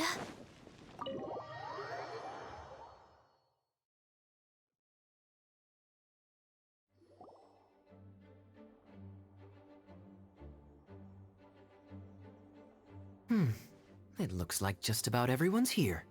Hey there, cutie. Paimon. Cutie. I didn't know you two would be coming. So you heard about the letter? God, the way she speaks. Kaya near the Adventurers Guild. It makes me feel things. Oh, wow. Paimon's never seen so many people in the main hall at once before. Oh, Paimon's getting kinda nervous now. Don't get too carried away, alright? If I know the Grand Master, the fact that he has the time to be writing letters means it's probably nothing serious. It certainly won't be bad news. Kaya's exaggerating a little, but otherwise I agree. After all, Mika's not the kind of person who'd be able to keep it hidden if something were the matter. The truth would be written all over his face. Mika, the singer? Mika, who's that? Over there, look. The kid standing next to Jean in front of the staircase? He used to be a land surveyor in Eula's team. He's very talented in what he does, and a very reliable person. When the expedition team set out, the Grand Master appointed him to be the core member of the frontline team. He's the one that brought back the letter. Please, may I have your attention, everyone? Now that we're all here, let's begin reading out the letter from the Grand Master. Mika, please, go ahead. Why does Mika look like a character from like Kingdom Hearts? Right. Hello? everybody. I am Mika, surveyor of the Reconnaissance Company. Recently, I have been taking part in an assignment with the expedition team.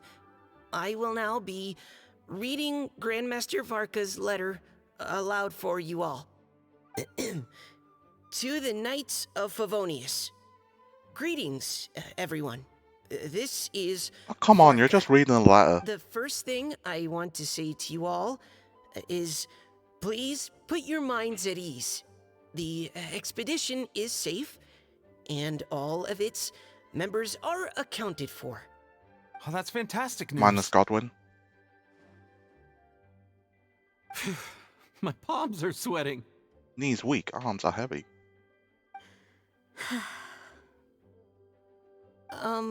May I continue? Go ahead, Mika. All right. His hair moves. Now that your fears are allayed, I trust you'll be ready to listen to the rest of my letter. I'm writing to you from the northernmost reaches of Tevat by the light of a stove. The expedition forces are stationed here while we restock. I once told you that the purpose of this expedition was related to a dangerous secret from days long past. I am still unable to disclose more than this, but suffice to say that you needn't worry about how our mission is progressing. In the past couple of months, we received an unexpected visitor. Oh? The Fatui Harbinger known as the Captain. The Captain? That's the one with no I am face. fully aware of the Fatui's outrageous actions in Mondstadt in recent history. Nevertheless, the Captain was not hostile towards us on this occasion. Open parenthesis. I rather suspect that's because this time, Snezhnaya and we are in the same boat. Close parenthesis. The man hides everything under the mask he wears, so no one can know his past or his origins. However, one thing is for sure. He is as hard as iron for having the courage to challenge gods as an ordinary mortal. I don't doubt that he could even take out a ruin guard by stabbing it in its big, glowing eye with one of Klee's crayons. Open parenthesis, don't get any ideas. Close parenthesis. Our scouts have confirmed that the Captain received orders to head for Natlan 3 days ago. We'll be able to sleep much better now That's that the we Pyro don't need to worry about Archon him country. anymore. I will admit that some of his actions have helped us, but even then, he owed us at least that much. This year's Weinlese Fest must be kicking off in Mondstadt any day now. The what fest? What a great pity that this year, once again, we will be unable to spend the festival together. Everyone here is always thinking back fondly upon the fine wines of Genshin has been Mondstadt, out for 2 years now. as well as the happy So, times we have spent has it been with canonically each 2 and years every one of you.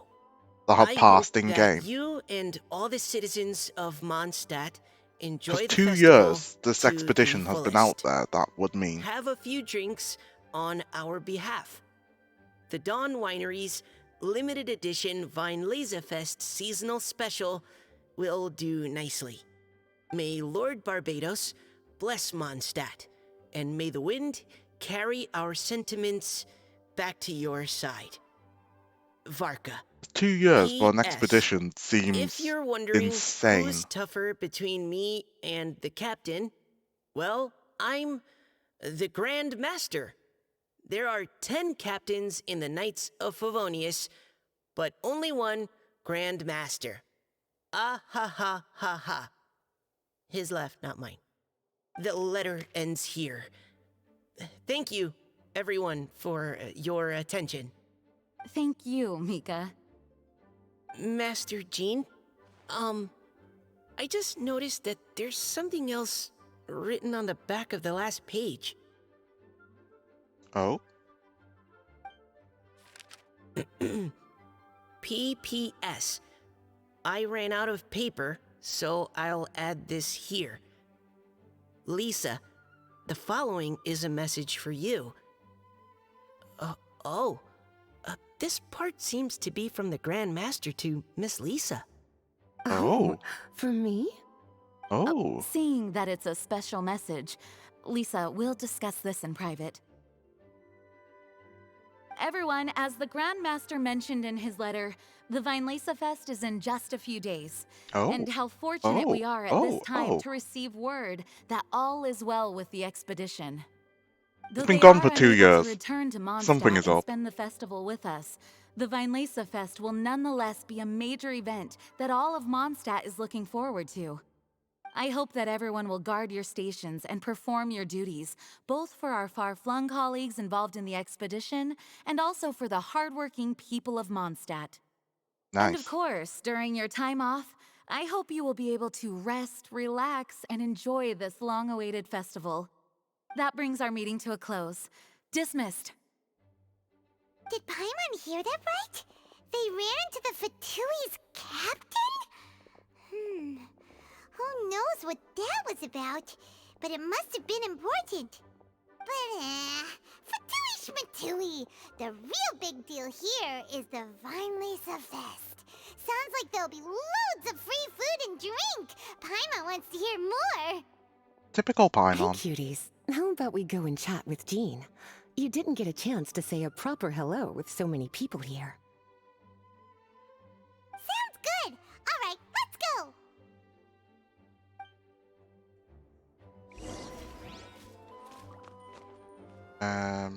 Let's chat. Hi there. You must be looking for Captain Kaya? Actually, Please, don't mind me. I was looking for you.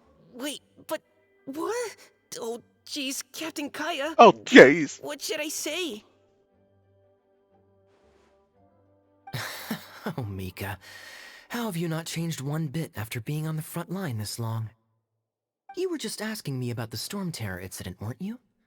Well, allow me to introduce you to the legendary Honorary Knight. That's right, and also the legendary Paimon! Hi there. You guys are so strong. I'm in awe. I have to go and report in with Captain Eula now. Oh yeah, Please Eula excuse me. wasn't here. I don't think I saw Eula. Or Amber.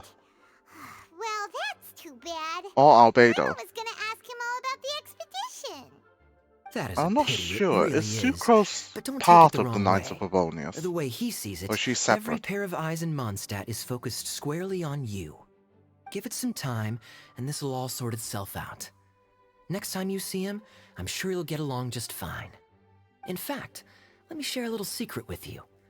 Try talking to him about exploring the wild. You'll win his trust in no time. Nice. Is he gone? Can you believe the expedition party ran into the captain of the Fatui? What's there to be afraid of? The Grand Master is there. What? Wait, forget that. You shouldn't be worrying about the expedition when you've got the Knights of Favonius Charity fundraising fundraising booth that you're booth. supposed to be. Actually,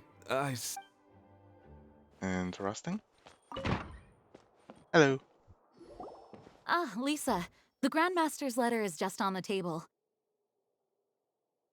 Traveler, Paimon, it's been a long time. Apologies, I didn't get the chance to talk with you during the meeting just now. Where's Amber?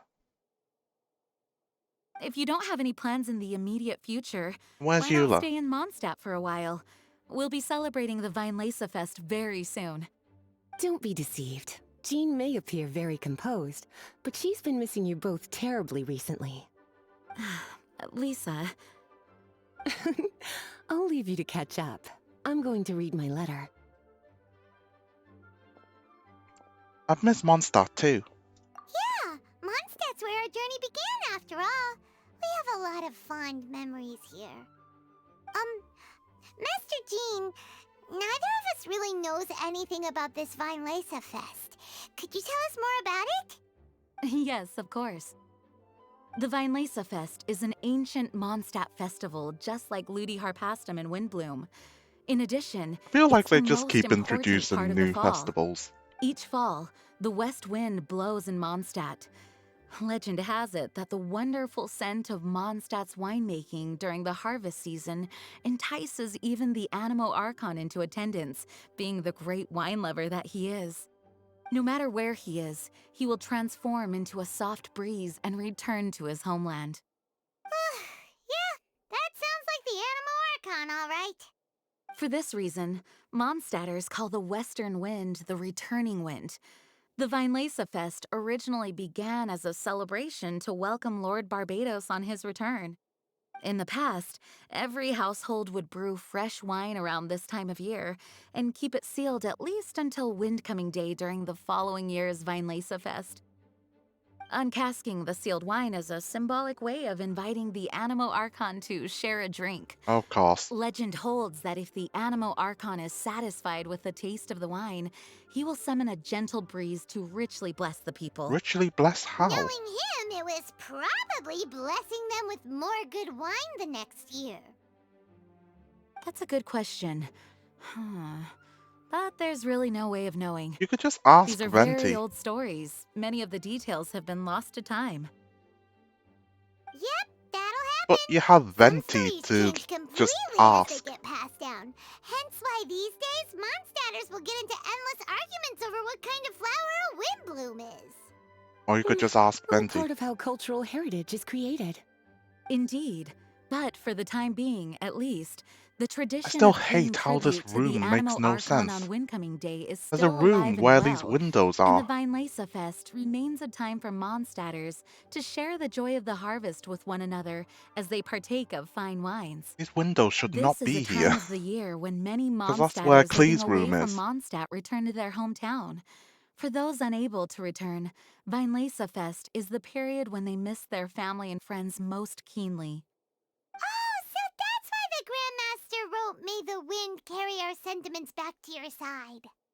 For this year, we've joined forces with the Church of Favonius and the Adventurers Guild to host a celebration on the Oh, banks nice. of Cider Lake, just outside of Springvale. There will also be a traditional wine market during the festival period. Wine market? Well, originally, it was simply a place where winemakers and farmers would come to trade in raw ingredients for winemaking. These days, it is a much grander affair. Not only will you find a range of choice wines, but seasonal fruit beverages and food items for everyone to enjoy too. Interesting. A lot of people also sell secondhand goods and handicrafts at the market. The Knights of Favonius plan to use this as an opportunity to do some fundraising for needy Suddenly children night. and elderly people in the city. Wow, sounds pretty cool. If you have the time, I encourage you to take a look around. I hope you'll find it a worthwhile experience. Now, Lisa, what was the Grand Master's message to you about? I was just about to bring that up. The Grand Master says he wants me to handle something for him. Something to do with Razor's past. Razor's past? Razor told us that he was raised by a pack of wolves in Wolvendom. Unknown Razor? He never knew his parents. In his own words, the wolf pack is his lupical, which means family. Yes, that was as much as I knew as well. But in his letter, the Grand Master says that in the cabinet above the third bookshelf, to the right of the grandfather clock in Jean's office, there's a wooden box containing some items that Razor's parents left for him. He says it's time to give the box to Razor. Oh. Does this mean the Grand Master knew Razor's parents? It would seem so. The Grand Master didn't simply run into Razor one day in Wolvendom and teach him how to use a sword. No, the connection between them goes back much further. Wow. Well, come on, let's go find Razor. He'll be pretty excited to find out something about his true parents. Would he, though? Paimon, wait. Oh, cutie. Nothing escapes your eyes, does it? For the child who never met their biological parents, this kind of conversation is always a difficult one, even for the most well-adjusted. By contrast, Razor grew up in Wolvendom and has had very limited contact with human society. Who knows whether he's ready for this or not? I'm sure the Grand Master will have given due consideration to Razor's circumstances. Perhaps he felt that now would be the most appropriate time. That's a good point.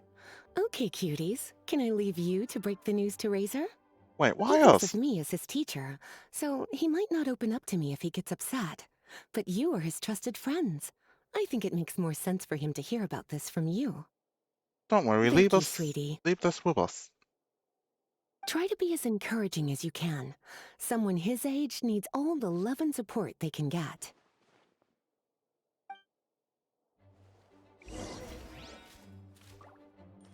Is there something else you would like to discuss? It was good of Mika to bring the letter back all this way. Knowing that everyone is safe and sound is the best encouragement I could ask for. Still, I hadn't counted on the captain making an appearance. The Grand Master has a rather unconventional way of describing things. But even then, I've never heard him give such high recognition to anyone before. If you ever encounter the captain on your own journey, be on your guard. He is not someone to be underestimated. Is there something else you would like to discuss? Mika tells me that rather than rejoining the expedition party, Grandmaster told him to return to his post in Eula's reconnaissance company after delivering the letter. Land surveyors are usually situated in the vanguard of an army on the move, and are tasked with exploring previously uncharted territory. It looks like the expedition must have entered into a much less intense phase. Have you had the chance to speak with Mika yet? When he's with people he hasn't met before, he tenses up and stands bolt upright. I really wish he had a little more self-confidence. Is there something else you would like to discuss? There is still some preparation to do, but actually, while we're on the topic, I have an assignment I'd like to give you. Namely, enjoy the festival to the fullest. Any objections? Is there something else you would like to discuss? Goodbye. I wish you a... And Lisa? As his teacher, I have a duty to give him the best I Go think- on now, cuties. I'll leave Yeah, I think that's the same. But yeah, like, the windows, there. But there's a room right here. And before you say, oh, that must mean this room stops here or something, and then there's a gap before room starts here. If you have a look outside the building, Razor's usually around Wolvendom, right? How do you think he'll react after hearing about this? yeah. No such thing.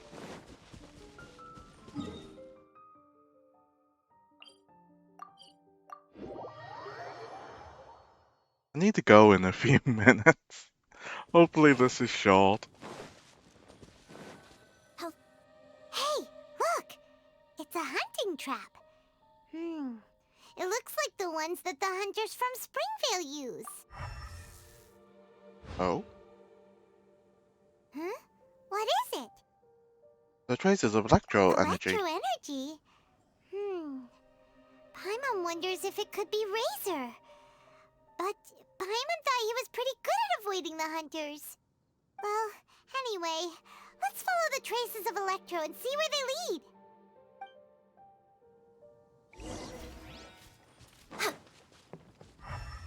Look! There's another trap up ahead! Can you feel that electro-energy too? I was wondering if it would actually trap us. The electro traces lead deep into Wolvendom. Let's keep going.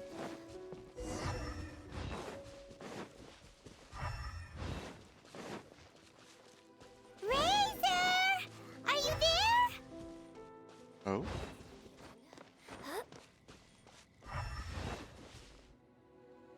All right. The last trap has been set. Razor, thanks for coming with me all this way. Oh, Draft. It's okay. He My honors legs are that. strong. What is it, Razor? It smells familiar. Friend, from far away. Razor! Oh, and hunting together? Yes, it's almost harvest season, and the boars are venturing into the towns and wineries looking for food. They're trampling crops and destroying the vineyards. Someone could get seriously hurt. The Knights of Favonius came to us asking for help, keeping the boars a safe distance away from the population.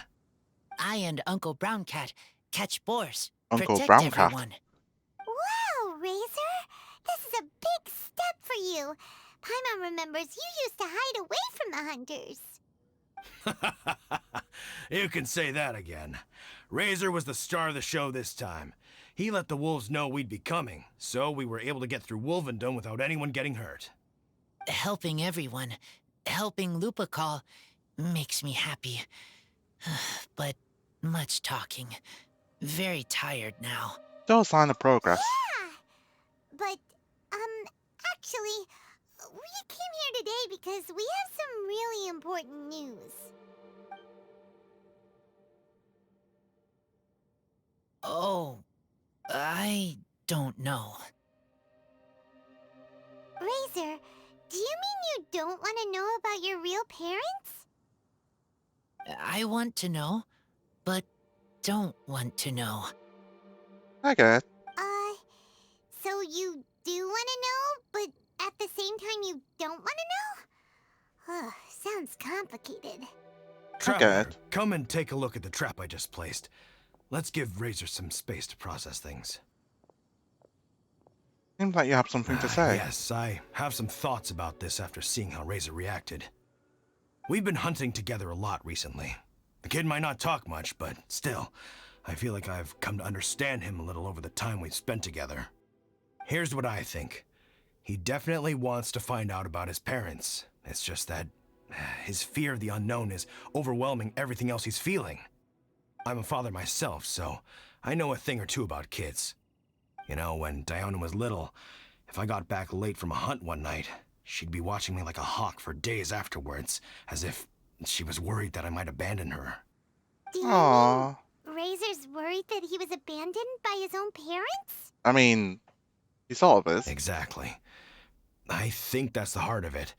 And if it turns out they did, well, I don't think there's anything we could say to console him. That's not my only concern, though. Razor is developing at his own pace. There are lots of issues that can't be solved all in one go, but he's making progress. Maybe one step at a time. You should have But now this thing with his parents is added into the mix. It might push him to want to figure out once and for all where he comes from and where he's going. Sorry, maybe you should have looked at what the parents left him first. Maybe all mature adults. Because if it's only going to be bad news that upsets him and Master Jean had a different view. She and said makes it's him more worse, about trusting then other people and in your own although instincts. it might be a bad idea to keep it from him, it's probably a good thing. I have to face this sooner or later. Gotcha. Well, knowing that he's got a friend like you to rely on makes me feel much better about this whole thing. Come on, how about this? Okay, got it. Right, let's head back. We don't want to keep him waiting.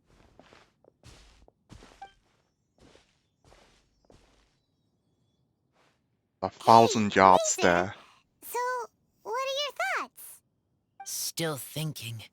My heart, it feels strange. Like being stabbed by a wolf hook. What do you think of Varka? Varka? Tall, very strong, likes to laugh. And do you trust Varka? Yes, trust. He's very good to me. Give me a name. Teach me to fight. But now, busy with important work. I miss him. Oh. No, Razor. Varka used up all the paper writing this letter, but he still made sure he found room on the back to add a note for Lisa. He specifically told her to give you the things that your parents left for you.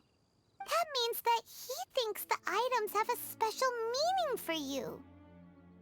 But more importantly than that, whatever happens, the Traveler, Paimon, Lisa, and all your other friends will always be here for you. Ah, don't worry, everything will be That's fine. right. And old Uncle Brown Cat's here to support you as well. Okay, thank you. I decide I want to go with you. To see teacher. That's the spirit, kiddo. Well, you folks better be heading off then. I'm just about finished here, so I'll be heading home very shortly myself. I'd better try and get plenty of father-daughter time in before the Vine Laser Fest starts. Bye, Draf. See you again next time. And he was never seen again.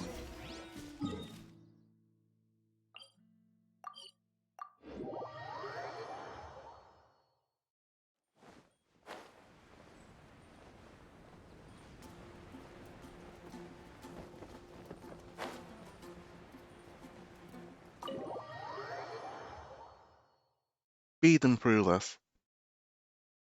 We're way behind schedule. Lisa, we brought Razor. Hello, teacher. I'm here to see the box. Ah, my little wolf cub's in a good mood. I'm assuming they've discussed the whole story with you already?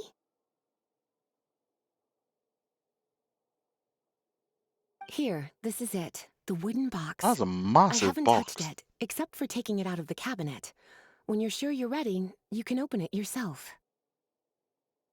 Yes, I am sure.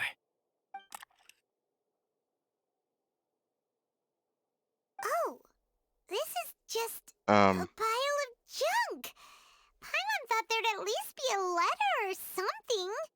Uh-oh. You don't think that, after all this time, Varka might be getting mixed up between different boxes? There is a scent. A scent? What? A scent. Oh. I remember from a long, long time ago. It's their scent. Human scent. Father and mother scent. Look at Lumine's face. Incredible. You still remember scents from all the way back in your childhood. Wow. You have a really good sense of smell, Razor. Guess being wild by nature has its advantages. Oh, let's see what other leads we can find. This woolen hand puppet looks kinda wonky. Guess it must be handmade, huh? Is this a part from a ruin guard? Wait! Hey, look! This wine bottle is still half full. And there's a note stuck on it. 1,000 wind wine. Oh, so it's a bottle of 1,000 wind wine? Teacher, you know? Of course. 1,000 wind wine was the first kind of wine that Mondstadters ever learned to make, or so they say. As to how it got its name, some say it's a reference to the numerous ingredients used to make it, while others say it's because every bottle tastes slightly different. I remember reading somewhere that there are all sorts of weird and wonderful ways of brewing it, and that it's very difficult to ensure it comes out tasting the same each time. This all makes it impractical to commercialize. Wine merchants are much more comfortable working with reliable, consistent-tasting products. That's why you'll almost never see 1,000 wind wine in the markets or taverns. Huh. In fact, it looks like your parents brewed this bottle themselves. That must mean there's something pretty important about it. Drink it. Oh, Paimon has an idea! Razor, you got a good nose. Why don't you open it up and take a whiff? Maybe it'll tell you something. Okay. More interested in the wolf puppet thing. Huh. He seems really in the zone. Find anything? Sweet, cold, a little bitter. I like many things all mixed together. But things in wine smell different. Even you can't tell what it is, Razor? I will try again.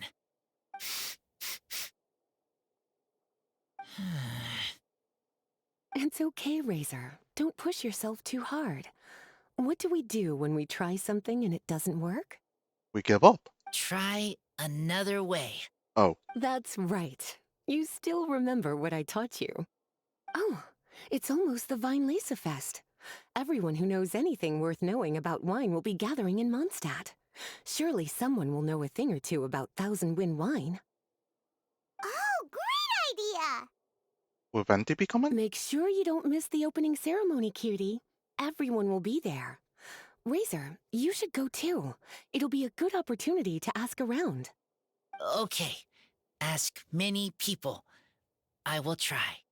Don't worry, we'll be right there with you. We can be your go-betweens. You know, like you were with the wolves for Draft. Interesting comparison. Okay, then I will go back now. I need to tell Lupercal about Human Mother and Human Father. Great! See you at the opening ceremony. As Razor's teacher, and you must be tired from running around trying to find Razor. Why don't you rest here a while? I'll make you a nice cup of tea. Wait for 2 days.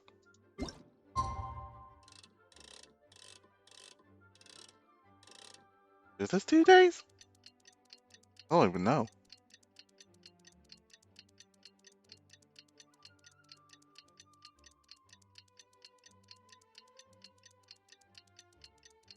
Maybe I shouldn't have tried to do all these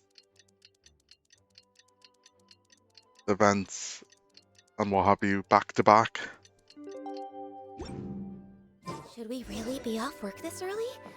Go to There's the still venue, a lot left to do. which is where?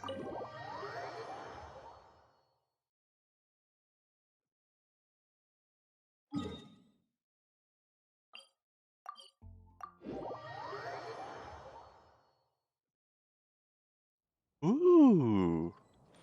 Ooh. Thank you, everyone, for your patience. I am pleased to announce that this year's Weinlese Fest has officially begun. We hope the residents of Mondstadt and visitors from all over will enjoy the magnificent wines and experience the joy of the harvest. When Windcoming Day arrives, we will hold a grand toasting ceremony to welcome the Animo Archon Barbados back home. Imagine if she said Let the Venti. wind lead. Let the wind lead! Venti! Razor, you're here already. So many people. I mean, it's not that many. Let's sneak out of here. It's just like 15 people. Find? If that. 10. Just some tone-deaf bard. But he's also a know-it-all and loves nothing more than drinking, so he might actually be able to help.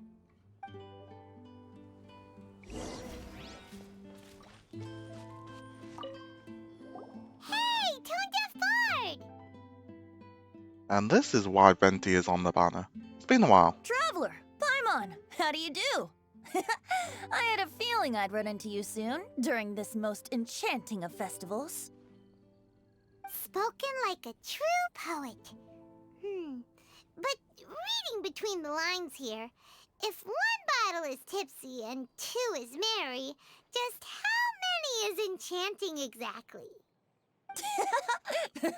Oh, don't say that. This festival has so much more to offer than just drinking. Sure it does. Anyway, hey Razor, how have you been? All right. Yeah, Razor has something he wants to ask you about. Know anything about Thousand Wind wine? Ooh, now there's a name that takes me back. Let me think. How long has it been since I last heard someone mention Thousand Wind wine? Razor's parents left him a box with a half bottle of wine inside, and there's a label on it that says Thousand Wind wine.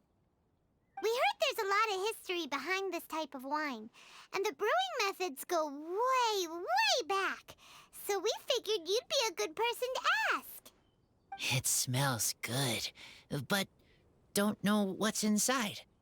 I see. So you want to know how Thousand Wind wine is made? Well, you came to the right person. I happen to know a little rhyme called... Oh, well, dear. as it happens, Thousand Wind wine. I was going to save it for Windcoming Day, but far be it from me to deny an early serenade to a friend in need. How about it? Shall I recite it for you? Do we have a choice? A song. Not easy to understand, but still one to hear. Excellent answer.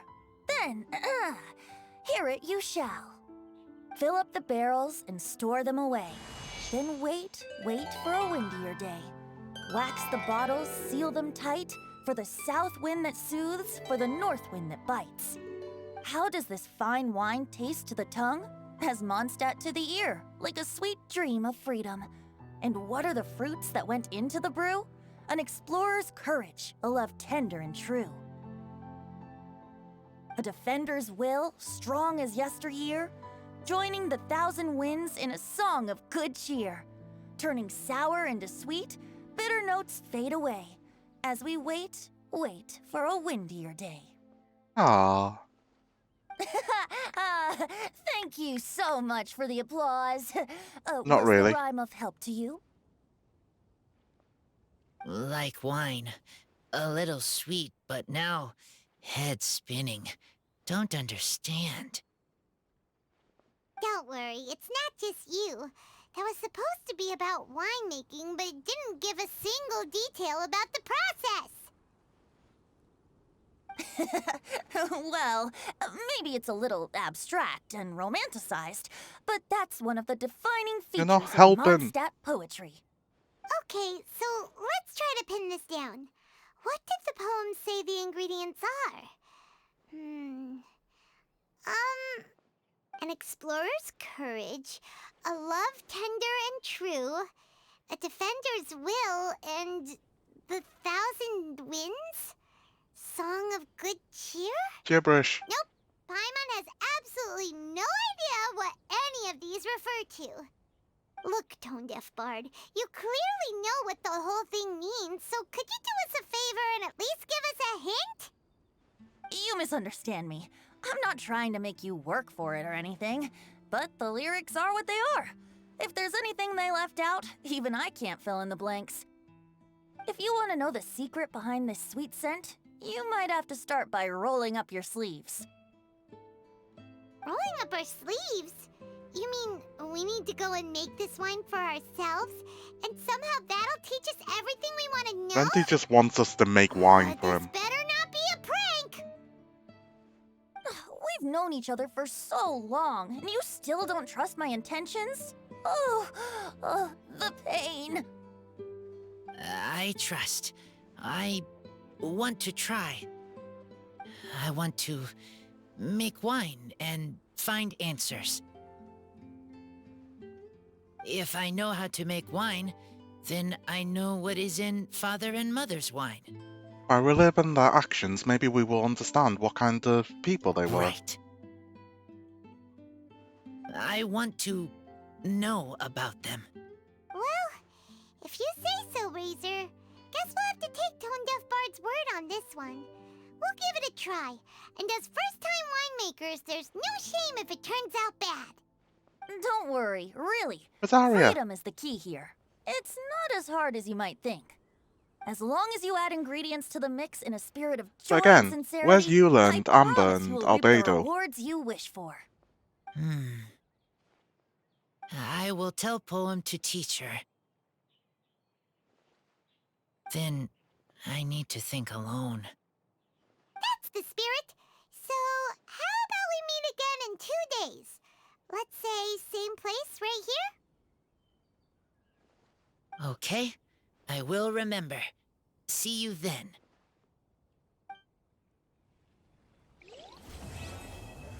Way. Whoa.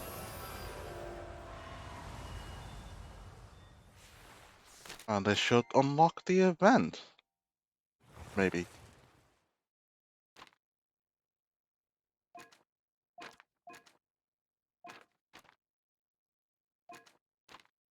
And that's a lot of random stuff to do, maybe.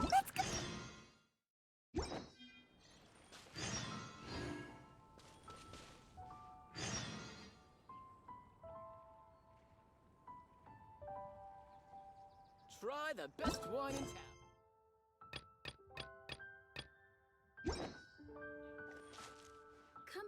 Yeah, I'll probably be doing these events off screen. Ingredients for wine brewing. I'm not sure. We'll see. But yeah, I actually managed to do everything that I wanted to do today in the single stream. Wow, whoa, that's a lot of achievements. So nice to de-stress. Nice.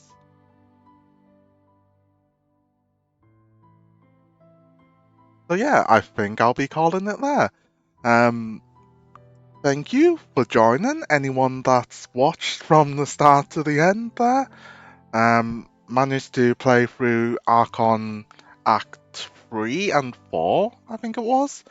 And also the beginning of this new event, the Wineless Fest. I totally butchered the name, but there we go. But yeah, thank you all for joining. I had fun playing that. The Archon Quest seems to be getting better and better, and I can't wait to see how it ends. I'm not sure when my next stream will be. It'll be up when it's up. But yeah, again, thank you very much for watching. I hope you enjoyed the rest of the day, evening, night, wherever you may be. Bye bye.